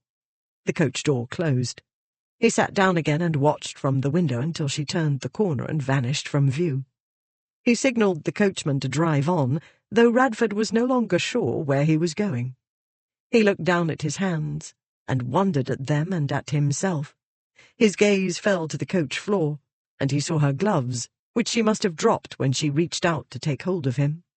He picked them up, pressed them to his cheek, then stuffed them into his breast pocket. Chapter 8. The Barrister. So our advocate has always the honesty and courage to despise all personal considerations, and not to think of any consequence but what may result to the public from the faithful discharge of his sacred trust. The Jurist, Volume 3, 1832. Exton House, Kensington, Tuesday, 22 September. A lady was supposed to know how to do these things. Everybody knew gentlemen could be obtuse, especially when it came to matters of the heart. Everybody knew as well that gentlemen needed to believe they were in charge. Therefore ladies had to learn ways of communicating the obvious without being obvious about it. Clara did not see how one could be more obvious than grabbing a man practically by the throat and kissing him. She'd even suggested Mr. Radford write to her, but she'd offered a way out, and he was an expert in loopholes and technicalities. Perhaps the customary subtleties of ladyship were wasted on men like Raven Radford. But what was she thinking? No man existed who was like Raven Radford. She sat at her writing desk, pen in hand, a blank sheet of paper in front of her. Unmarried ladies did not write letters to gentlemen who weren't family members or intimates of the family at the very least, and the gentlemen weren't supposed to write to these ladies. Though he'd known enough to send his brief messages via Fenwick, be at such and such a place at such and such a time did not qualify as correspondence, even if it was clandestine. But she'd invited him to correspond, hadn't she? And now a week had passed without a word from him. He couldn't still be travelling. He'd have reached the Duke of Malvern's place in a day, 2 days if he dawdled, something she couldn't imagine Mr. Radford doing. She knew where in Herefordshire he'd gone, Glenore Castle. According to Great-Aunt Dora's butler, the previous 5th Duke of Malvern had started building it at the turn of the century. Clara had found a picture of it in the 2nd volume of Jones's Views, which illustrated the homes of Britain's upper ranks. Great-Aunt Dora said nobody she knew had ever visited. She couldn't remember the last time she'd seen the previous Duke in London. I believe the only time any of the Radfords came to town was to look for wives, though more often than not they found them elsewhere, she'd said. His Grace liked to keep the family at his beck and call, and he couldn't abide London. I can't remember the last time any of them stopped at the town house, let alone lived in it. They usually let it to foreigners. Clara found it hard to imagine a Londoner like Mr. Radford happily rusticating in a faux medieval castle. He must be tearing out his hair. She could imagine him doing that, losing his detachment and falling into a passion, because that was the way he'd kissed her. And she wished. But she wasn't sure what she wished anymore. She hadn't slept well these last few nights, and her head was a jumble, thick as pudding. It hurt to think. She put down her pen and closed the inkwell. She pushed the paper away from her. When Davis came in a little while later, Clara said, "I don't believe I can join my aunt for dinner this evening. I don't feel well at all." Then she slumped, and would have fallen from the chair if Davis hadn't caught her. "I don't feel well," Clara said. Her voice sounded odd and slurred. "My head." "Yes, my lady. You don't look well either. You're going to bed." Glenore Castle, Herefordshire, Thursday, 24 September. Bernard was drunk, still. His Grace the Duke of Malvern had been drunk when Radford arrived, the day before the Duchess's funeral. Radford had managed to sober him up for the funeral. That was a mistake. Sobriety only made Bernard belligerent. His brothers-in-law took the brunt of it, but the clergymen and even the sexton got their share. Bernard muttered during the reading of the Psalms and fell asleep during the lesson from the Corinthians. When they brought his wife's body to the mausoleum, he sobbed loudly until the rector came to, "For they rest from their labours." Then Bernard burst out laughing. The other family members did not linger. They were at war with one another, as always, and even a castle quickly became too small for them. The Duke of Malvern owned 6 houses, including what ought to be the ducal home, Radford Hall in Worcestershire. But Bernard's father had wanted a medieval castle, with turrets. He'd spent 30 years building and furnishing it. This enterprise, combined with the ongoing project of fomenting trouble among his relatives, left him no time for other business. All the estate and other legal matters had, over the last 5 years especially, subsided into a state of chaos, guaranteed to send the average solicitor to the nearest lunatic asylum. But Radford, firstly, wasn't a solicitor, and secondly, liked solving riddles, the knottier the better. The castle, on the other hand, was splendid. Handsome and built with every modern comfort, it overlooked fine views in every direction. Radford had caught himself more than once imagining Lady Clara's reaction. He thought she'd be amused, but would probably like it. Yet he felt sure she'd like the ancient pile in Worcestershire better, for its character. He was making a miserable job of not thinking about her, even though he had more than enough to occupy even his overlarge brain. With the other relatives out of the way, he tackled Bernard. He found his Grace in the library, by no means reading a book, but sprawled on a sofa near the fire. A glass and a decanter stood close at hand. A wine-stained sporting magazine lay at his feet. There being more of Bernard than there used to be, he needed most of the sofa for sprawling space. When Radford joined him, he looked up blearily. "Do you want me to inherit?" Radford said. Even if preambles had been in his style, he'd waste them on Bernard. The Duke blinked. "That's little Raven, isn't it? Dear, dear little cuz. If I wasn't overcome with grief, I'd throw you off the premises. Why didn't they do it then? Or did I forget to tell 'em?" "You sent for me, you idiot," Radford said. "You dismissed your agent and your land steward." "They bothered me." With estate business. His responsibilities, in other words. Bernard was a brainless bully. Radford did not love him. But he detached himself from his dislike, because the dukedom was more than the one man. It comprised great estates in diverse parts of Great Britain, and all the people whose livelihoods depended on those properties. The vast majority of these people were far from wealthy, and worked hard for the little they had. To his Grace of Malvern they did not exist. On the other hand, his own comfort concerned him very much. When Radford got him to understand that failing to manage the ducal responsibilities would result in every sort of botheration, including reduced income, Bernard told him, "Then you'd better take care of it." Radford decided he might as well do so. The libel suit was unlikely to reach a courtroom for another month at least, if it ever did. Working for his cousin would keep his mind engaged in the meantime.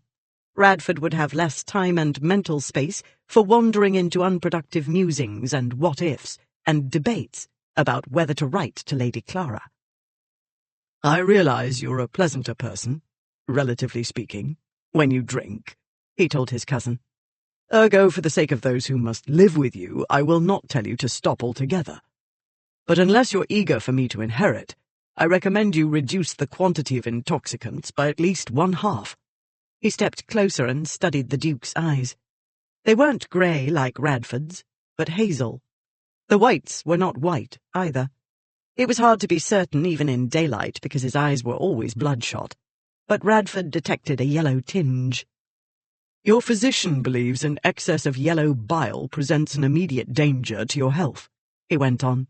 "I must on the evidence agree with him, although on the whole I find medical persons to be backward, superstitious, and given to worship at the altar of antiquated theory, even in clear and unmistakable contradiction to clinical experience." "Want to say it again in English?" Bernard said. "You always was so talkative. Big words, too, and Latin and Greek. How I stay awake when you talk is a mystery to me. And sit down, curse you. You're giving me a neckache." Radford drew up a chair and sat where he could face his cousin straight on. "If you don't become more temperate in your habits, you'll die young. Before that, though, you'll become impotent.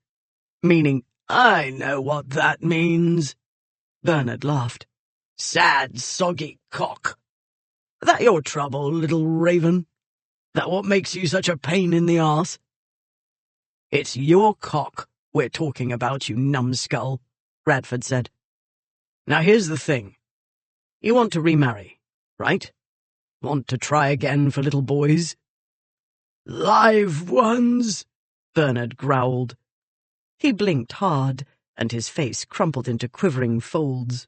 "She, 2 girls only, and they didn't last long. She lost the others before she could birth 'em.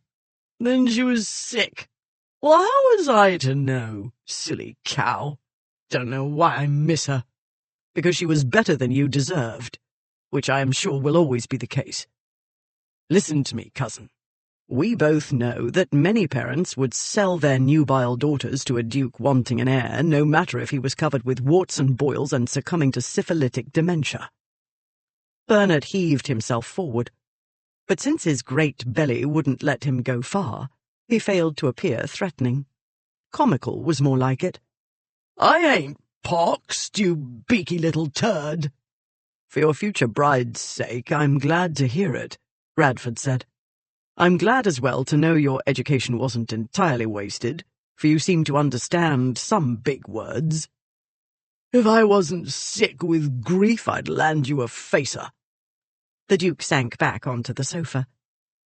I only wish to point out that no matter what ailments you do or do not suffer from, no matter how young and nubile your next bride is, you will not get another child of any kind if you don't stop guzzling drink and laudanum at your present rate. Didn't you notice it was a funeral you were at the other day? Don't insult my intelligence by blaming grief, Radford said. You've been intemperate since boyhood. Until Her Grace's funeral, nobody had seen you sober for the last 6 years. Bernard refilled his glass. For a time he regarded Radford over the rim. Then he tipped his head back and emptied it down his throat. Ah, witty repartee, Radford said. He rose. Well, I've said my piece. You ain't going?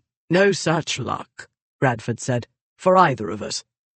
I've an appointment with your new land steward. Finding a replacement hadn't been easy. The last one had left matters in a disarray not wholly his fault, and not all qualified men were like Radford, enchanted at the prospect of untangling a Gordian knot. Oh, I've got one, have I? As stupid as the last? Yes, but you're paying him more to compensate, Radford said. As well, I've rehired your agent Dursley because he's the most competent fellow within 50 miles. Bernard blinked at him. He probably didn't remember who Dursley was. Pray don't trouble your delicate little brain about a thing, Radford said. We'll endeavour to muddle along without you. He started out of the room, then paused a pace from the threshold. By the way, as long as I'm doing everything else, does your Majesty wish me to find a bride for you? Given your present state of health, I recommend you make haste. Ha ha, you wit, you. Why, yes, find me a bride. There's a good little raven. Radford went out. Someone of strong will and strong stomach, he thought, might whip his fool cousin into shape. He could write to Lady Clara for suggestions. I think you ought to write to me, but I suppose you won't. No, he supposed he'd better not. He was sure that would be mistake number 11. The message arrived a short time later, while Radford was closeted with Sanborn, the new land steward, in the muniments room. Although it bore Westcott's handwriting, Radford would have tossed it aside had it not arrived express. He knew Westcott wouldn't send a letter express merely to bother him with legal business. Heart racing, he tore it open. Westcott had folded a second document inside. He'd simply written, "Enclosed letter received today from Her Ladyship's maid. Kindly read immediately." Both messages were dated yesterday. Davis had written, "Dear Mr. Westcott, my lady went to bed unwell and woke early this morning complaining of a dreadful headache. Since then she's grown feverish and suffers pain in her joints and muscles. Lady Exton's physician says this is a febrile attack, and he promises to bleed my lady the next time he comes if she isn't better. I am sure this is unwise, but Dr. Marler doesn't know where my lady has been, and he would never listen to the likes of me even if I could bring myself to tell him. He doctors the nobility, and most of them only imagine they're sick. He won't know anything of jail fever, or believe it if I was so bold to say what I think. He's like most any other doctor, not listening to anybody else. Even if he did believe me, I worry he'll make it worse. Lady Exton is clever, but she believes the doctor knows everything. And so my poor lady grows more ill by the hour with no one by who knows how to help her. You may tell Mr. Radford for me that I thank him for the fix we're in. He promised no harm would come to my dear lady. But here she is, So very ill. If she dies, I promise to make him pay, and I will go cheerfully to the gallows after." Ice coated his gut. Jail fever. Typhus. But it couldn't be. He, more than anybody else, would have recognized typhus symptoms in Toby Coppy. Who else in that putrid place had she been in contact with? But what had she breathed or touched? "I must leave at once," he told Sanborn. He hurried out of the muniments room, found the butler, and ordered a post-chaise and his bags packed. He found Bernard where he'd left him. "I must return to London," Radford said.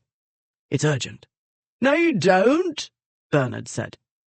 "You need to be here, urgently, on account I'm grieving and my mind's disordered." "This is more important than you," Radford said. "You said you'd take care of everything, you little turd." "I will, but not now." "You can't go. You can't leave everything and bolt just because—" "Bernard, I don't have time for this," Radford said. "I've ordered a post-chaise. Pull yourself together, will you? I'm needed much more urgently in London than I am here." Bernard peered owlishly at him. "My dear little Raven's in a taking. Not your venerable pa, is it?" "Not yet," Radford said tightly. "A woman, then," Bernard said, grinning. "Why, Raven's got a sweetheart. What do you know?" "Cousin, you've had enough drink for this week," Radford said. "You need a bath. You're 30 years old. Grow up." Bernard refilled his glass. "Well, then, if you're going to be a bleeding little naggy nursey about it, go on. Go to London and be damned. But take the travelling chariot, and take Harris as postilion. You'll get there faster." He emptied the glass and started to fill another, but the decanter was empty. "And you," he shouted at the footman standing by the door, "give me something to drink." Radford went out. Stopping only to change horses and let Harris take refreshment, Radford reached Kensington by Friday afternoon. Lady Exton's porter eyed him up and down, his expression dubious. Radford's other self wanted to knock him down. He was finding it more difficult than usual to thrust that self away and observe the situation coolly. The fact was, he looked disreputable. He was unshaven and rumpled. He'd stopped briefly at his parents' house to wash his face. He hadn't changed his clothes. No servant wishing to keep his place would let a man in Radford's state in to see anybody without express permission. As it was, he only contrived to get into the house by saying he'd come straight from the Duke of Malvern. His other self winced at using his cousin's title to open doors, even while that over-emotional being stormed about in a frenzy of impatience to see Clara. Radford ignored him as best he could. The porter sent for a footman, who took his time accepting Radford's card and walked out of the vestibule in the most provokingly unhurried manner.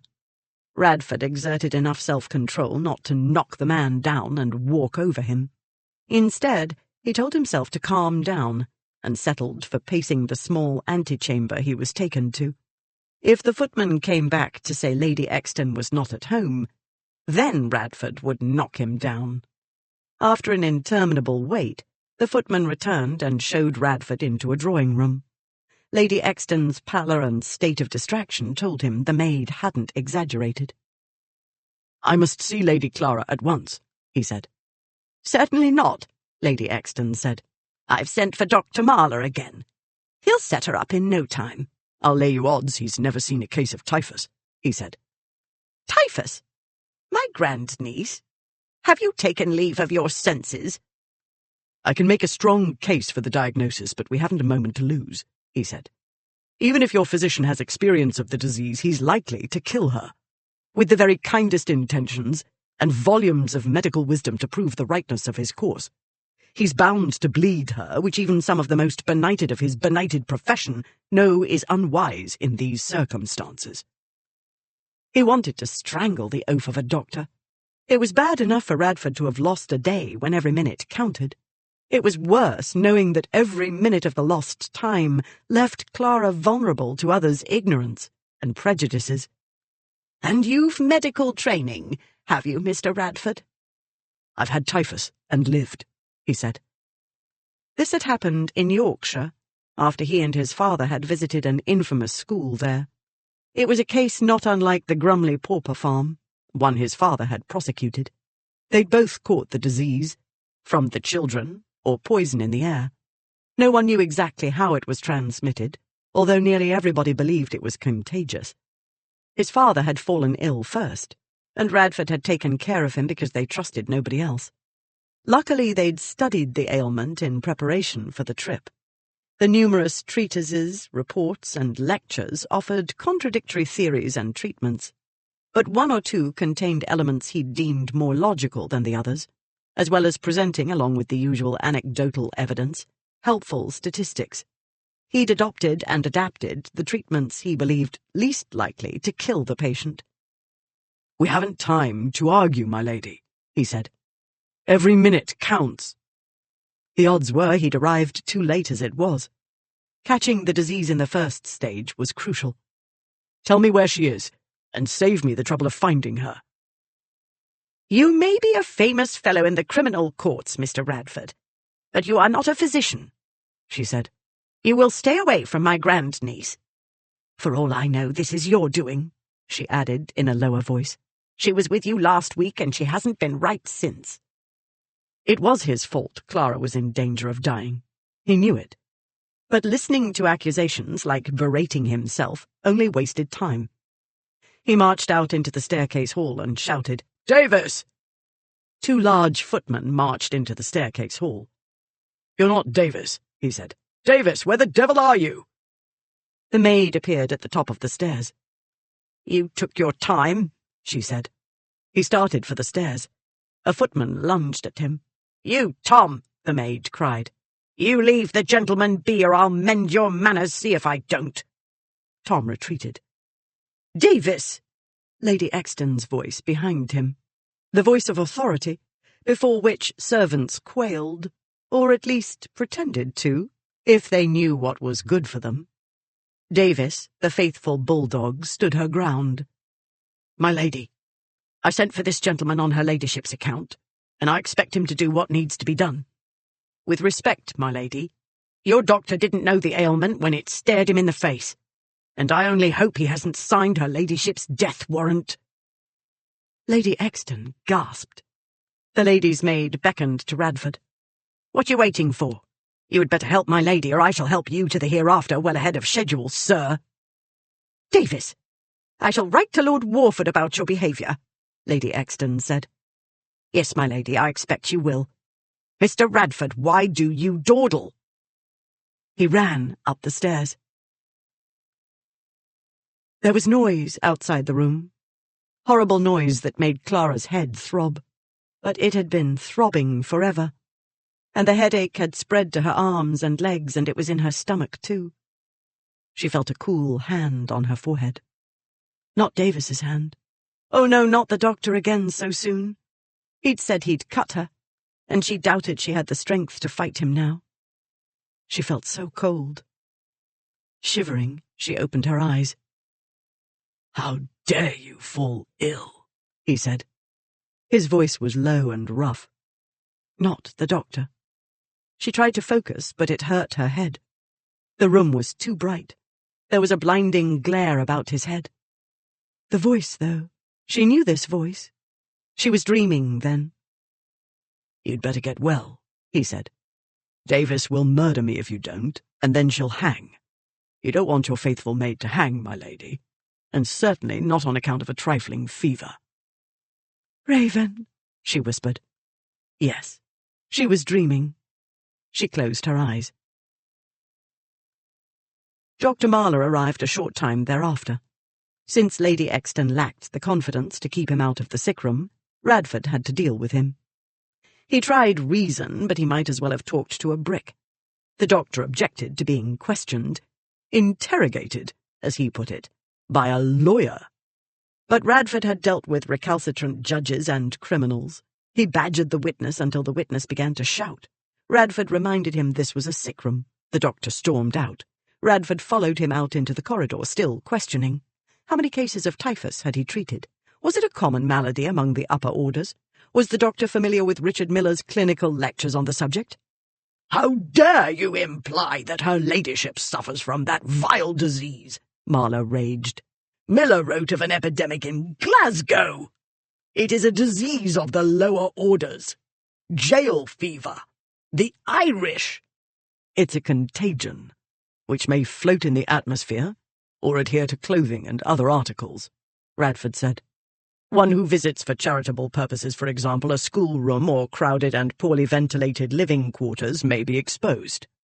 If you have not had this disease, sir, I urge you, for your patient's sake, to turn this case over to a colleague who has survived it. In the meantime, as one who has survived it, I'm in no danger." The doctor argued on, but the possibility of contracting a low disease, one common among the Irish, no less, was working in his mind, Radford could tell, and by degrees the medical man began to climb down from his high ropes. Very well, Marlowe said. He would seek out a colleague, one of the gentlemen who attended at a hospital. In the meantime he would leave his orders for her ladyship's maid. He would expect them to be followed to the letter. He left in a state of spleen very likely to overset the crucial balance of humours in which he put his faith. It would not have consoled him to know that those who found themselves in disagreement with Raven Radford tended to experience similar symptoms. "Now, who is it you're provoking?" came Lady Clara's voice from the bed. If he hadn't known she was in the bed, he'd have had trouble recognising her voice. So weak and slurred it was. "Are we in court? Have I killed anybody? But it isn't you, is it? Don't let him cut me, please." He went to the bed. Her face was white and drawn. "Don't let him cut me, please," she said. He swallowed. "Don't be silly. Of course I won't let anybody cut you. No leeches either, unless you annoy me." This won him a wan smile. But her voice was weary, and he could see her vitality ebbing. He turned away from the bed to Davis, whose face, thankfully, was ruddy with emotion, not pale. If the maid took sick, he wasn't sure what he'd do. "The other night, when she said she didn't feel well, I worried what it might be," the maid said. "I sponged her with cool water and vinegar. I know some say not to, but she was hot." "You were right," he said. "We'll have recourse to the method again, you may be sure." "I tried to keep her safe," Davis said. "For fear of vermin, I scrubbed her when she came back from your adventure. Sir, she called it an adventure." Tears filled the maid's eyes. "And when I scolded her and said it was a miracle she wasn't a hostelry for insects, she laughed. She said something about a poem about a louse." Robert Burns, he thought. Only Clara would laugh and think of that poem. He remembered her laugh as she was leaving Westcott's office, when she'd called Radford Professor. He remembered the way her smile had brightened the room, as though she brought her own sunlight with her. "I read where one ought to shave their heads," the maid was saying. "But I couldn't bring myself to do it, sir. My beautiful girl." Her face worked. "There was no need," he said. "I've no doubt you scrubbed away every last foreign article. Whatever made her ill got into her before you could eradicate it." "I've looked after her since she was 9 years old," the maid said. "A rare handful she ever was. You'd better make her well again." "I will," he said. "I hope. First thing let's strip the room. Let's start with everything fresh and clean. I want the windows opened. That means we'll need a blazing fire to keep the room warm while we freshen the air." When the fire was built up, he tossed the doctor's instructions into it. Radford wasn't sure what he'd have done without the loyal maid. He was perfectly capable of intimidating others and controlling situations. Manipulating a jury was a skill he'd honed. But any battle took time and mental energy, which he couldn't spare at present. The task ahead of him would demand all his resources. He needed to focus on Lady Clara. Only with Davis as his ally was this possible. The rest of the household staff were afraid of the lady's maid. When she gave an order, no one dared to say, "I'm not allowed," or "Mistress wouldn't like it," or seek permission from senior staff members. She quickly enlisted a pair of strong housemaids to open windows, strip the room, and make all as clean as could be. All personal care of her mistress, however, was hers exclusively, and Radford found himself elbowed aside when she sponged Lady Clara's face and neck, or tried to spoon a little nourishment into her. She'd given her a few drops of laudanum at intervals, cautiously. She must have judged her doses to a nicety, because Clara remained somewhat alert and seemed to digest the little she ate. Well aware that their watch would be a long one, he left Davis to her work and went downstairs to make peace with Lady Exton. Radford found the Countess pacing what had once been her husband's study. The decor told him she'd eradicated all traces of the late Earl. "It is the typhus, isn't it?" she said, when Radford entered. "Dr. Marler tells me it's nonsense, but he went away in a great hurry. He said he'd send a colleague, since he was not to your liking, and Clara was rude to him the first time he came." "What good sense she has," he said. "He wanted to bleed her, but she said it was a doctor bleeding Lord Byron who killed him, not fever, and she would not consent to his touching her with his filthy scalpel. She didn't know where it had been, she said." Lady Exton's mother trembled. She was so like her grandmother, haughty and despotic even from her sick-bed. I had all I could do to keep in countenance, for all I was so worried. She was anxious, and chattering in the way women often did when confronting one ugliness or another. Radford foresaw at least an hour of time wasted with her talking. His usual caustic remedy, he understood, would do nothing to effect a truce. The opposite, rather. For Clara's sake, he made a furious mental struggle for a tactful approach. He was a barrister, he reminded himself. He could argue a case from any of 100 different angles. Dealing with this lady would require the gentler language he'd use with judges of tremulous disposition and slow understanding. When Lady Exton paused for breath, he said, "Refusing to be bled may well have saved her life, and I applaud your ladyship for so wisely taking her side. I know this has been a worrisome time for you. My bursting in all my dirt and incivility was not likely to soothe. I do beg your pardon, but I must counsel your ladyship to be seated. There's no need to wear yourself out." The ruffled feathers began to smooth, and the lady sat, inviting him to take a chair as well. She sat ramrod straight, her hands folded in her lap. Only a slight tremor of her fingers betrayed her agitation. "I can't say absolutely that Lady Clara suffers from typhus," he said. "Experienced physicians can't always be certain. But I see all the signs, and I'd rather not risk her health by assuming it's a more benign ailment." She inhaled sharply. "However, Davis has done all that I would have done had I been on the spot when her ladyship first fell ill," he said. "Lady Clara is a strong young woman, mentally and physically. We've reason to be optimistic, but we've 3 weeks or more ahead of us." "3 weeks?" "3 weeks, until we're certain she's safe." He watched her take this in and control herself, as some ladies could do as well or better than men. "In other words," she said after a moment, "she might die at any time in 3 weeks." "I won't let her," he said. She looked away toward the writing desk. "I must inform her parents. I've avoided it, not wanting Lady Warford to fall among us in hysteria."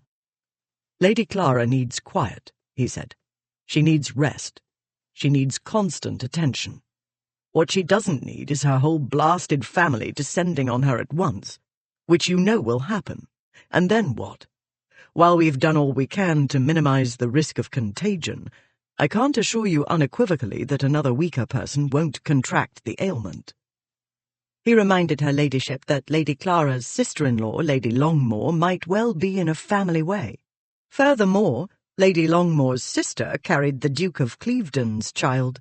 Would she endanger these women and their unborn children? Lady Exton was not a stupid woman.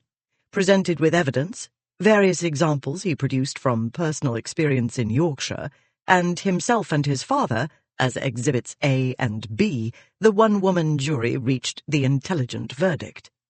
"Very well," she said. "One must write to them or they'll wonder at the silence. I shall simply write in the ordinary way, though telling lies." She rose, and he rose with her. "As to you, sir, I'll have one of the guest rooms made up for you. Then I must contrive more lies to explain your presence here." "I'm a lawyer," he said. "Why else would I be here but on legal business?" Chapter 9.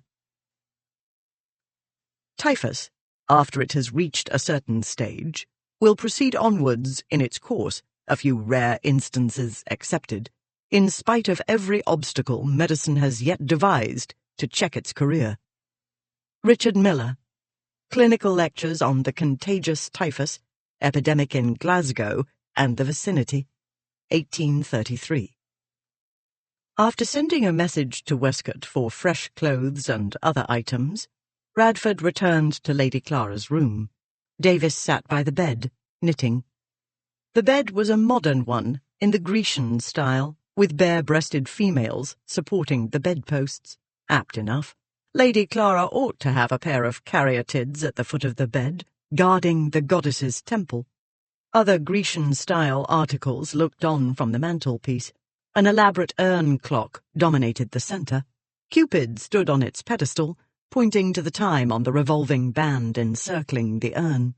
More usual Grecian urns stood on either side of the clock, and a row of familiar figures from classical myth posed next to the urns.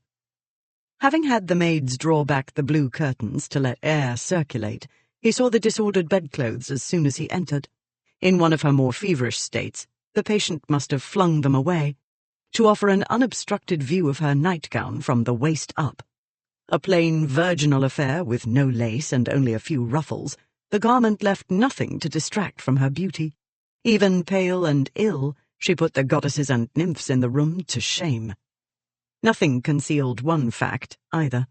Her undergarments had not created her figure. All they'd done was support it. Radford did nothing so nonsensical as to tell himself he oughtn't to think about her figure at a time like this. Firstly, he was a man of acute powers of observation.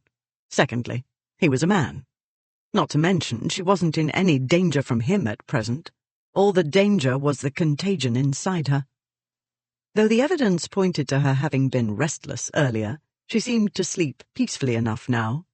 He moved to the bed and gently took her wrist. Her eyes fluttered open. "It isn't you," she said. "Of course it is," he said. "Your pulse is strong." "You're holding my hand," she said, and smiled. He brought her hand down to the bedclothes and released it. This wasn't what he wanted to do. He wanted to hold on and keep her alive through sheer force of will. He was, in truth, afraid to let go, lest she slip away from him forever.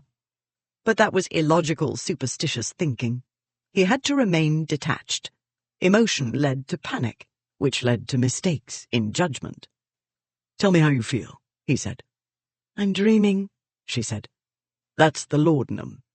It wasn't the ideal medicine at this stage of the illness, but it was the only relatively safe way Davis had of relieving the pain. "Do you really think so?" Clara said. "I don't feel so sick now. Was I disgusting?" "Entirely repellent," he said. "I couldn't bear it. I ran out of the room and vowed to find another less revolting girl to look after." "Are you looking after me?" "No one else wanted the job," he said. "Especially the doctor." He heard a shadow of a laugh. "Are you hungry?" he said. She started to shake her head, then winced and stopped. "No." "I'm going to send for more broth," he said. Typhus caused severe dyspepsia, among other symptoms. He knew she wouldn't want to eat or drink anything, but he needed to get something into her, or the disease would weaken her fatally. "I'll see to it," Davis said. She set aside her knitting, rose, and went out of the room. After a moment's hesitation, he took the maid's chair. "You must try to take nourishment," he told his patient.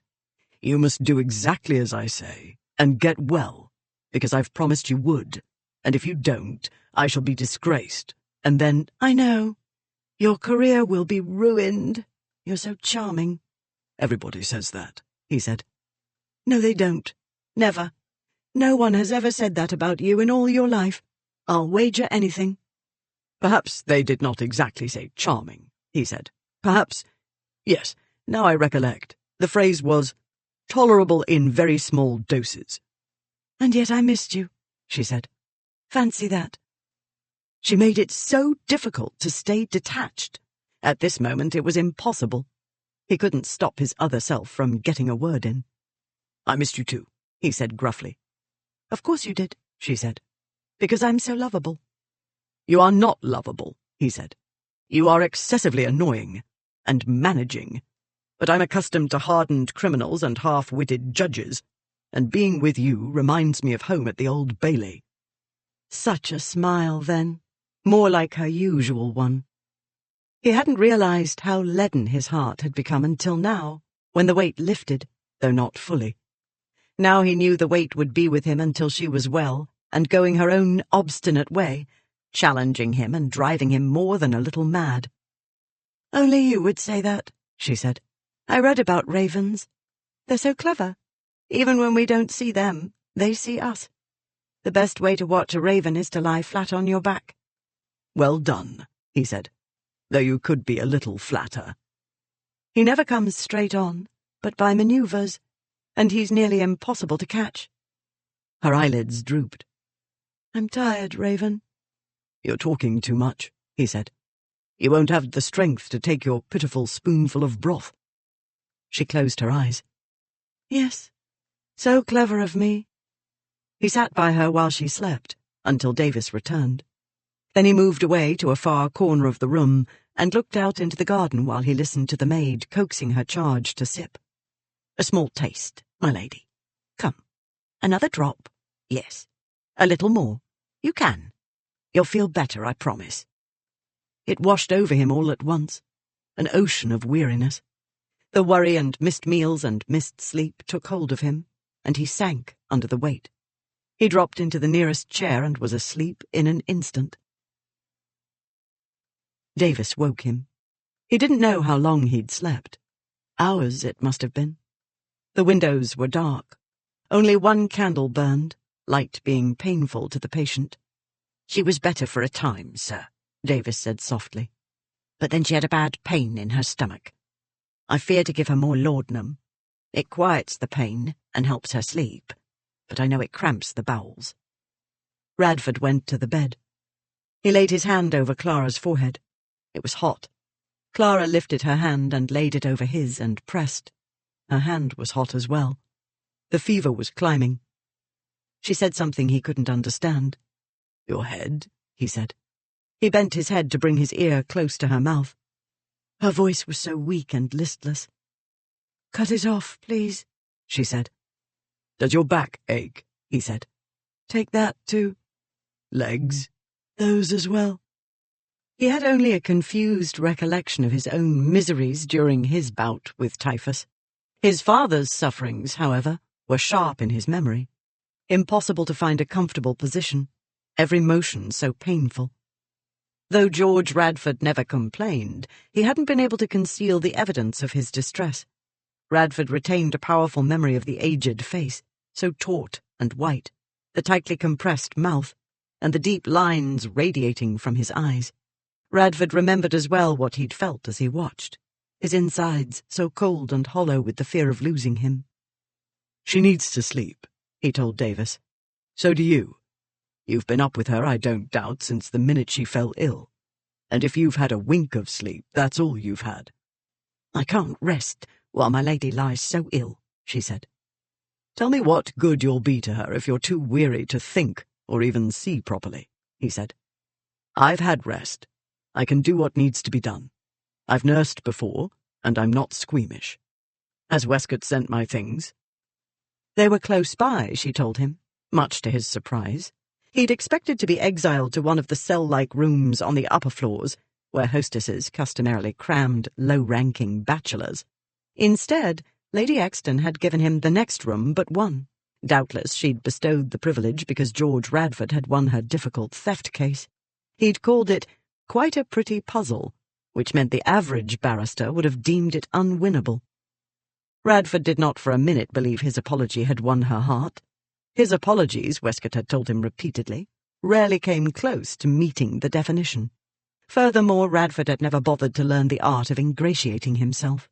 No, his convenient quarters had nothing to do with his limited grasp of polite address. His father had to be the reason her ladyship hadn't had a brace of footmen throw him out bodily. But he couldn't think about father now. Mother was a good and loving nurse. Not to mention he'd seemed in slightly better spirits this last time. Or such was Radford's impression. He'd rushed in and rushed away, giving only the briefest explanation of his errand to Kensington, and he might have only imagined his father brightening up. Never mind, he'd think about his family later. The present critical task was keeping Lady Clara from sinking too far to be brought back. "Kindly have someone bring me the medicine case," he told the maid. "And sleep now, while you can. I'll need you later." She did go out, though she paused for a moment at the sickbed and stroked Lady Clara's forehead. Before the door closed behind Davis, he heard her murmur to somebody. Within minutes, the young footman, William, appeared with the medicine case. "I'm a step away in the corridor, sir," he said. "Anything you need for her ladyship, I'll be pleased and grateful to help. I stay until daybreak, then Tom comes. Miss Davis said somebody must always be within easy call." Thanking him, Radford took the medicine chest his father had taught him to carry whenever he travelled. He set up his travelling tea-making kit at the fire and brewed a dose of willow bark tea. For once he used his pocket watch to time it exactly. When he returned to Clara's bedside, her eyes were closed, but her breathing and her hands' restless movements over the bedclothes told him she wasn't asleep. "I've a delicious treat for you," he said. Her eyelids came up halfway. "Nothing is delicious," she said. "I see," he said. "You've arrived at the surly phase of the programme." "I think you should go away," she said. "Normally my ears tingle to hear your opinions," he said. "They're so amusing, but that one's boring. I reject it as immaterial. I've made you willow bark tea with my own dainty hands, and you will drink it. There isn't the remotest chance of my going away until you're well. Since you're not well, you haven't the strength to make me go away." She turned her head away. "Clara." She turned back to glare at him, a flash in the blue eyes of the combative girl he knew. "Lady Clara to you, or my lady, or your ladyship, Mr. Radford." He bit back laughter. He remembered the first day he'd seen her all grown up. The demented hat, the dress resembling a French chef's delirious idea of a cake, the haughty air with which she ordered him to summon a constable. He wanted that Clara back. "If you want respect, you must take your medicine like a brave aristocrat," he said. "Think of the French nobles who walked to the guillotine, double chins aloft." Her mouth quivered. "Actually, I had my not-at-all French cousin's chins in mind," he said. "Did you ever see that old Gilray caricature of the Prince of Wales? A Voluptuary Under the Horrors of Digestion, it's titled. It was done in your grandmother's time. My father has a framed print on his study wall. The prince slumps back in his chair, picking his teeth with a fork. His belly is so big his breeches can't cover it, and half the buttons are unfastened. His waistcoat gapes too, stretched so far only one button is buttoned. Behind him we see an overfilled chamber pot.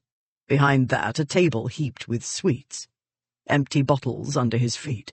That's what my cousin put me in mind of, last time I saw him." "Cousin? Do you mean beastly Bernard?" She looked more alert. "I won't tell you any of his ridiculous story unless you take your medicine," Radford said. Her chin went up, and though her head, covered in a wrinkled nightcap, lay on the pillow, the arrogant aristocrat effect wasn't altogether lost. "Very well," she said. "You're boring me witless, and you won't go away. You might as well poison me. It'll make for a change." He set the tea on the bed table. Then he hesitated. He knew what to do and how to do it properly. He'd had to help his father move to a sitting position time and again in order to feed him. He knew he could do it while causing as little pain as possible. But she wasn't his father. She was a vulnerable young woman dressed in nothing more than a nightgown, and he, of all people, was suddenly shy. Suddenly insane was more like it. She was ill. He'd chased away everybody except her maid and put himself in charge of her care. He'd made himself both nurse and doctor because he didn't trust anybody else not to kill her with good intentions. Before the disease ran its course, he'd probably undertake many more intimate actions. It wasn't as though he'd never seen a woman in a state of undress. It certainly wasn't as though he'd never touched this woman before. He'd held her in his arms, on his lap. He ought to have written to her, as she'd asked, in the teasing, off-hand manner that did such disruptive things to his brain. Too late for epistles, loving or otherwise. He slid his arm under her shoulders to raise her, and carefully tucked one of the pillows behind her. Though she didn't cry out or so much as whimper, he saw her mouth tighten. He wanted to take her in his arms and promise everything would be all right. He'd take care of her. He'd make her well again. He said, "Can you bear to be propped up a bit more? Or shall I hold your head up? I'd rather you didn't choke. A murder charge will gravely disrupt my plan to become Lord Chancellor." That won him a weak smile. "One more pillow," she said. She took a deep breath and let it out, her bosom rising and falling. "I feel better with my head up." He found another pillow and propped her up. He waited for her to collect herself, then took up the teacup and spoon. "Your cousin," she said. "Tell me about your cousin." He commenced the saga of Beastly Bernard. Clara was terrified. No one said exactly what was wrong with her. This in itself was troubling. She'd heard Radford and the doctor quarrelling, but she'd been too foggy-brained and miserable to follow it. All she remembered was Dr. Marla's angry voice, and Radford's, so dispassionate, driving the doctor mad beyond a doubt. Still, she understood that she must be dangerously ill if no one came to visit, if even Great-Aunt Dora had stopped coming to look in on her, and, most frightening of all, if it had brought Mr. Radford from Herefordshire to nurse her. Not that Clara wanted others. She didn't want to see Great-Aunt Dora's worried expression. She certainly didn't want to hear Mamma carry on the way she did at everything that wasn't exactly as she believed it ought to be. Mamma had never nursed her in any event. She wouldn't have the slightest idea how to do it. Until Davis came, nursemaids had looked after Clara, but she hadn't fallen ill in years and years. Leave it to her to sicken in the most spectacular way, with a nasty plague of some kind. Not the cholera, else she'd be dead by now, wouldn't she? How long had it been? Did it matter? He had come, and he was here, talking about Beastly Bernard and making her laugh. Inside, that is. Laughing openly was too laborious. It left her weak, and the weakness frightened her. For now she had work enough, drinking the brew he promised would ease the pain and fever. Yet, while he talked, fear receded. Hearing about his youth wasn't the only reason. It was his low voice, with the trace of huskiness she found so compelling. The sound stirred feelings she didn't know the names for. She knew, though, that his voice made her shiver inside, and not with cold. While he talked, he spooned the tea into her. She wanted to feed herself, but she couldn't. She was as weak as a baby. She had all she could do to keep her head up. She hated being helpless, especially with him, and yet she was glad he was the one looking after her. Her Raven, brusque and caustic, and funny. Unlike her, he said whatever he wanted to say. It didn't matter where he was or with whom. She, meanwhile, had to closely inspect in advance every gesture, act, and word for possible violations of ladyship rules. Except with him. He was Raven. Nothing at all like the other men she knew. No other man taxed her mind the way he did. Even Clevedon hadn't demanded as much of her intellect and wit. No other man, either, had made her feel what her Raven made her feel. He didn't even have to try. She had only to look at him. He had only to touch her hand, to talk. The Bernard story started with Radford's first day at Eton, when the ridicule commenced. Soon thereafter, his classmates dubbed him Raven, a name he liked, though he never let them know. She had no trouble, sick and muddled though she was, understanding how Radford's not charming personality and know-it-all speeches would have made matters worse for him at school. "Are you a glutton for punishment?" she said. "Ought I to have made myself my cousin's toady instead?" he said. "This way, when he or anybody else abused me, I knew beyond doubt I'd earned it. Moreover, the experience was invaluable in preparing me for the courtroom." Still, the tale wasn't all about being mocked and knocked down. He had funny stories to tell about Bernard, who was not an intellectual giant, as well as the teachers and other boys. While he talked, she finished the tea, hardly noticing what she did. She felt better than before, not so hot and achy.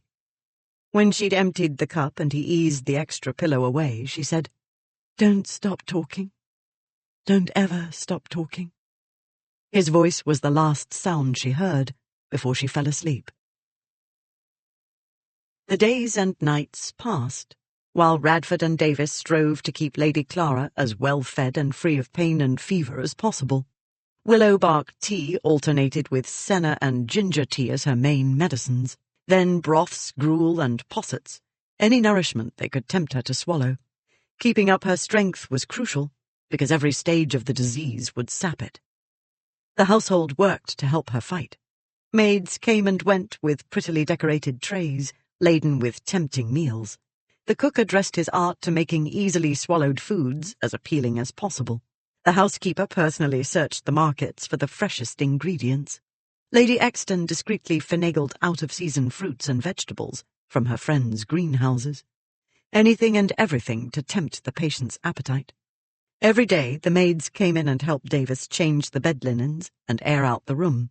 Still, bathing and dressing the patient was Davis's exclusive privilege.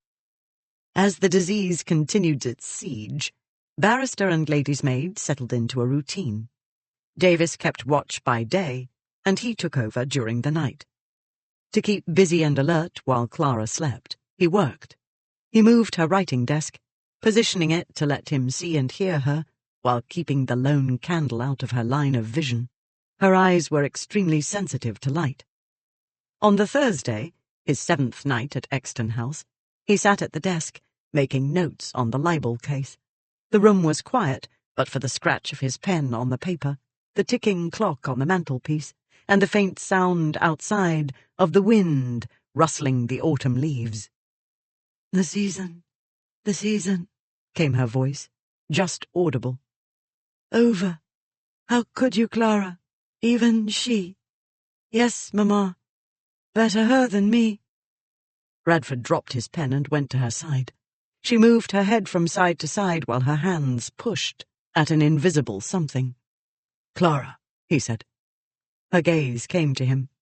"I must. Don't let Harry kill him. Don't you understand?" "Clara, wake up." "I'm going to be an eccentric in Arabia and live in a tent." Gently he took her hands and brought them down to the bedclothes. "Clara, you're dreaming." "That boy. I'll show him. A chancery suit on the... I don't know. No. Portsmouth is that way." She mumbled something else, unintelligible. She wasn't dreaming. She was delirious. It was a long night. Her fever seemed dangerously high. Sponging her face, neck, and hands was difficult because she wouldn't keep still.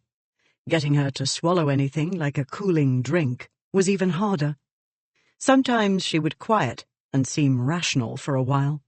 Then in the middle of a normal conversation she'd start talking gibberish. At one point she thought the bed was her carriage and tried to drive it. Toward daybreak she calmed and fell asleep.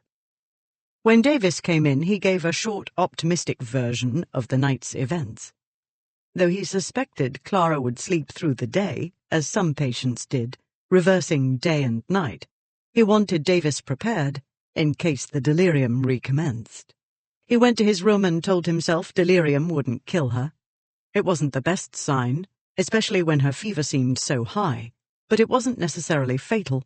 All the same, weary as he was, it took him much longer than usual to fall asleep. When his turn came again, Davis reported that her mistress had done as he'd supposed she would. She'd slept most of the day, coming awake a few times and taking some broth before falling asleep again. But after a relatively calm early evening, Clara woke up, agitated. She sat up to rage at somebody in a low, furious voice. "You villain," she said. "You lying. Why do I always... Don't you... Why? It isn't fair. No, nothing's fair." "Clara, it's me." She glared at him. "Oh, you say what everybody does. How could you? How could you, Clara?" "You're Clara," he said patiently. "I'm Raven." She stared at him, and he had no idea who or what she saw. "Lie down," he said. "You need to rest." "I want to go to Astley's circus, and stand on the horse's back with the flags, and go round and round, faster and faster, until my head flies off." "Tomorrow," he said, "if the weather is fine. But you'll want to rest first." He tried to guide her back down to the pillows, but she jerked away from him. "Very well," he said. "As long as you're up, why don't you have a nice cool drink?" He left the bedside to pour her a glass of lemonade from the pitcher, keeping cool at the window. "Raven?" He turned back to her. She was down on the pillows, staring up at the canopy. He brought the lemonade to the bed. Her gaze came to him. "It's you," she said. "I hope so," he said. "Raven," she said, and smiled. He let out the breath he hadn't realized he was holding. It went on in this way. She'd sleep by day, and at night she'd come awake. For a time she'd seem rational, then her mind would begin to wander. Most of the mind-wandering time she talked in non-sequiturs, yet remained calm. Night after night she continued like this. But on Sunday, after a time of calmly babbling nonsense, she grew restless. Sometimes when he talked to her she relaxed, but this time she only grew more agitated, rolling from side to side. Then she sat up abruptly and lectured somebody who wasn't there, gesticulating. Little of that made any sense. Then, "That isn't what I wanted. You've changed. What is wrong with them? How could I be jealous? Can't you see? Such a joke. But you must not. He's dear to me. Yes, brandy. Only let me get free of this and I'll know.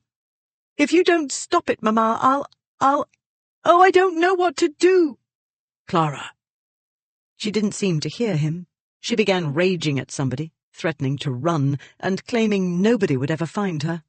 Then she laughed and laughed. "But not without my maid. No, indeed. I don't know how to lace my boots or put on my stockings. No, stay away." She was flinging herself about, too violently. She'd exhaust her strength and undo all the good done in the last weeks. "Clara, stop it." He tried to take her hand. Sometimes that calmed her. "No!" She tried to shake off his hold. He held on as gently as he could while she struggled against him. She was out of her head and liable to hurt herself if not restrained. He ought to tie her down, but he couldn't bear to. "Clara, please. Try to be calm. It's only me, your Raven. Come, my girl." "I have to go away. I'm going on the boat. Hurry, before Harry gets here. Make haste, Davis. What is wrong with you?"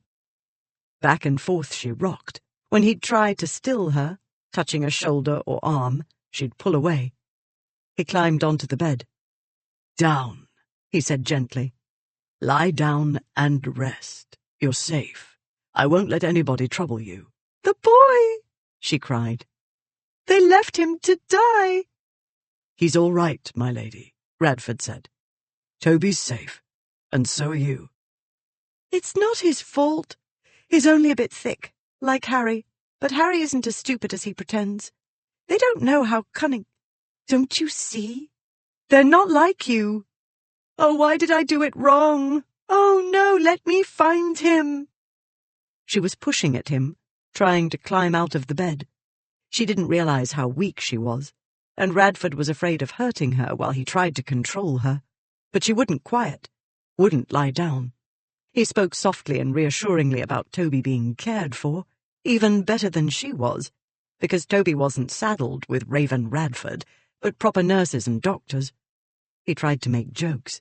She'd pause and seem to listen, then she'd try to get out of the bed. When he got in her way this time, though, she jerked away and tried to escape on the other side. He managed to catch her by the waist, but she wouldn't stop struggling. He held her down and straddled her. When she started to roll away, he lay on top of her. She gasped and fell back onto the pillows, her eyes opening very wide. He was profoundly aware of her soft, warm body beneath him. He found his brain and made it work. Rather more hoarsely than he liked, he said, "Be still, will you? If anybody comes in and sees this, we're done for. I'll be ruined, and I shall never be Lord Chancellor or even a madcap judge, my heart's ambition." "Raven?" she said. "Yes, drat you. Have you returned to the world of sane people?" "Are we lovers?" she said. A pause. "You're not that delirious," he said. He rose, bracing himself on his elbows. "Oh," she said. "I forgot. I'm sick." "Yes. Your fever is up, and I need to brew you more willow bark tea, but I can't leave you alone for a minute." She blinked hard, and he thought he glimpsed tears. She swallowed and said, "I'll try to be quiet." He thought quickly. "Do you remember how to say the word?" "What word?" "The room with the mirrors and twining snakes and trees." She frowned. After a moment she said, "Hepta—" She paused and bit her lip, displaying the chipped tooth. His heart seemed to be in a state of strangulation. He climbed off her and off the bed, aware he was shaking and hoping she couldn't see. "Never mind," he said dismissively. "You're only a girl. I can't expect you to remember." The blue eyes flashed. "I do," she said. "No, you don't. It's too many syllables for your minuscule female brain. And after all the trouble I took to teach you. Dogs can be taught to heel and fetch, I told myself. Monkeys can be taught to dance while the organ grinder plays. Why cannot a girl be taught to say a word?" Her eyes narrowed. "Professor, that isn't the word. Heptaplop, drat you! You try to make your infinitesimally small brain function at a proper level," he said. "I'll brew the tea." She tried the word a dozen different ways. She muttered to herself, but she did not sound deranged and did not become agitated. The tea was nearly brewed when she said with a laugh, "Heptaplasys optron." "That is correct." "Heptaplasys optron, heptaplasys optron, heptaplasys optron. So there, Professor." "That's Professor Raven to you," he said, in the same haughty tones she'd used on him. "Or Sir. Genius will do, too. What about most provoking man? And you are not at all provoking, I suppose." "Yes, I am," she said. "But you like it," said Genius. "From his lofty intellectual heights the great god Raven looks down upon me with amusement. Don't pretend you don't. I see your mouth twitch. I see the glint in your beady avian eye. Why can't you laugh like a normal person?" "I'm not a normal person," he said. "I'm vastly superior to normal persons." He filled the cup and carried it to the bed. He propped her up with pillows, and this time the movement seemed not to distress her so much. She drank the tea without trouble, and when she lay down again she was quiet, and eventually drifted into sleep. Her fever seemed to have lessened. The delirium had passed, at least for now. On the next night she was tranquil enough, although from time to time her mind seemed to wander, and she muttered unintelligibly. Then, near midnight, she grew restless, and demanded her carriage. She tried to get out of bed. This time when he took her shoulders and guided her down, she went without trouble. He was smoothing the bedclothes when she tried to push him away. "Come, my girl. You were better before. You need to rest. You can't leap about." She bolted up to a sitting position. "I know how to drive. You can't make me stay. We're going to Portsmouth and Egypt and Arabia." This time she was determined to get out of the bed. He struggled with her. When he tried climbing onto her again, she bucked and kicked. Fearing she'd wear herself out, he got off her. He spoke to her, but she didn't hear him. He pushed her down as gently as he could, and she went and lay quietly for a moment, breathing hard. Then she rolled to the edge of the bed and nearly off before he caught her. This time she fought wildly. "Let me go!" she cried. "Let me go!" "Clara, please. This is not good for you. Please, Clara, come back." He was struggling with her, trying to control her without hurting her, when her fist shot up and she hit him in the eye. Chapter 10. Though you do not always see the raven always sees you, and he will steal along by the side of your route in the trackless desert for many miles, though when you get a sight of him, he appears always to be leaving you. Charles F. Partington, The British Cyclopedia, 1836. Lady Clara hit hard for a girl. She must have put all she had into it, because she sank back on the pillows and fell asleep. Worn out, no doubt, yet her face wasn't as hot as before. Since she seemed safe for the moment, Radford went out into the corridor and signalled to William. "Her ladyship has done her best to black my eye," Radford said. "You will have to wake somebody below stairs and fetch me a cold beefsteak to keep the swelling down. I need both eyes working properly." A facial spasm, so minute only Radford could have caught it, betrayed the servant's amusement. "Never underestimate the power of a woman's fist," Radford said. "Too, they don't fight fair. They strike without warning." "Yes, sir." Another spasm.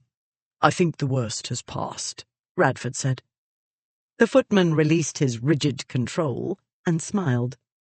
"Very good news, sir. I'll get that beefsteak straight away." Radford returned to his vigil. His eye was beginning to hurt, but he smiled too. The next time Clara woke, Davis was with her. Clara had no idea what time it was. Daytime? Did it matter? Though she was tired, she was a little hungry for the first time in a very long time. And for the first time she finished her cup of broth without Davis's nagging or coaxing. She held the cup, too, with Davis steadying it.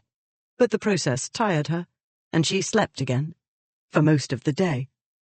When she next awoke, sometime in the evening, Radford was at his post. Even before she looked, she could hear his pen scratching over a document. She lifted her head and saw him bent over his work, the pen moving steadily. She came up gingerly onto her elbows to study him.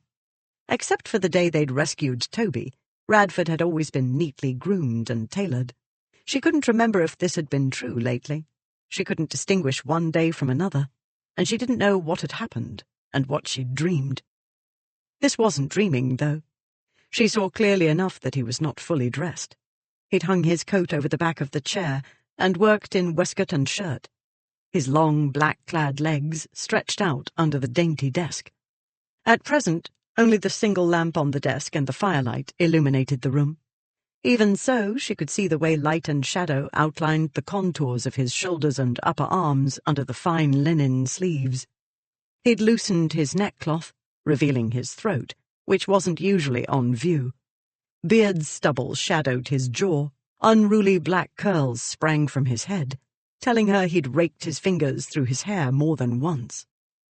Something in his intent expression, and in the way the candle cast shadows over the angles and planes of his strong features, made her heart squeeze. She must have uttered a sound without realizing, because he looked up from his work and toward her. "I'd hoped I'd have a peaceful night," he said. "No luck there." She was silly, perhaps, but it tickled her when he said things like that. It was rather like her brother's joking insults, those male signs of affection. Though when Raven spoke, it didn't feel brotherly at all. She swallowed a sigh. She wished she weren't sick and helpless. She wished she had an idea how to seduce a man. But if she hadn't been sick and helpless, he wouldn't be here. In any case, she knew very well she was far from looking her seductive best, scantily clad though she was. He wiped his pen and set it down. He closed the inkwell and set the paper aside, on top of another document. He rose and came to the bed. Despite the murky light, when he stood over her, she discerned something amiss with his left eye. Was that bruising? "Did you walk into a door?" she said. "No, my lady." He bent toward her. His eye was discoloured, beyond a doubt. No trick of the light. He brought his arm behind her shoulders, lifted her head, and smoothly slid a pillow behind her, then another. "I may not be as observant as you, but even I can see your eye is injured," she said. "Yes," he said. "It collided with your fist." She stared at the bruised eye while her sluggish mind worked to no useful end. "I hit you? You must have deserved it." "No, I was minding my own business. Or rather your ladyship's business.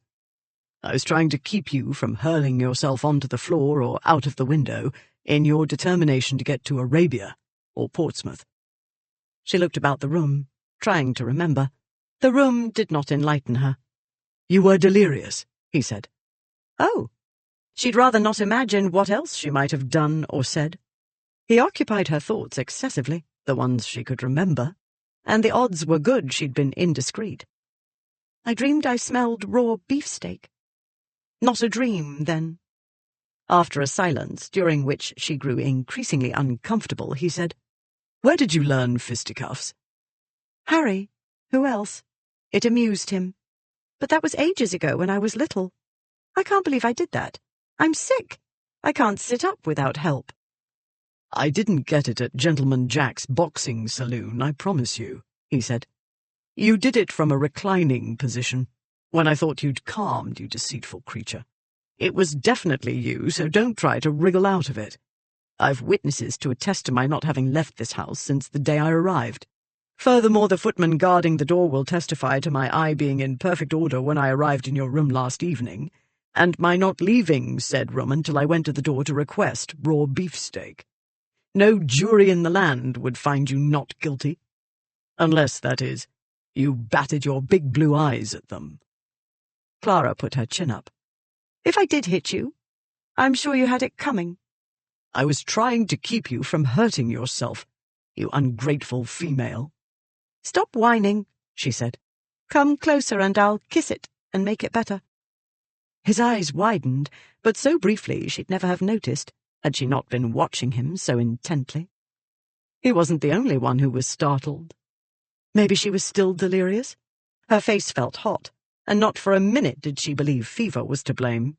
In a heartbeat he recovered his usual cool manner and took a step back from the bed.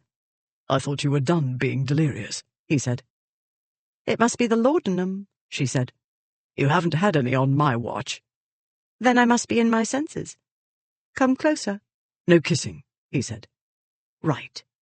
Why would he want to be kissed by a diseased female whose breath would probably stop a charging rhinoceros in its tracks?" "Very well," she said with a theatrical sigh. "I only wanted to admire my handiwork." After a time of studying the bedpost, he said, "It isn't that I object to being kissed, even by you. I am a man, as I've pointed out before." "I noticed that about you," she said. The strong neck and powerful shoulders and broad chest, the way his torso tapered to his waist. Since he wore no coat, she had a clearer than usual view of that region, and of his narrow hips and long, long legs. She must be getting better, or very much worse. Maybe her illness had damaged her brain. "However—" A pause before his gaze returned to her. "You're still ill, and not entirely in your right mind," he said. "My manners might be ramshackle, but even I do not take advantage of helpless females." "I'm not helpless," she said. "I gave you a stinker." His mouth twitched. "I take the blow as a sign of improving health." "Maybe it was for the best," she said. "I've been wanting to hit you for quite some time. Now I've got it out of my system." "From what others have told me, the condition is not so easily cured," he said. "How many other women have hit you?" she said. A hot feeling went through her, which she knew was jealousy, not fever. "A slap, here and there," he said. "Mainly they throw things at me." She did not want anybody but Lady Clara Fairfax throwing things at him. "That's a good idea," she said. "That way I'm less likely to hurt my hand." He moved closer again. "Does your hand hurt?" It did, actually, a bit.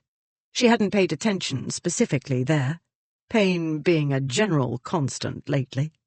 She slid her hand under the bedclothes. Certainly not. I only meant that next time I would be well when I did it, and would hit harder. But no, you're right. Missiles would be wiser. Let me see your hand, he said. She didn't move.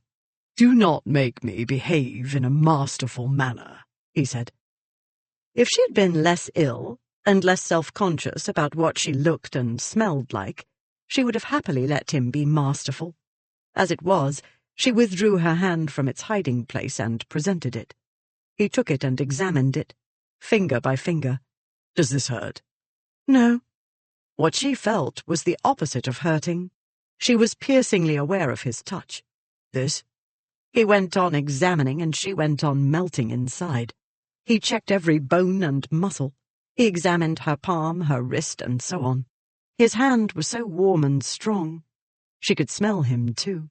He didn't smell sick. He smelled like himself, like a man, and a recently bathed man, too. She needed every iota of her ladyship training as well as her vanity not to pull him down and make him touch her everywhere the way he touched her hand. Your knuckles are slightly bruised, he said as he put her hand down on the coverlet, so gently, as though it were a small Ming vase. I'll order some ice. I should have ordered it with the beefsteak last night. I didn't notice it last night, she said.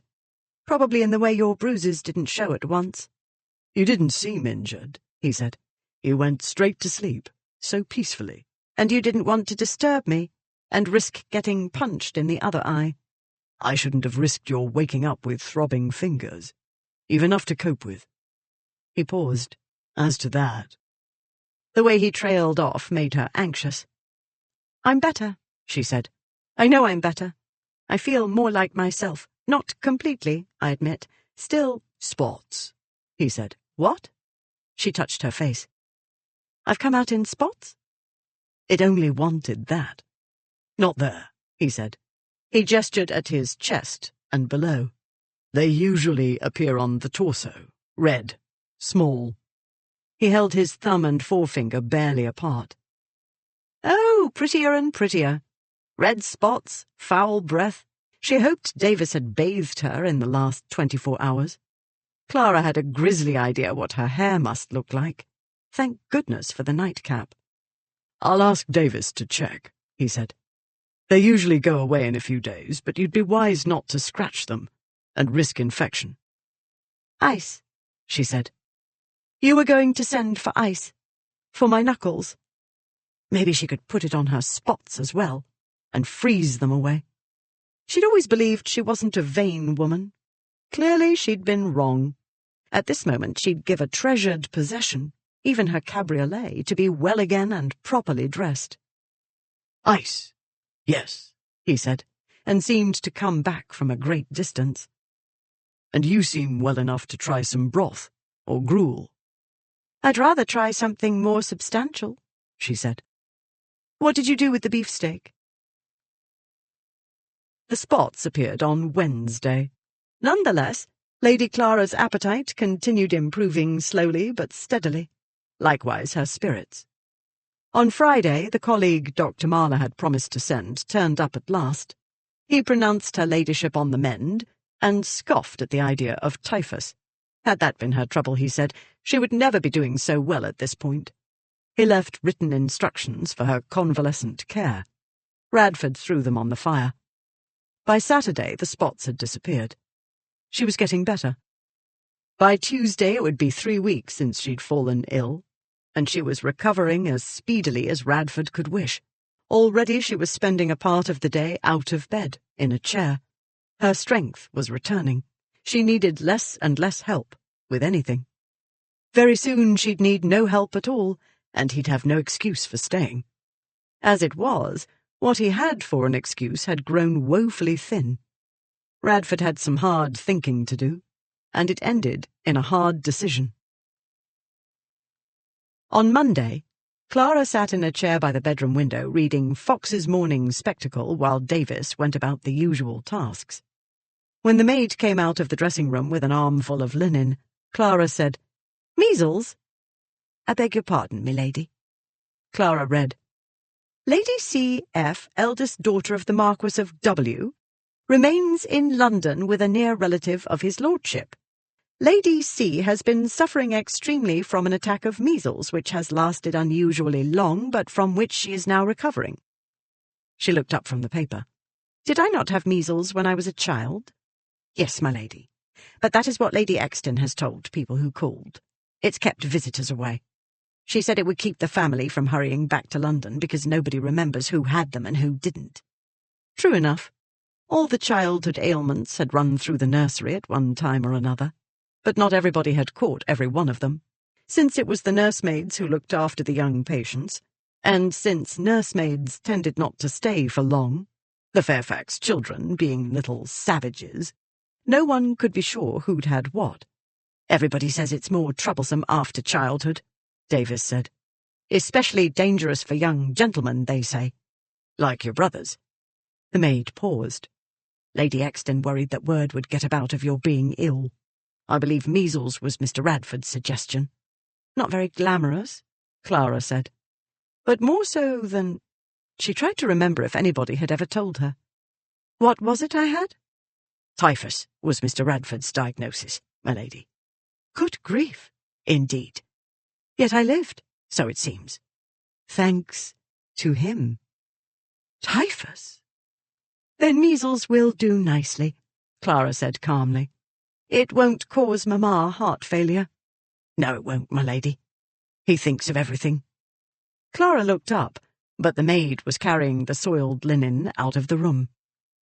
Not half an hour later, the 3 Noirot sisters turned up, obviously unafraid of measles and, in the Duchess of Clevedon's case, undeterred by an advanced state of pregnancy. Clara told them nothing of the truth, but she did try on the clothes they brought her, their idea of convalescent gifts. Tuesday, 13 October. I've come to say goodbye, Radford said. The weeks of looking after her and hiding his anxiety had caught up with him at last, and he'd slept most of yesterday. At one point he'd been distantly aware of visitors descending on his patient, who was no longer his patient, he reminded himself. The callers had been women. They were, moreover, women whose otherwise flawless English betrayed to his sharp ears a Parisian upbringing. It wasted no brain power at all to deduce their identities. They were the famous modistes of Maison Noirot. They bustled along the corridor talking, sometimes all at once, and he could hear their voices until after a few minutes they closed Lady Clara's bedroom door. A moment ago he'd closed her bedroom door too, not thinking about propriety because he hadn't needed to before.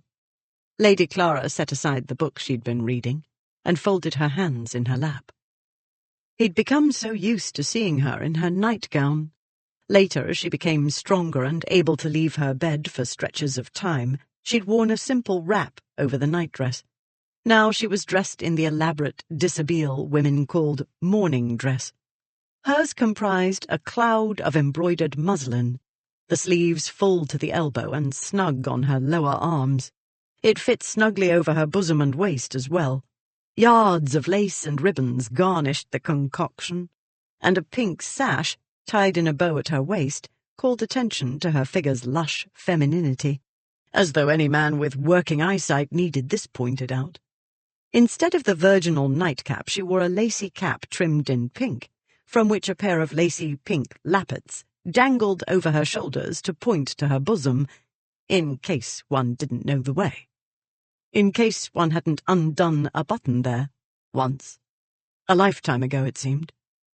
With her return to what she'd deem proper dress, he saw the wall between their two worlds go up, which was exactly what any rational man would expect to happen. The rational man knew that everything would revert to what it was before. She'd been ill, that was all. She hadn't changed into somebody else. This was the reason a rational man stood here saying goodbye. "Did my sister-in-law and her sisters frighten you yesterday?" she said. "Women do not frighten me," he said. "Even somewhat French women." "No, of course not," she said. "How silly of me. Naturally you deem it time to go. You've taken care of me. Now you must go back to Herefordshire and take care of your beastly cousin." He advanced further into the room. "You ought to sit nearer to the fire," he said. After an acute illness, one is more susceptible to chills. Stand up, and I'll move the chair. She rose in a flurry of rustling muslin. I suppose you can't help yourself, she said. It must be in the ducal bloodline, this dictatorial manner. He took up the chair and set it nearer the fire. Then he drew the screen to precisely the place where it would shield her from excessive heat, while allowing sufficient warmth. You're every bit as dictatorial, he said. If I didn't tyrannize you, you'd tyrannize me. Of course I'm tyrannical, she said. I was brought up to be a duchess. The words struck like a blow to the head and to the heart simultaneously. Inwardly he reeled. Outwardly he went very still. For a moment only, to collect himself. Only the fire's crackle broke the room's taut silence. Then she crossed to the chair and sat, muslin whispering, lace fluttering. My mother will not settle for less, she said. He was not in the least surprised. He wasn't cast down. He couldn't be, because he'd told himself exactly this. She wasn't for him. She'd never been for him. He was not a man who deluded himself. He'd seen the facts from the moment he'd recognized her, the day she'd appeared in the Woodley building, a place where she clearly didn't belong. He and she came from different worlds. She might as well have lived on the moon. Perhaps I ought to marry beastly Bernard, she said, before he could step far enough away from himself to fashion a rational sentence. He sounds as though he needs someone like me desperately. Being despotic, I should not have much difficulty making something of him. In my experience, men like Bernard are not at all difficult to manage. Radford stared at her. It took a moment for his brain to connect to his tongue. Bernard, he said. Yes, she said. He's the Duke in the family, is he not? Clara's heart pounded so fiercely she thought it must break through her chest. She needed all 22 years of ladyship training to maintain her composure. Are you delirious? He said. On the contrary, she said. I view the matter dispassionately. I've been near death. You were never near death while I was by, he said sharply. But had you not been by, she said, my life would have ended, courtesy Dr. Marler, with my having done almost nothing of value beyond rescuing a not very intelligent boy for his sister's sake. I realized I had frittered away my time. You're only 22. It's past time for marrying, she said. Nearly every girl who made her debut with me is wed. Some have children. I'd hoped for... Well, it doesn't matter because that was silly. I'd considered never marrying, but that was silly too. I ought to have realized that being an eccentric spinster could not suit me, especially living in a tent. No one says you have to live in a tent. This is demented. I only point out a lady's lack of alternatives, she said. I've been brought up to do nothing else but become a nobleman's wife, and I've put it off long enough. I don't want to marry a gentleman who asks me because it's this year's fashionable thing to do. Your cousin doesn't sound like somebody who cares what's fashionable. He only wants a wife to give him sons. The fading green and yellow bruises round Radford's eye showed starker as the colour drained from his face. She hoped he was too shocked to think clearly, because otherwise he'd realise what she was up to. Furthermore, if I'm to please Mamma and be a duchess, I should like to be one whose life isn't tediously repetitive, she said. All you've told me proves the Duke of Malvern will present a stimulating challenge to my wits and ingenuity. Clearly he needs someone like me to put his household in order. You'll do for estate business, but that means property and legal matters. She waved a slender hand. The agent and land steward and such. I'm overjoyed to know I'll do in some paltry fashion. His voice was choked. But His Grace requires a woman to take charge of domestic affairs. I was strictly trained to oversee a ducal household, because I was supposed to marry Clevedon, you know. My cousin isn't Clevedon, he said. Bernard is gross. The day you saw him all those years ago, that was Bernard at his best. He's disgusting. So are paupers. Yet you undertake the challenge of seeking justice for them. I don't have to live with them. His Grace owns several houses, all of them large, she said. I need not see more of him than I can tolerate. He's intolerable, Radford said. How can you, Clara? She looked toward the fire. My mother always says that. Out of the corner of her eye, she saw him clench his hands, then unclench them. I did not nurse you back to health, only to see you throw yourself away on beastly Bernard, he said. She glanced at him. His colour had returned, and he seemed as composed and remote as usual, but the ghosts in his eyes told the same story his fisting hands had told. Mamma wants me to marry a duke, she said. She'll be mortified if I don't, and her poisonous friend Lady Bartham will make her life unbearable. It's my duty. The trouble is I threw over Clevedon, and youngish dukes aren't thick on the ground. Drat you, Clara, you don't need a duke. But, Mamma— To the devil with your mother, he said. You need me, you stupid girl. The silence between them became so fraught that the burning coals' soft crackle sounded like artillery fire. Heart galloping, hands sweating, she raised her eyebrows, but not very much. Do I? She said coolly. Radford realized what he'd said only after he'd said it, which showed the state of mind he was in, or out of. He folded his arms and walked to the window and looked out. He saw nothing but what roiled inside his head. This is absurd, he said to the glass. Certainly it is, she said. I can't think what on earth I'd need you for, unless I was in dire want of aggravation. He turned back to her. You will not marry Bernard. She sat in perfect duchess posture, spine straight, chin aloft. I will, she said, unless I get a better offer. I have to marry somebody. Me, his other self shouted. Marry me! He'd all but said it a moment ago, but not precisely. He glared at her. Then he stalked to the fire. One of the mantelpiece ornaments depicted the naiad Daphne in the process of turning into a tree. He moved her an inch to the left. He remained there for a moment, his hand on the mantelpiece. It was a pose he'd taken many times before, hand on the jury rail, head bent as he prepared to speak. The trouble was, this time he was on both sides of the case. He needed to represent reason. His other self was opposing counsel, aka throw caution, intellect, and basic facts of life to the wind. You're going to try to wriggle out of it, she said. I can tell. She could tell a great deal too much. He remembered the way she'd taken note, in no time at all, and despite fear for her life, of Jacob Freem and Chiver. She'd noted what they looked like, what they wore, and every detail of the carriage apparently aiming for her in Charing Cross. I spoke in a passion, he said. The notion of your marrying Bernard was so revoltingly imbecile as to cause a temporary derangement of my senses. When she'd spoken of Bernard wanting sons, the image had arisen in Radford's mind of Bernard in the process. With her.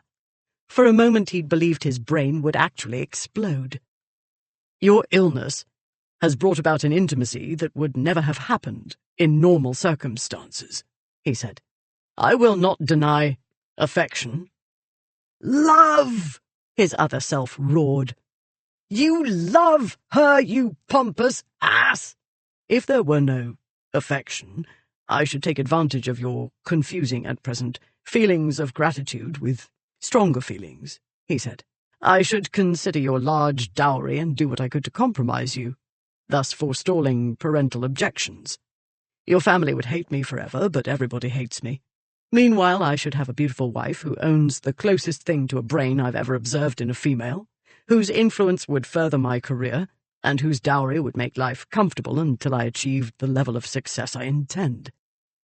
Who would make me happy, whose face I would be so grateful to see on the other side of the table at breakfast, whose voice I would be so grateful to hear the last thing at night and the first thing in the morning.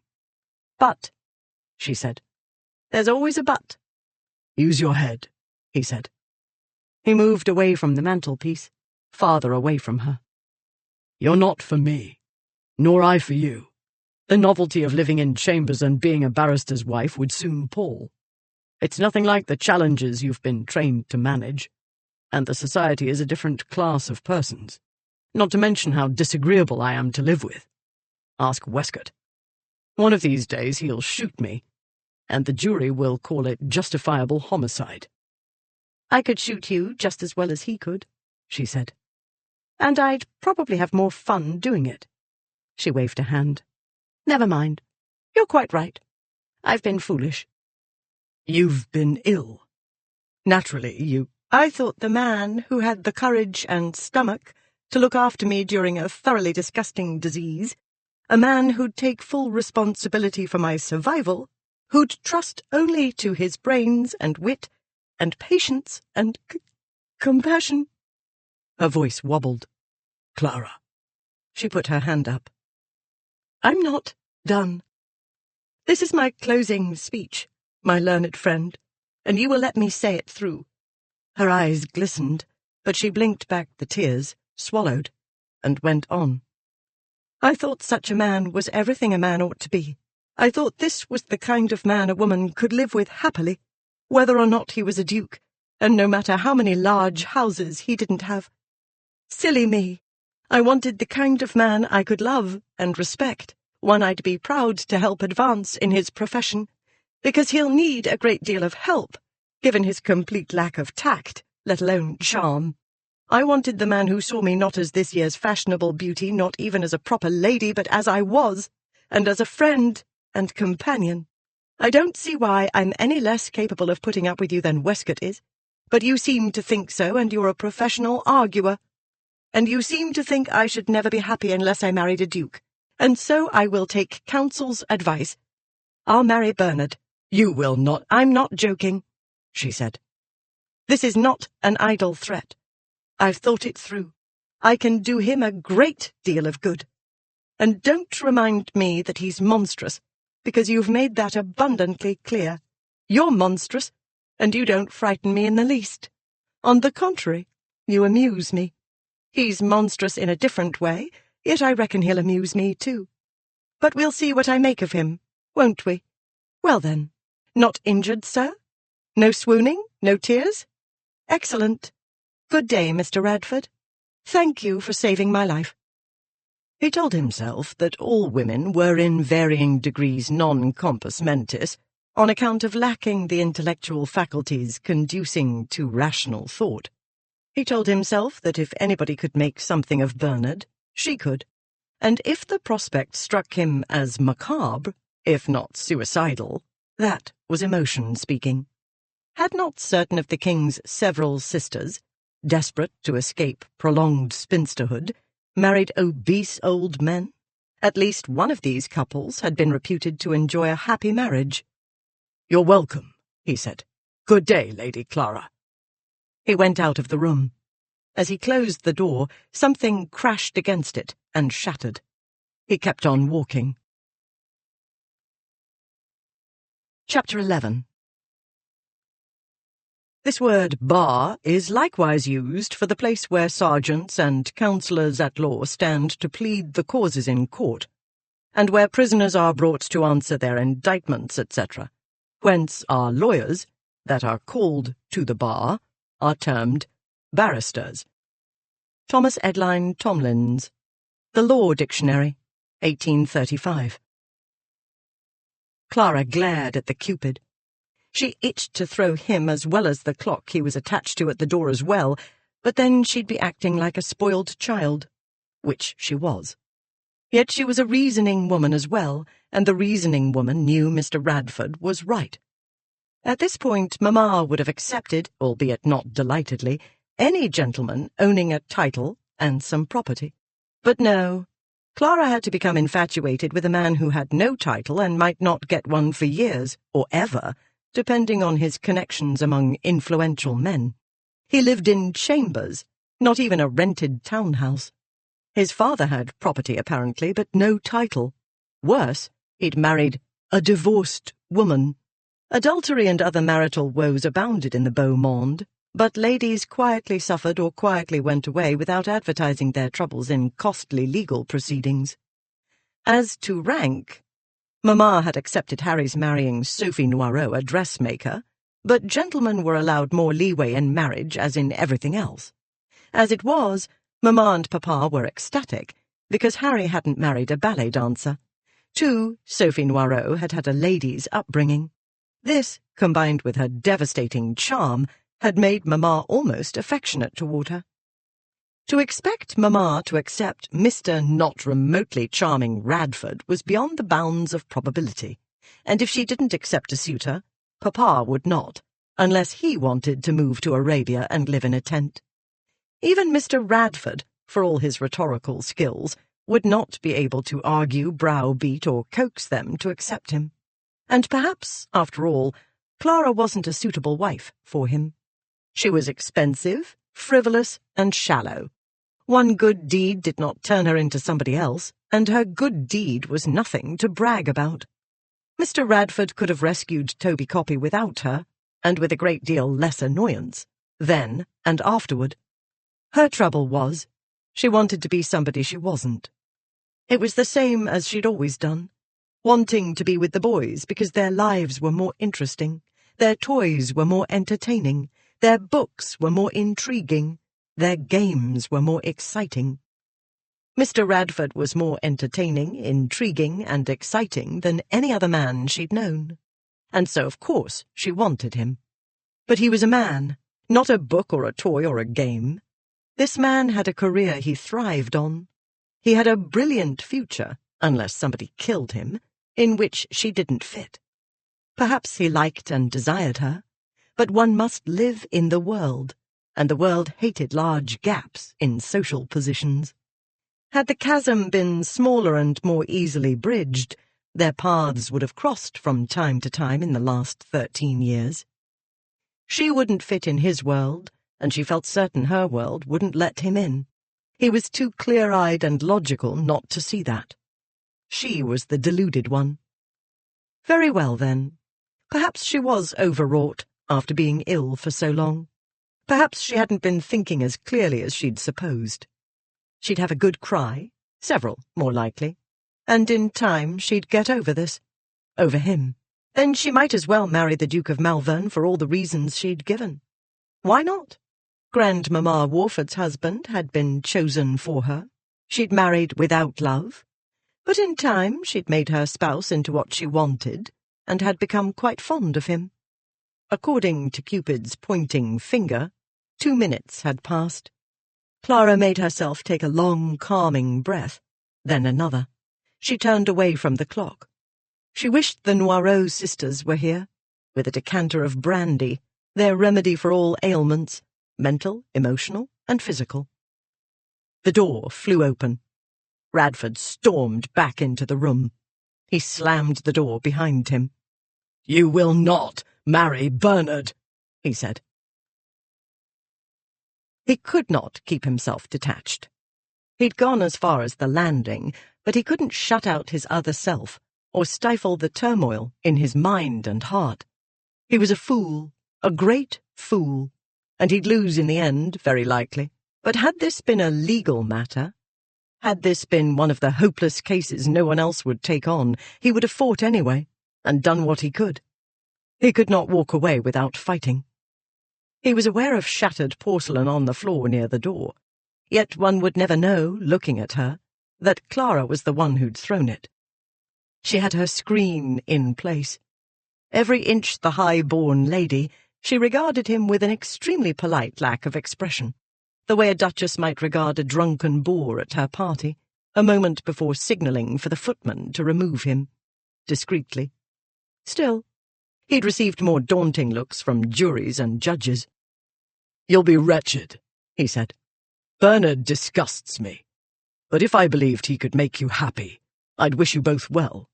He would, though he'd choke to death saying the words. But he won't. He's incapable of caring about anybody but Bernard. You'll throw yourself away on him." He paused, trying to will his heart to slow down to let him breathe and think. "If you must throw yourself away on somebody, Clara, then let it be me. If you must make something of somebody, make something of me." Her expression changed, not at all. "Dash it, Clara, marry me." She scowled. "Is that your idea of a proposal?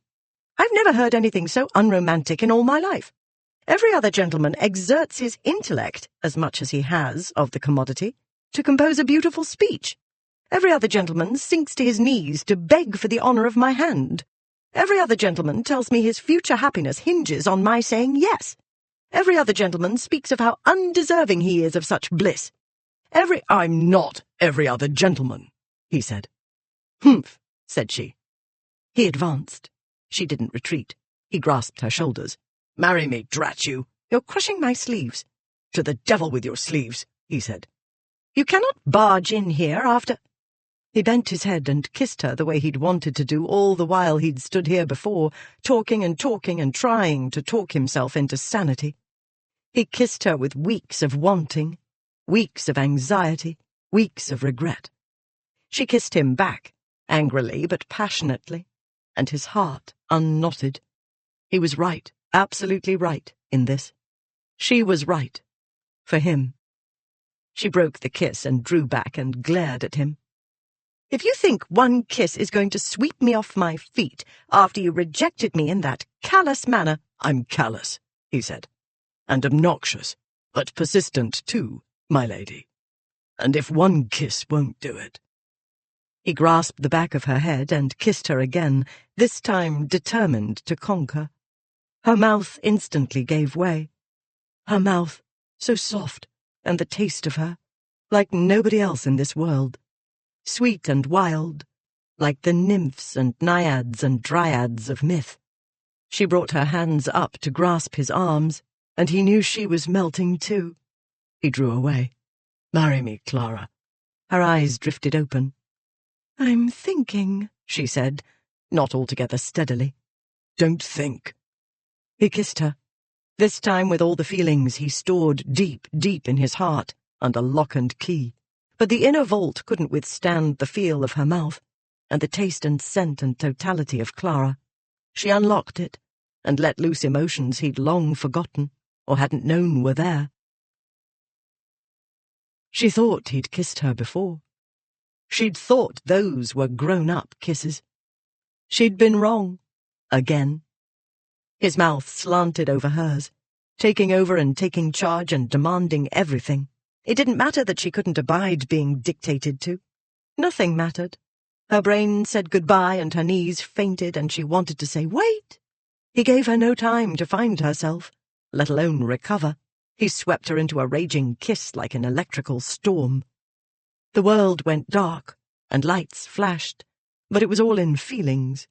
Flashes of heat and brightness and soaring happiness. It was almost more than she could bear. If he hadn't been holding her, she would have sunk to the floor in a little puddle of whatever liquefied article remained of Lady Clara Fairfax. But no, she was still here, upright, more or less, and trying to find herself in the whirlwind of sensations.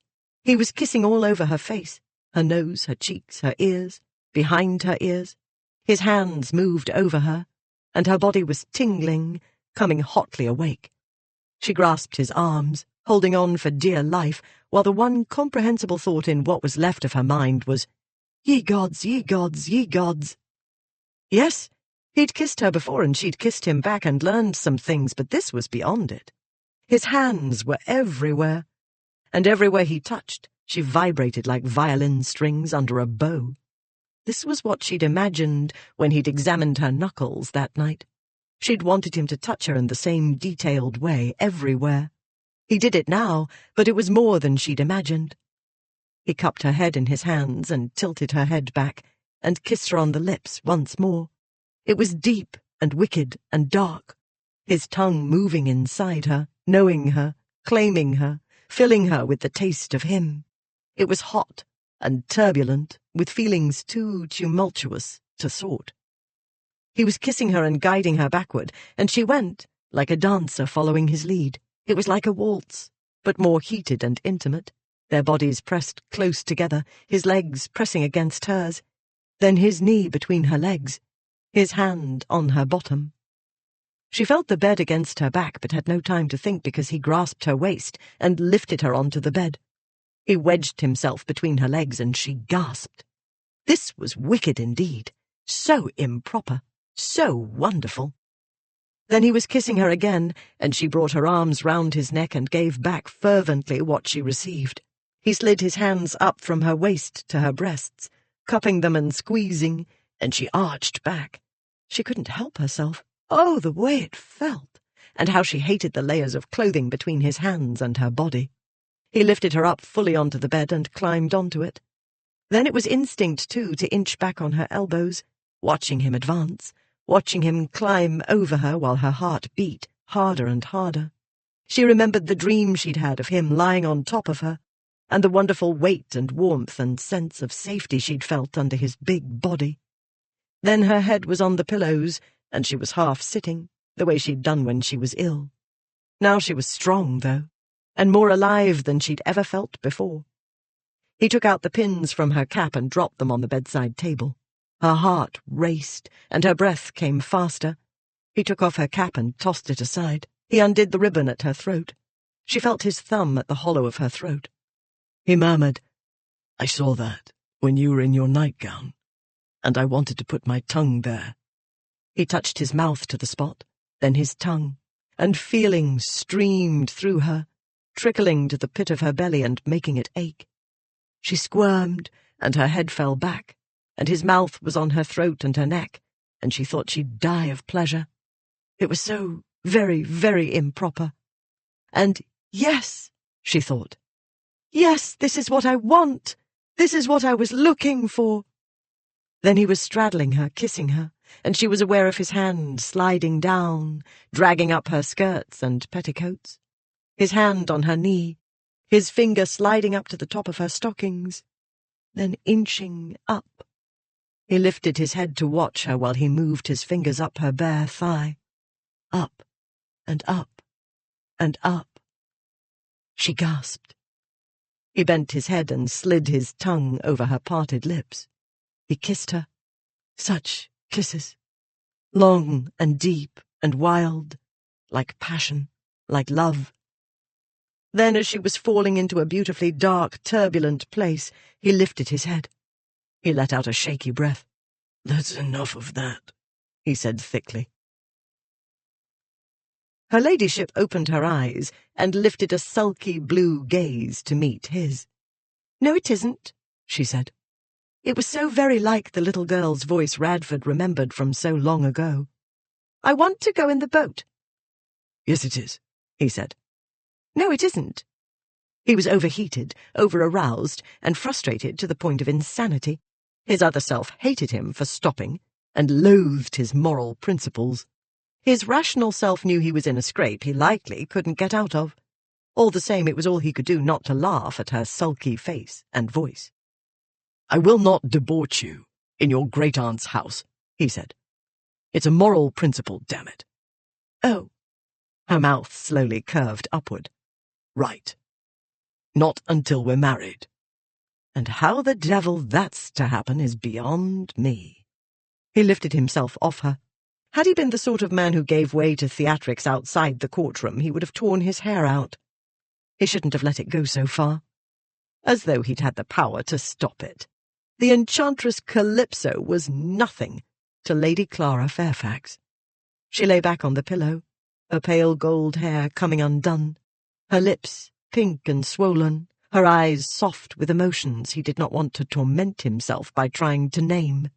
Love or desire or affection or pleasure or amusement. At any rate, she wasn't hitting him or throwing anything at him. "Are we to marry, then?" she said. "Yes," he said. "Unless you want to persist in your stupid fantasy of marrying stupid Bernard." She came up onto her elbows. "I think you'll be more entertaining. But you're not the one who's the Duke. It's going to be a bit tricky, isn't it?" "Damned well impossible. Radford, meet mistake number 11. "A bit," he said. The big house was so quiet, away from the hubbub of London, that the noise from below, distant as it was, sounded like a rioting mob. Cursing himself for carelessness, Radford slid from the bed, taking Clara with him. "What?" she said. "Someone's coming," he said. He grabbed her cap and shoved it back onto her head. "Devil curse me, I should have thought." From the stairs came footsteps, voices.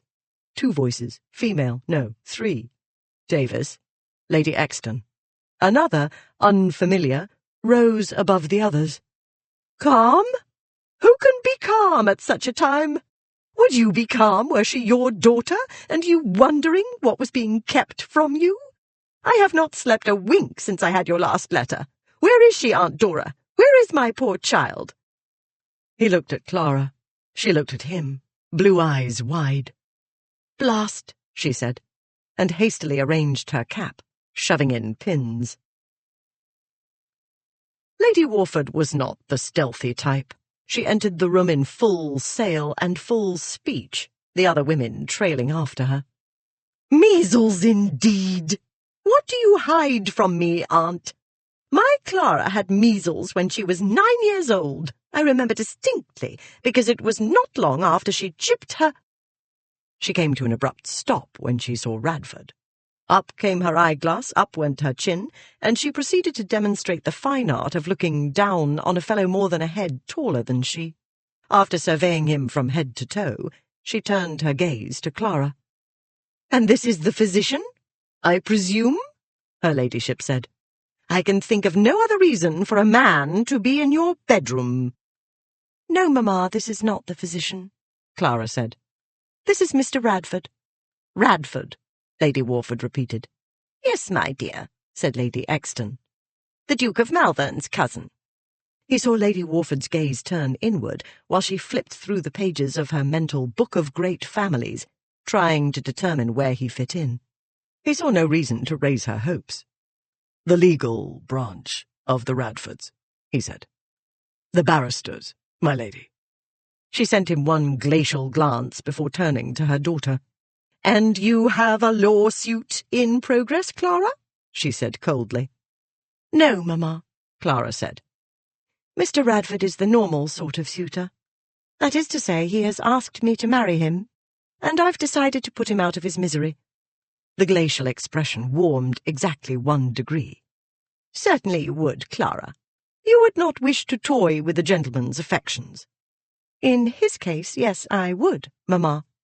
But I've said yes and meant it." "You haven't the least idea what you mean," said her mother. "You have been ill. Obviously you are not fully recovered, else you'd remember you may not say yes to any gentleman without your father's consent."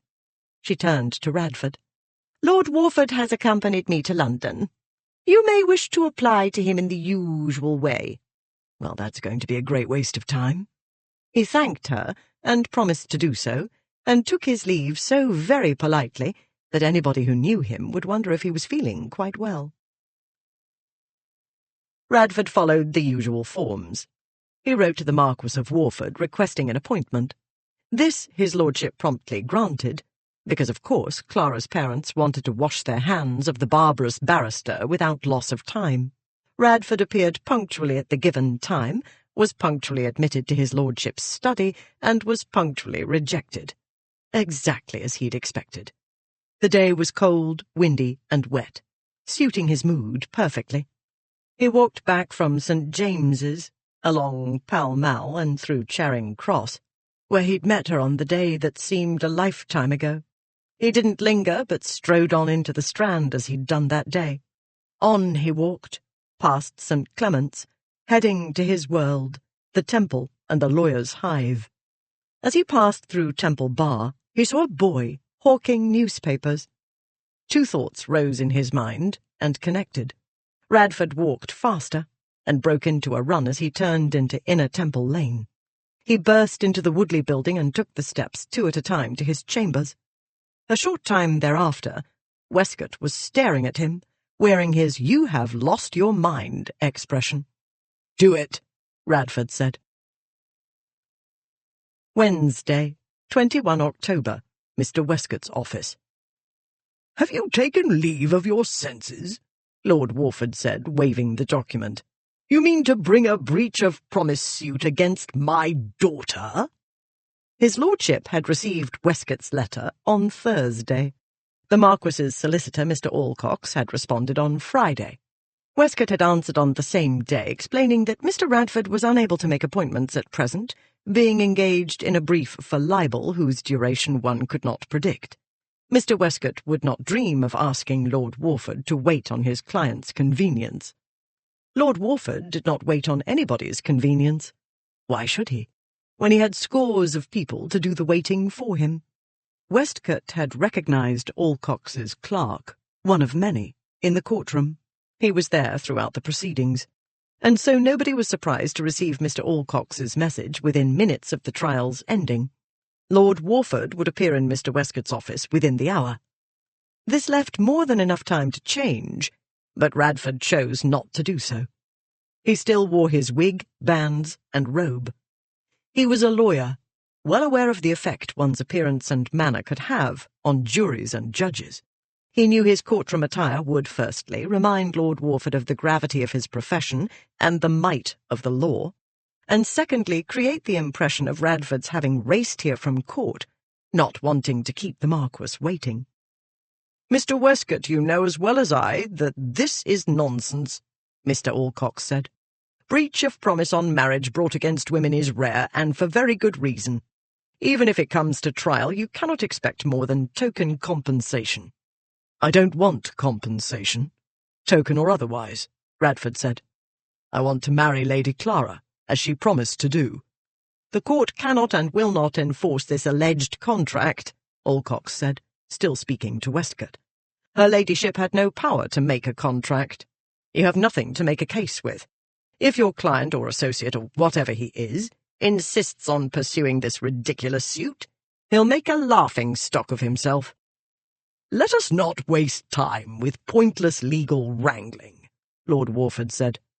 "We know Mr. Radford is far too intelligent to wish for a trial that can only damage his professional reputation. Furthermore, if he truly cares for my daughter as he claims, he will not wish to drag her name through the mud. He will not wish to see her and her family featured in the scandal sheets and print shop window caricatures. The question is, what does he wish? What, in short, is Mr. Radford's price?" Westcott walked round to the back of his desk and shuffled some papers. He picked one up. "My client's price," he said. "Let me see." He read the document, then put it down and picked up another. "Ah, here it is. Mr. Radford requests a fair trial." Lord Warford waved his hand. "Pray don't insult my intelligence. We all know there's no question of going to court." "The trial to take place in this office, my lord," Westcott said. "The jury to comprise her ladyship's parents, Lord and Lady Warford. Mr. Radford will act as his own advocate. As such, he seeks the following: to know the crimes of which he is accused, to summon witnesses, to answer questions or challenges put to him by the other party, and to make a summary speech in his defence." Lord Warford regarded Radford for a time. Then, "That's your price," he said. "A fair trial," Radford said. "I ask no more than what we grant to murderers and traitors, and even counterfeiters. I place my future in your and your lady's hands." "And if the verdict goes against you," Lord Warford said, "will you leave it alone?" "My client pledges to abide by the outcome," Westcott said. "No appeals," Radford said. "No pleading my case in the court of public opinion. Not a word to anybody. In short, no whining." If he couldn't win over Clara's parents, he most certainly couldn't meet the many challenges wedlock would present. If he couldn't bring Lord and Lady Warford over to his side, he wasn't worthy of her. Lord Warford walked to the window and looked down into the Temple churchyard. After an eternity of a moment, he said, "I've used due diligence, Mr. Radford, in looking into your affairs and character. You seem to be an unusually clever gentleman. Your courtroom work is spoken of in laudatory terms. Your personality would appear to be of a different order. Clara says, but we shall disregard her opinions. Women think with their feelings, not their intellects." He turned away from the window. "Mr. Westcott, I agree to the trial. I have always prided myself on keeping an open mind, though I shall not speak for any other parties who will be present." "Thank you, my lord," Westcott said. "In any event, I don't doubt it will be interesting. The Marquis looked at Radford. "Be sure to wear that, sir. It makes precisely the impression you wish." Leaving Alcox to work out the details with his counterpart, his lordship departed. Chapter 12. He numerous woes on ocean tossed, endured. The Odyssey of Homer, translated by William Cooper, 1791. Small drawing-room of Warford House, later that day. "How dare he?" Mamma burst out. "Warford, how could you?" "It must have been the wig," Papa said. Then, as usually happened when he saw omens of a wifely eruption, he claimed to have another appointment, and left. Fortunately, he'd brought the news about the trial of Raven Radford while Great-Aunt Dora was visiting. Even Mamma couldn't enact a tragedy while the older lady was laughing so hard. "There, you see, Clara," Mamma said, while Lady Exton wiped her eyes. "We'll be laughing stocks. The satirists will have a field day." "Quite possibly, if you go through with this trial," Great-Aunt Dora said. "I shouldn't, if I were you. What I should do is snap him up. You shan't find another such son-in-law in your lifetime." "I should hope not," Mamma said. "A barrister! And his father! An eccentric, married to a divorcee. No wonder he was never knighted. Clara could not have chosen worse had she started planning from the day she was born. You fret about a title? When the young man saved Clara's life?" Great-Aunt Dora asked. "What more proof do you want of his character?" "It isn't a matter of character," Clara said. "It's a matter of what people will say." Mamma gave her the serpent's tooth, thankless child look. Clara winced inwardly. Mamma wasn't completely irrational. Being the mother of London's most beautiful and most proposed-to girl made Lady Warford an object of envy, jealousy, resentment, and many other unamiable emotions. The beau monde would revel in seeing her humbled. It wouldn't last forever, but it wouldn't be over quickly either, and it would be extremely painful while it lasted. Lady Exton saw things differently. "You're not fretting over what Lady Bartham will say, I hope? Kindly remember you're the Marchioness of Warford. It ought to be nothing to you what anybody says, especially women of inferior mental faculties who spend their time gossiping because they're incapable of doing anything else." And there, in a nutshell, was one suffocating force in Clara's life, the endless petty gossip that passed for conversation. "I'm glad you enjoy the luxury of disregarding society, Aunt," Mamma said. "The rest of us, however, must live in it, and some of us do not wish to be subjected to pity or thinly veiled mockery." Great-Aunt Dora stood up. "Francis, I'm disappointed in you. Here's a strong, healthy, intelligent, and ambitious young man, ready to mortify himself for your daughter's sake, and you fret about what your friends will say. I can't decide whether to laugh or cry. Clara, you may see me out." "You're not to take her away again, Aunt," Mamma said. "To speak plainly, you've done quite enough damage." "I? Humph!" Great-Aunt Dora swept out, Clara in her wake. "For your sake, I pray Mr. Radford will carry off his trial successfully," Lady Exton said, as she and her grandniece continued down the corridor.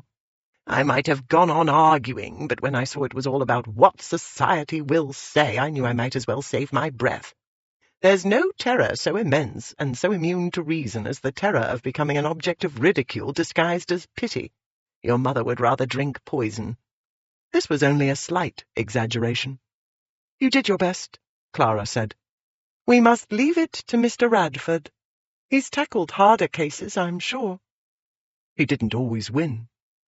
She mustn't have hidden her doubts as well as she thought, because her great-aunt said, "Don't fret, my dear. If he could keep you from dying, he can win over your parents." "This might be harder," Clara said. And if he doesn't succeed, then you can do something excitingly desperate, of course. Friday, 23 October, Westcott's office. Mr. Radford wore his wig, along with the rest of his courtroom attire. Although he was the one on trial, he was his own barrister as well. Yes, Clara had seen him in court garb before, but she hadn't yet become accustomed to the effect. He was elegant and intimidating, and somehow the robe and wig and lace made him even more potently male. As she took him in, a little light broke through the black cloud threatening to swallow her, but only for a moment. The courtroom garb wouldn't win any admiration from Mamma. It shouted, "Barrister!" A felony, because he was murdering her social prestige, and therefore her life. Papa would be the real problem, though. Unlike Mamma, he didn't scold or storm about the house. He only grew quieter and more thoughtful. Not a promising sign. Since Clara's parents hadn't wanted to bring any more people than absolutely necessary into this farce, as Mamma called it, Mr. Alcox read out the charges. These were more numerous than what Papa had first compiled. He'd merely charged Mr. Radford with being unsuitable in rank and fortune. This, in Mamma's view, was grossly inadequate. The list she'd compiled was twice as long and 3 times more incomprehensible than what Mr. Alcox eventually made of it. As condensed and translated by Mr. Alcox, Mr. Radford's crimes were: 1. Soliciting the hand of a young lady he was unable to provide for in a style in any way approaching that to which she was accustomed since birth. 2. Lack of social standing, which would lead to the lady's becoming an outcast from the society to which she properly belonged. 3. Belonging to a family stained by the scandal of divorce, thereby causing her ladyship to be besmirched by association. 4. Having no social connections he could rely upon to aid him in advancing either in professional or social rank to one more appropriate to her ladyship. 5.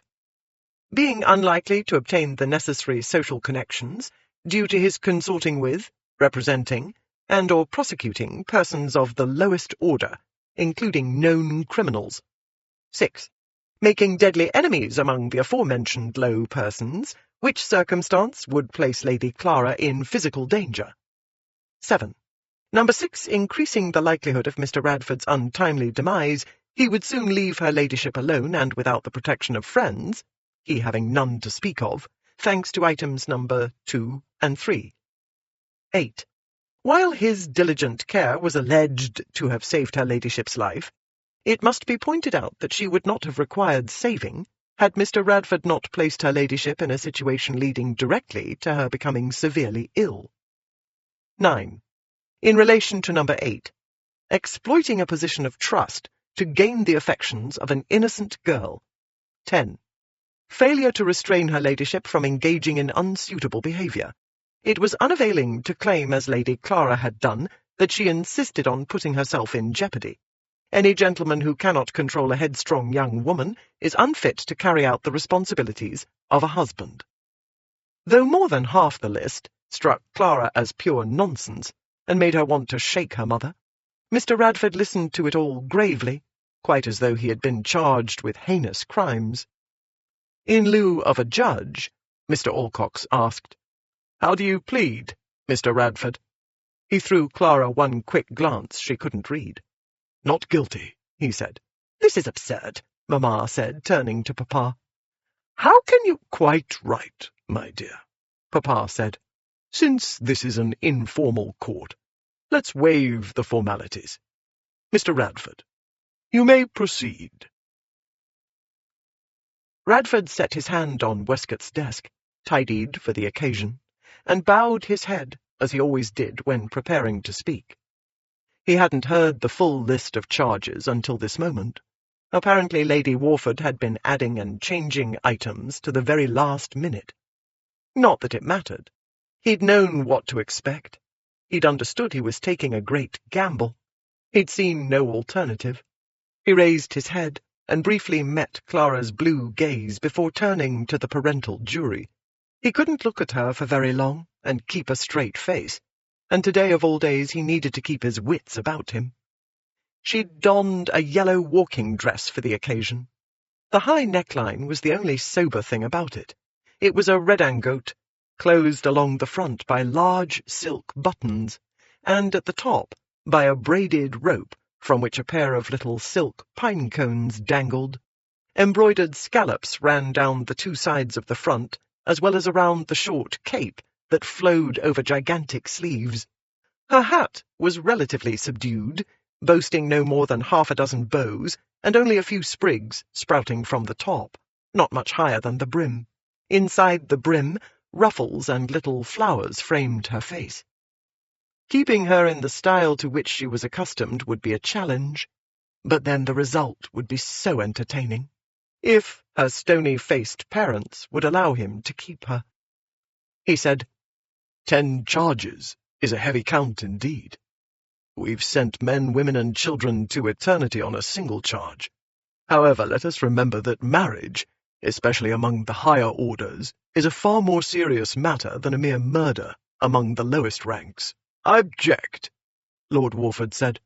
We did not come here for satire and a lecture on social inequalities. Yet social and financial inequality is what your lordship charges me with, Radford said. But let us begin at the beginning. Item 1. My lack of income. I urge the jury to dismiss this charge. By my own count, at least 3 of the applicants for Lady Clara's hand, including a gentleman to whom she was briefly engaged, were less able to provide for her than I am. The latter gentleman, for instance, was deeply in debt. It's hardly the same thing, said Lady Warford. It is certainly a question worth weighing, he said. It seems the gentleman in question was accepted under duress because he'd compromised Lady Clara in very public circumstances. A scandal, in short. In that case, may we also strike number 3? The scandal of my mother's divorce is quite elderly, having occurred nearly 30 years ago. Lady Clara's occurred only a few months ago. I believe that makes us even at the very least. Warford, I protest, Lady Warford said. Will you not put this fellow in his place? The idea! To equate a fortune-hunter leading Clara astray. He has a point, Lord Warford said. More than one. We may not like what he has to say, but we've promised to give the gentleman a fair hearing. In fairness, we must consider dismissing items 1 and 3. Several of Clara's suitors were on short allowance or in debt. She refused them. It makes no matter. We charged Mr. Radford only with soliciting her hand. The law turns on fine and precise points, my dear. Then, as to that, the so-called scandal with that unpleasant man lasted not a day thanks to his offering for her, said his lady. And the divorce, which so troubles you, was old news when King George III was still alive, his lordship said. Warford, you cannot take this man's arguments seriously. I do indeed, said he, and it wanted no great leap of intellect to anticipate Mr. Radford's response to the scandal item. I recommend you allow the gentleman to continue. For one thing, matters will proceed more swiftly. For another, I do not wish to find myself obliged to strike item number 10 as well.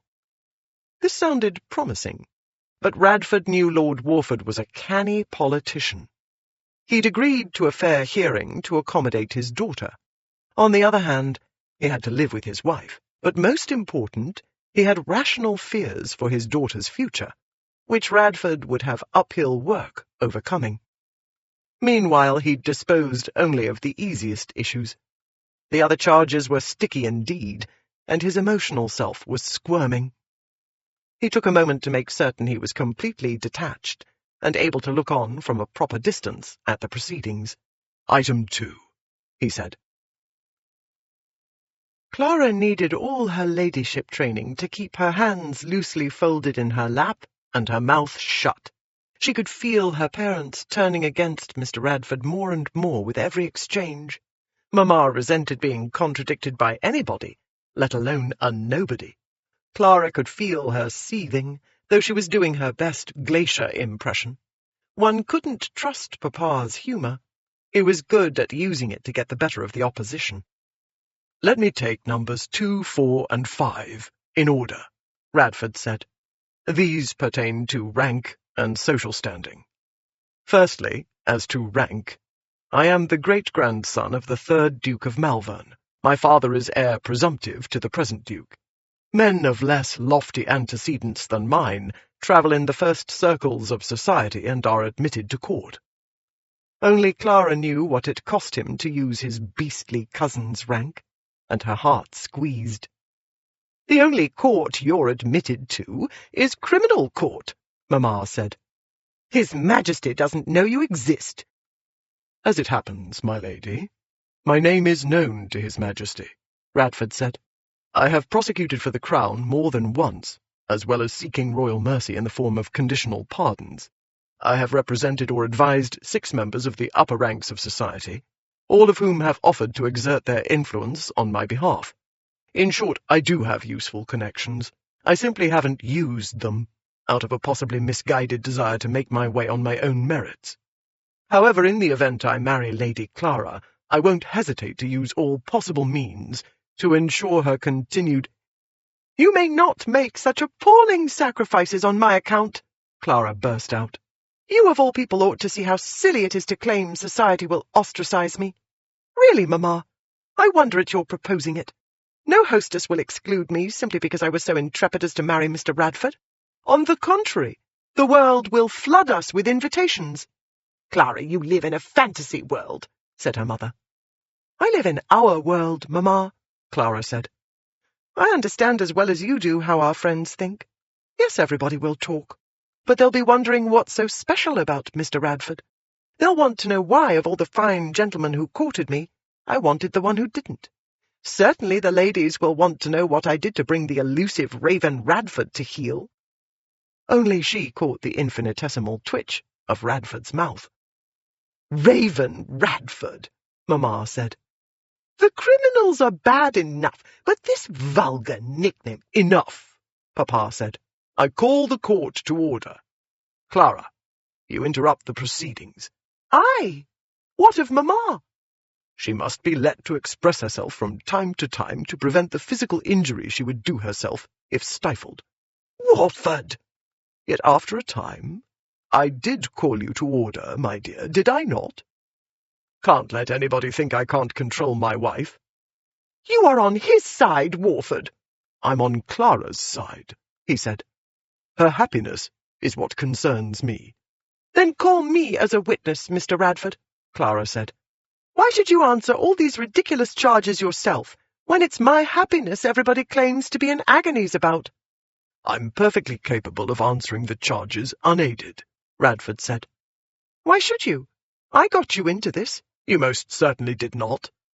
"I plagued you endlessly." "I'm a lawyer," he said. "People plague us constantly with their problems, and we're glad to have the work."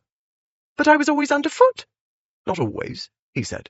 "You proved useful now and again, or at the very least, entertaining, enough to lead me to seek you out when I ought to have let you go your way. On that point, in fact, I was about to call a witness." He turned to Westcott. "Kindly summon the first witness." Westcott went to the door and murmured something, to the clerk, evidently. A moment later, Tilsley dragged Fenwick, in all his gold and lilac glory, into the office, not without some scuffling and hostile use of elbows. Radford should have realized matters wouldn't proceed precisely as he'd planned. Fenwick did take the stand, the rug in front of Westcott's desk. He did testify regarding the shockingly large bribe, 2 shillings, Radford had paid the little pirate to get a clandestine message to Lady Clara.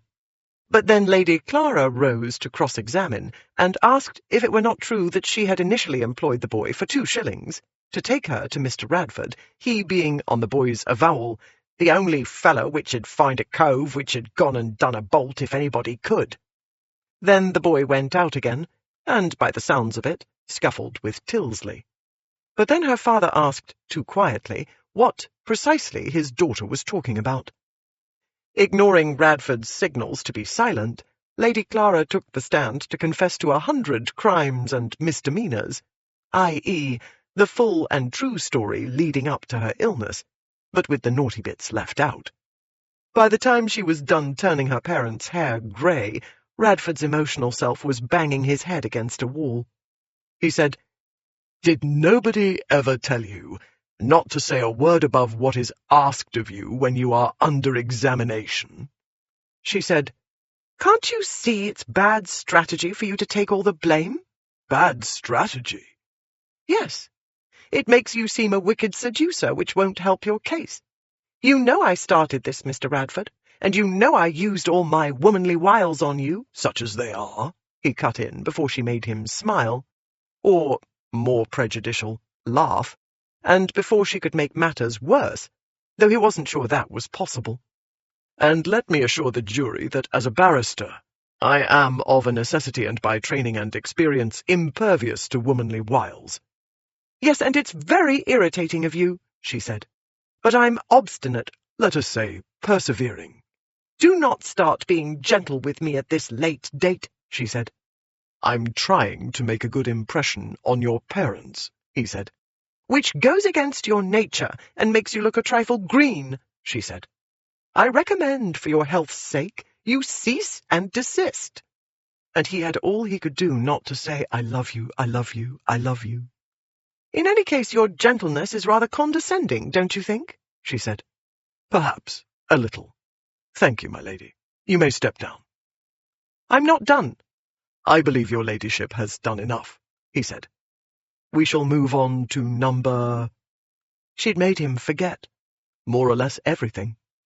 "6, said Lord Warford. "Deadly enemies. Low persons." He glanced at the closed door. "The lad being an example, I take it?" "A former juvenile delinquent, now gainfully employed at Maison Noirot," Radford said. "That would explain the costume." "Warford, must we continue this charade?"